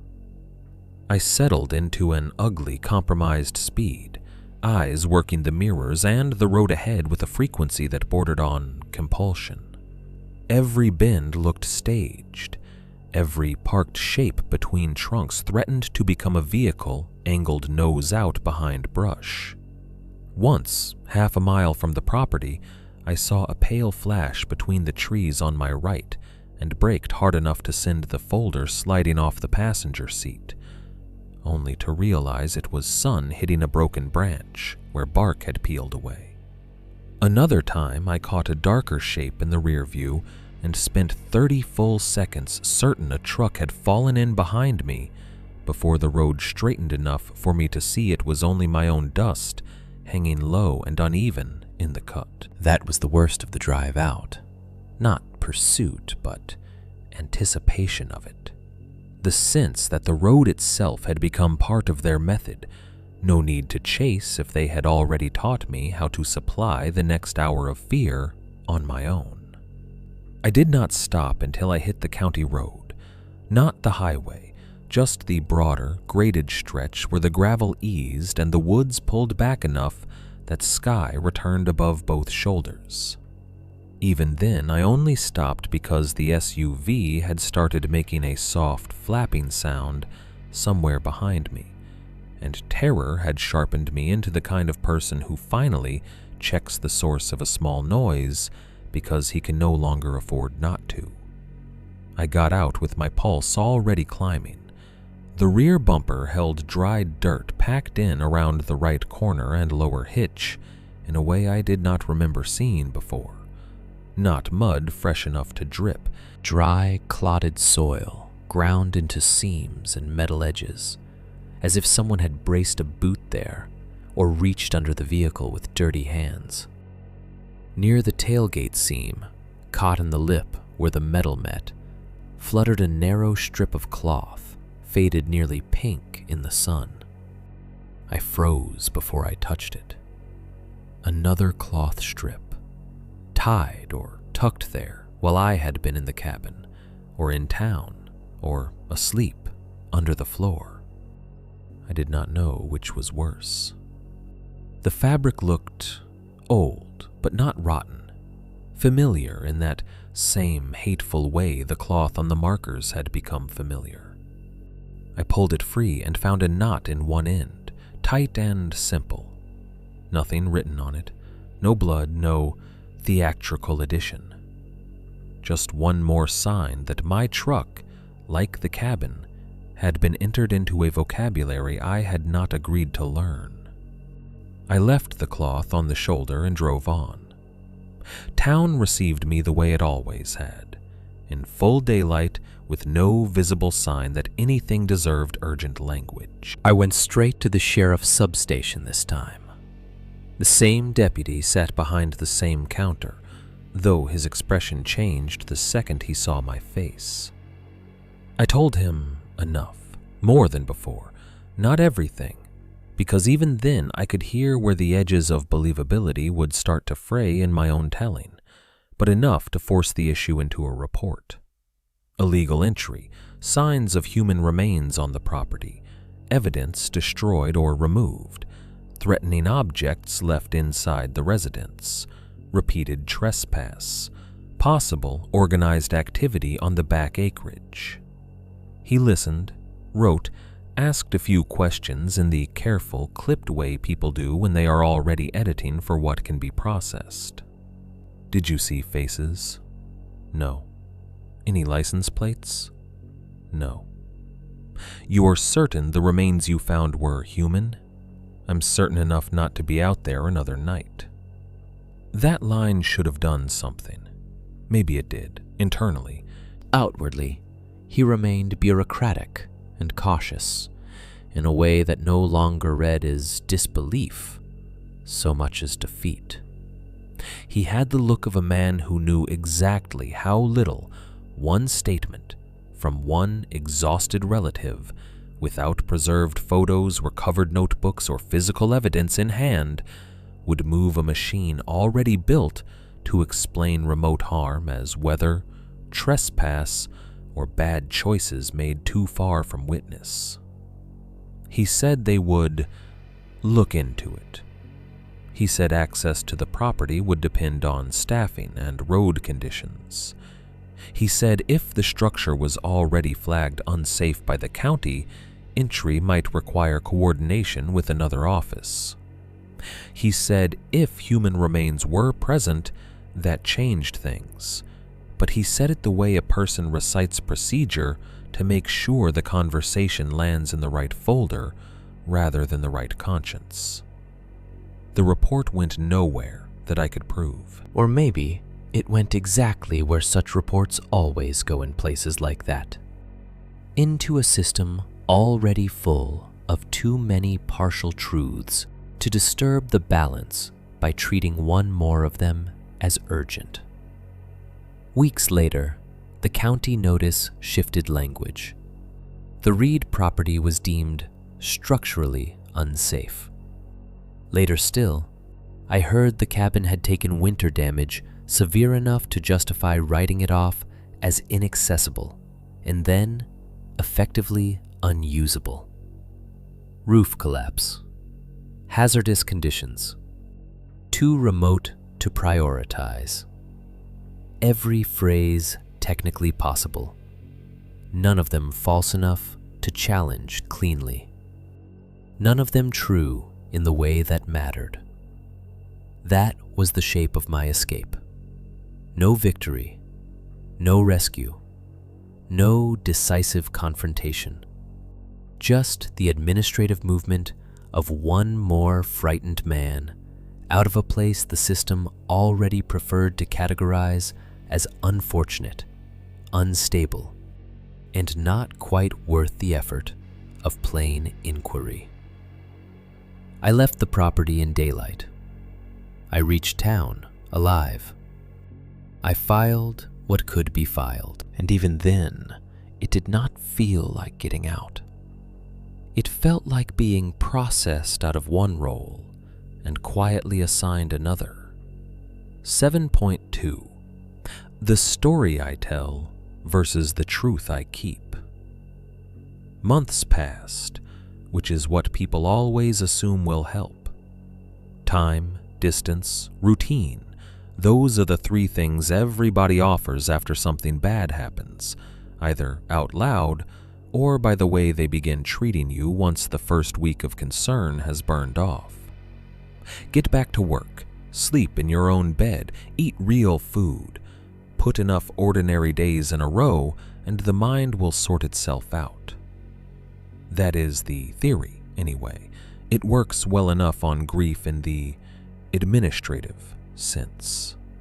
It helps with schedules, with rent, with remembering to answer emails and wash dishes, and stop staring at the same paragraph on your screen for 20 minutes at a time.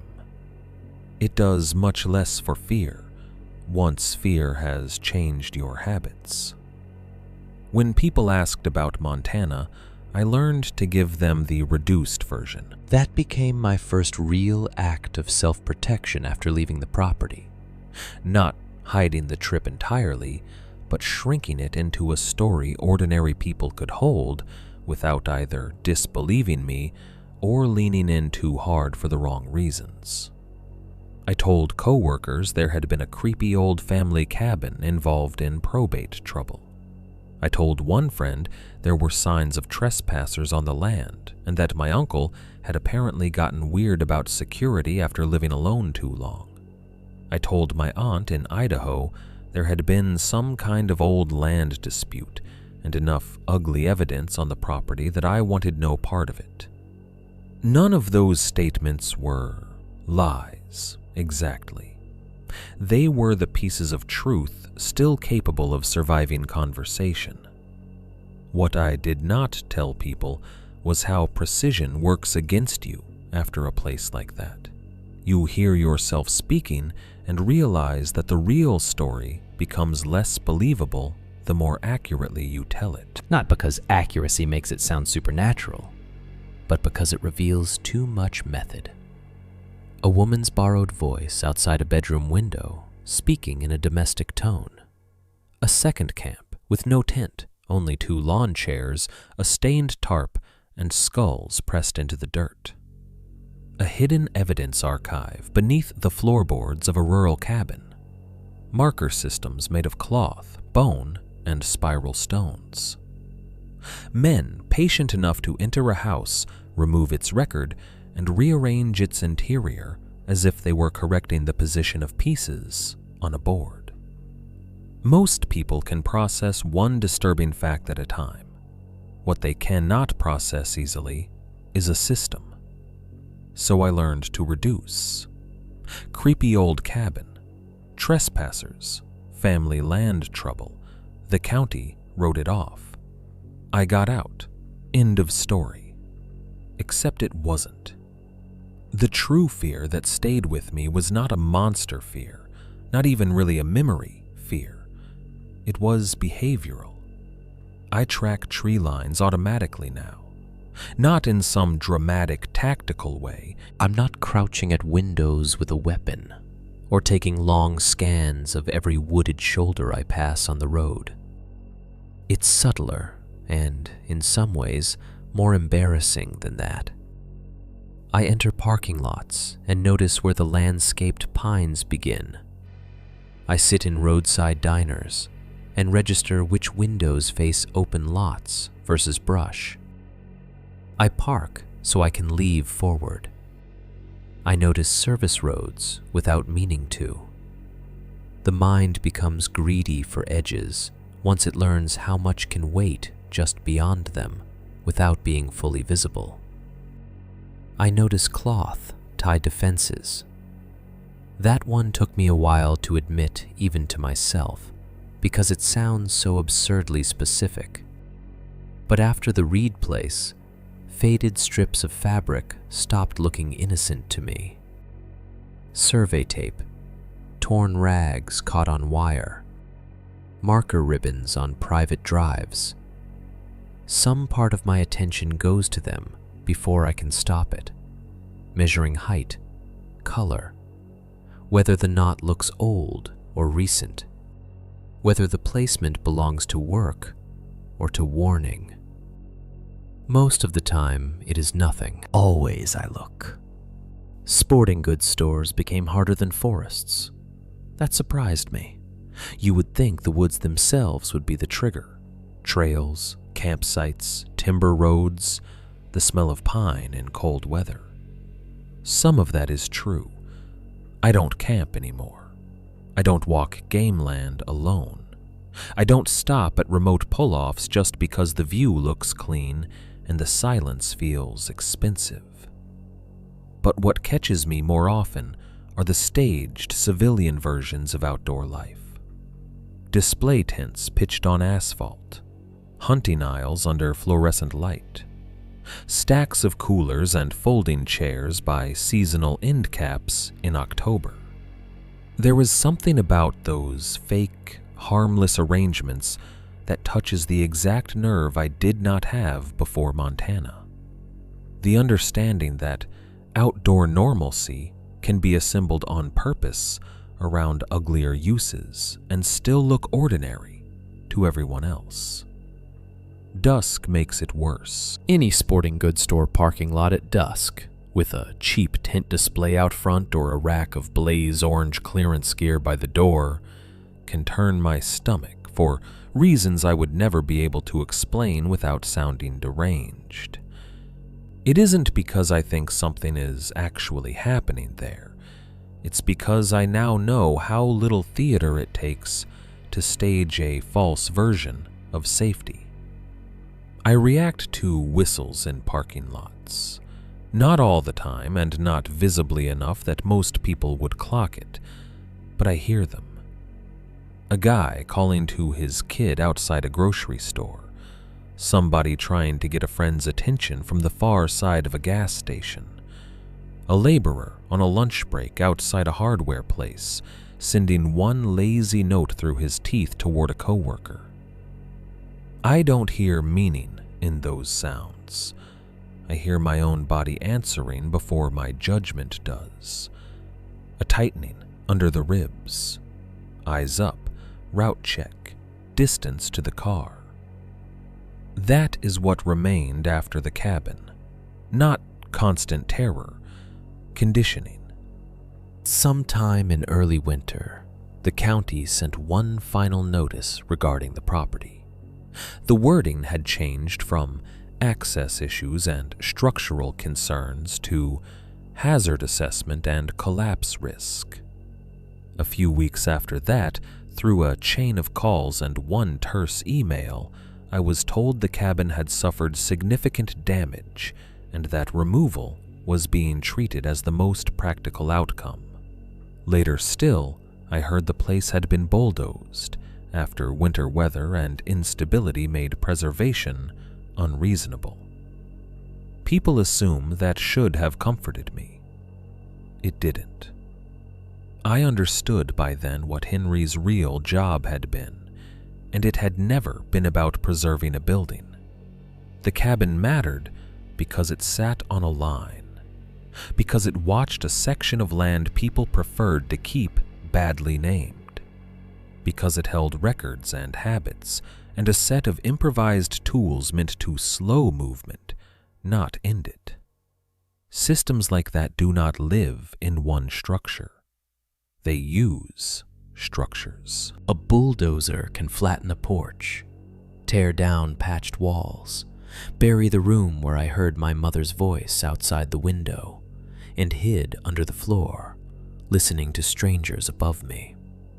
It cannot meaningfully erase the roots behind the cabin, the marker logic, the old agreements around the back 40, or the local habit of choosing euphemism over precision.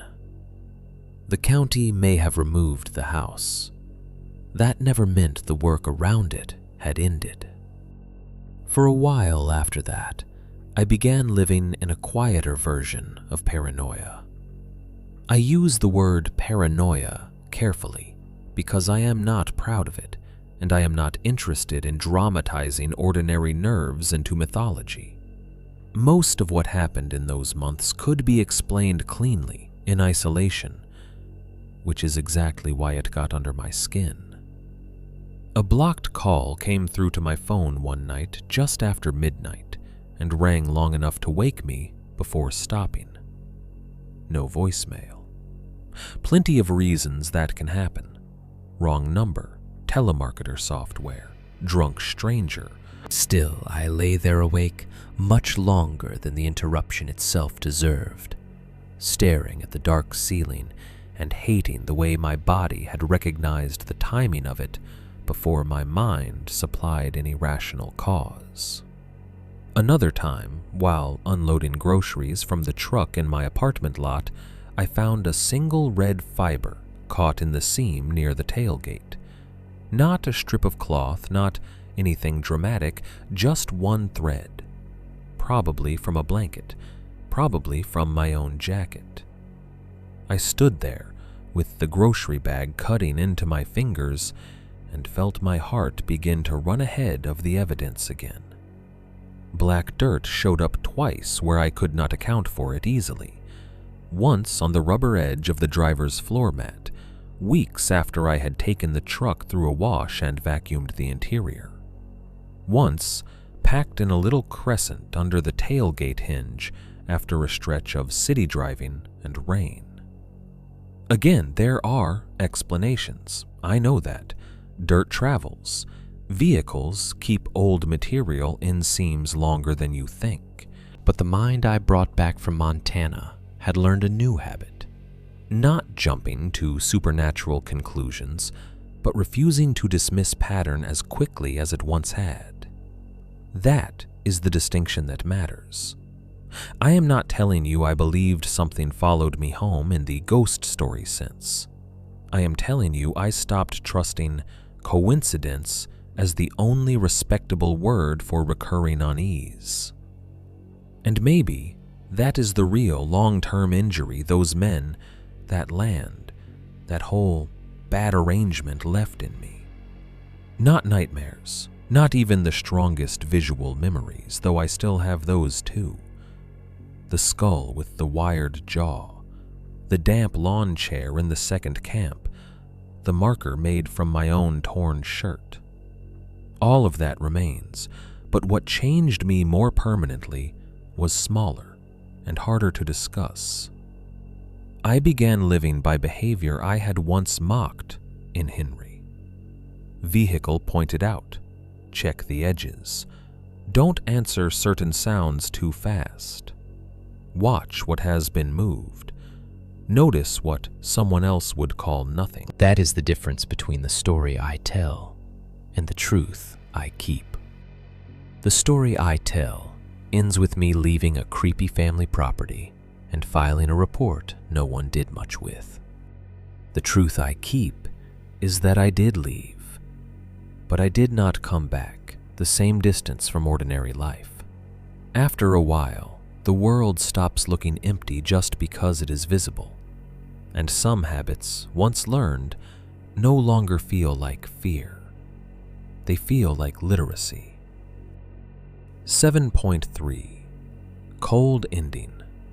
The marker by the store. A year later, I was in Idaho for work and stopped at a sporting goods store just outside a town whose name I can never remember without checking a map. That detail matters to me for reasons I can't explain cleanly. If I said it happened in Libby again, or somewhere else in Montana, or on some nameless back road still in the same county as the cabin, the ending would be easier for people to absorb. They could keep the whole thing local, regional, contained. One bad piece of land with a long memory and a short list of families unlucky enough to touch it. But it wasn't Montana. It wasn't the Reed property. It wasn't even a place that looked remote. That evening, the highway was busy, the sky still holding a long western strip of pale gold under the clouds, and the parking lot of the store was crowded with ordinary life. Pickup trucks with coolers in the beds, a minivan with soccer stickers on the back window, a couple arguing mildly beside a cart-return. Somebody pushing a flatbed stacked with road salt and storage bins toward the automatic doors.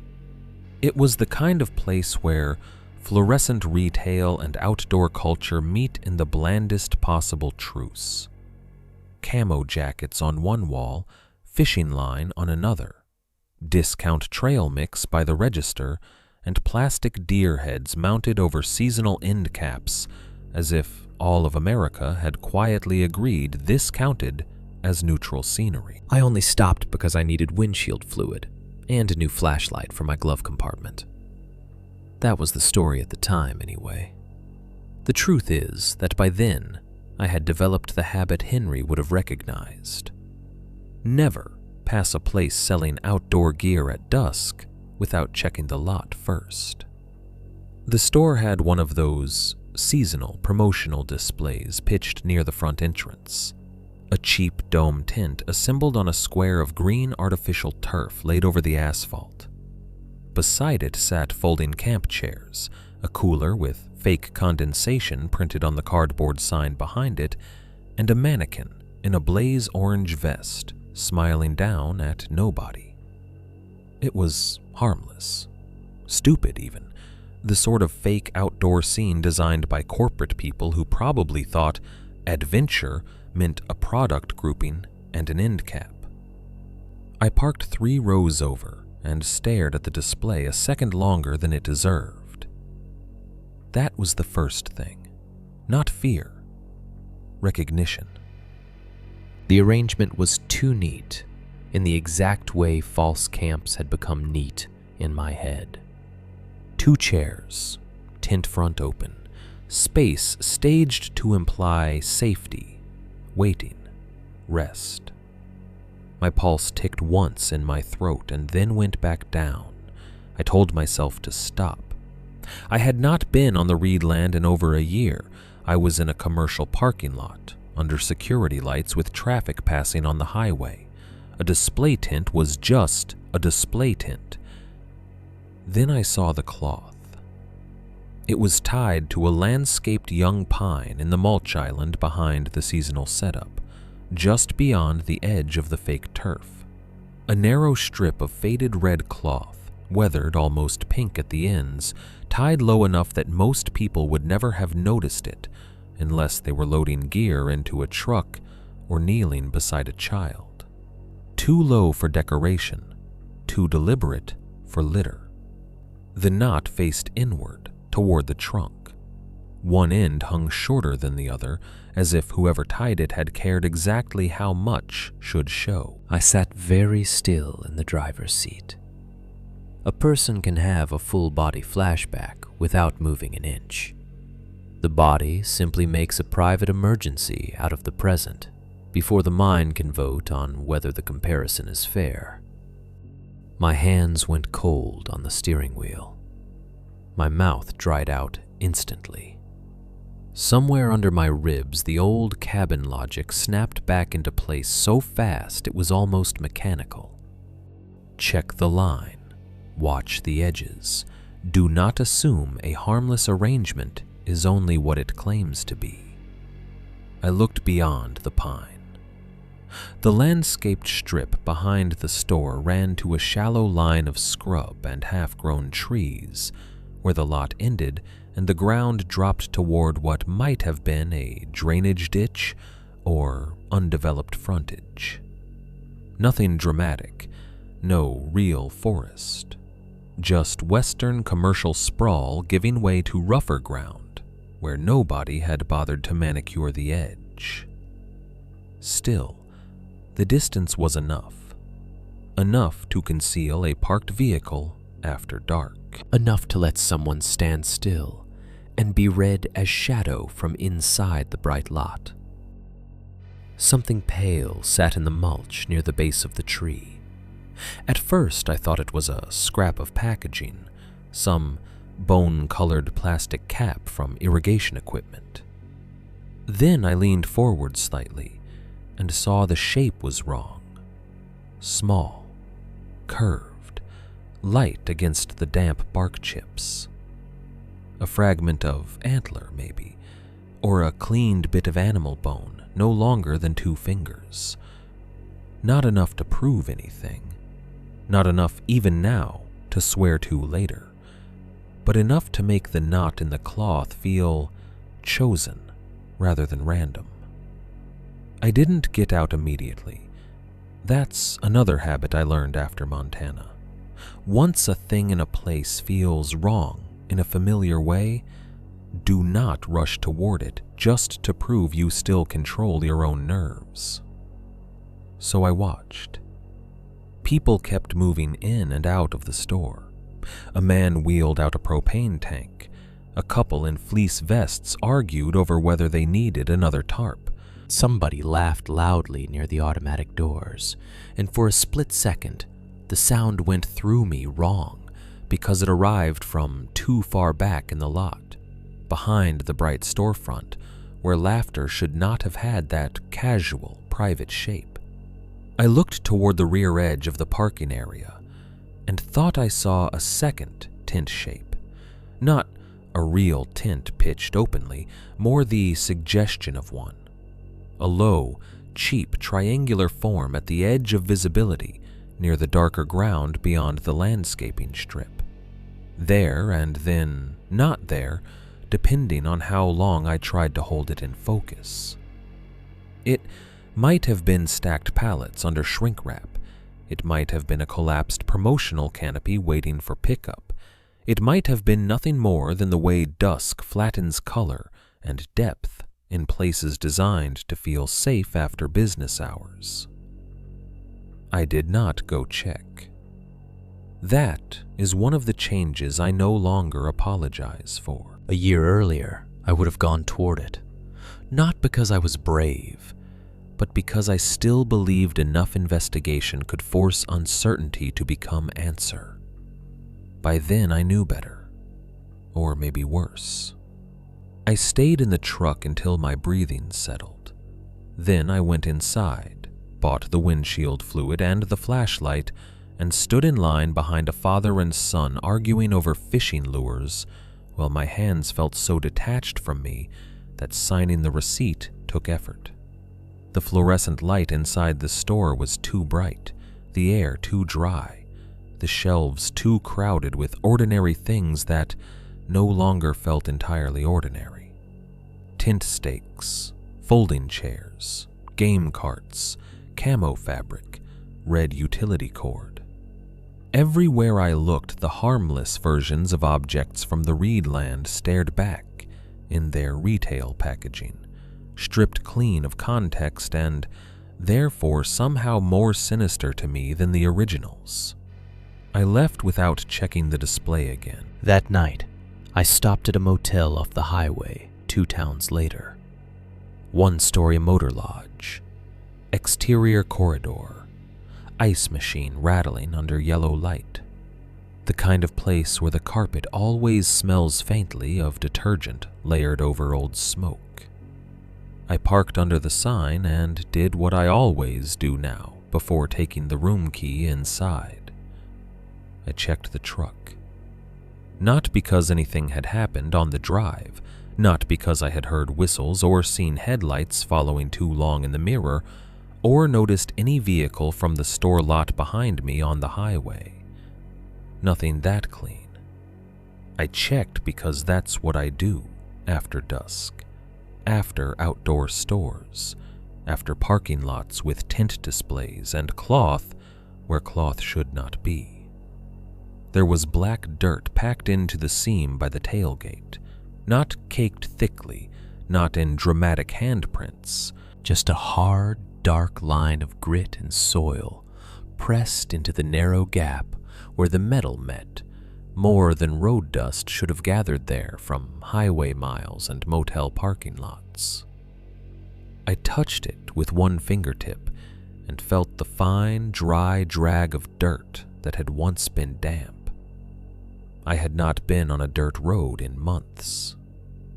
I stood there, under the buzzing motel light, with my key card in one hand and the truck bed in front of me, and felt the final shape of the thing settle, not into understanding exactly, but into the cold kind of acceptance that comes when a pattern grows larger than the place where you first noticed it. The cabin had never been the source.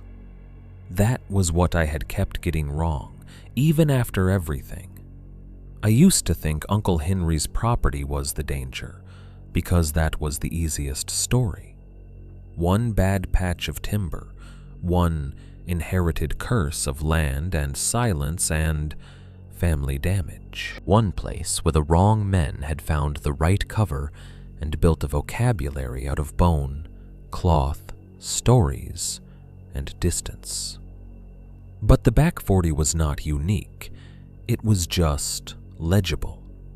Henry's markers had not only been warnings, they had been training, not just for the people outside the cabin, but for the ones inside it, for anyone forced to live long enough near the system to learn how to read where movement had been directed, where attention had been discouraged, where a harmless arrangement was too careful, where a knot sat too low on a branch to be accidental. The markers were part warning, part map, part behavior lesson. And once you understand that, a lot of ordinary American outdoor life starts looking less innocent than it did before. Remote does not mean empty. Visible does not mean safe. A campsite can be selected by more than campers. That is the part I have never managed to explain to anyone without hearing my own voice flatten into something that sounds detached or crazy or both. Because the truth is not that I believe every sporting goods store, every trailhead, every roadside tent display is secretly connected to what happened behind Henry's cabin. The truth is worse and smaller than that. It is that I no longer believe the Reed place was exceptional in the way I needed it to be. Some places are chosen because they look ordinary enough to excuse delay, enough to blur urgency, enough to let story grow where questions should have stayed sharp. That night in the motel room, I locked the door, wedged the chair under the knob out of habit, and stood for a long time with the bathroom light on and the curtains closed, listening to traffic hiss on the highway beyond the lot. Nothing happened. No knock, no voice, no whistle in the dark. It didn't matter, because by then the final lesson had already arrived. I used to think my uncle's property was the danger. Now I think it was just one of the places where they practice. /.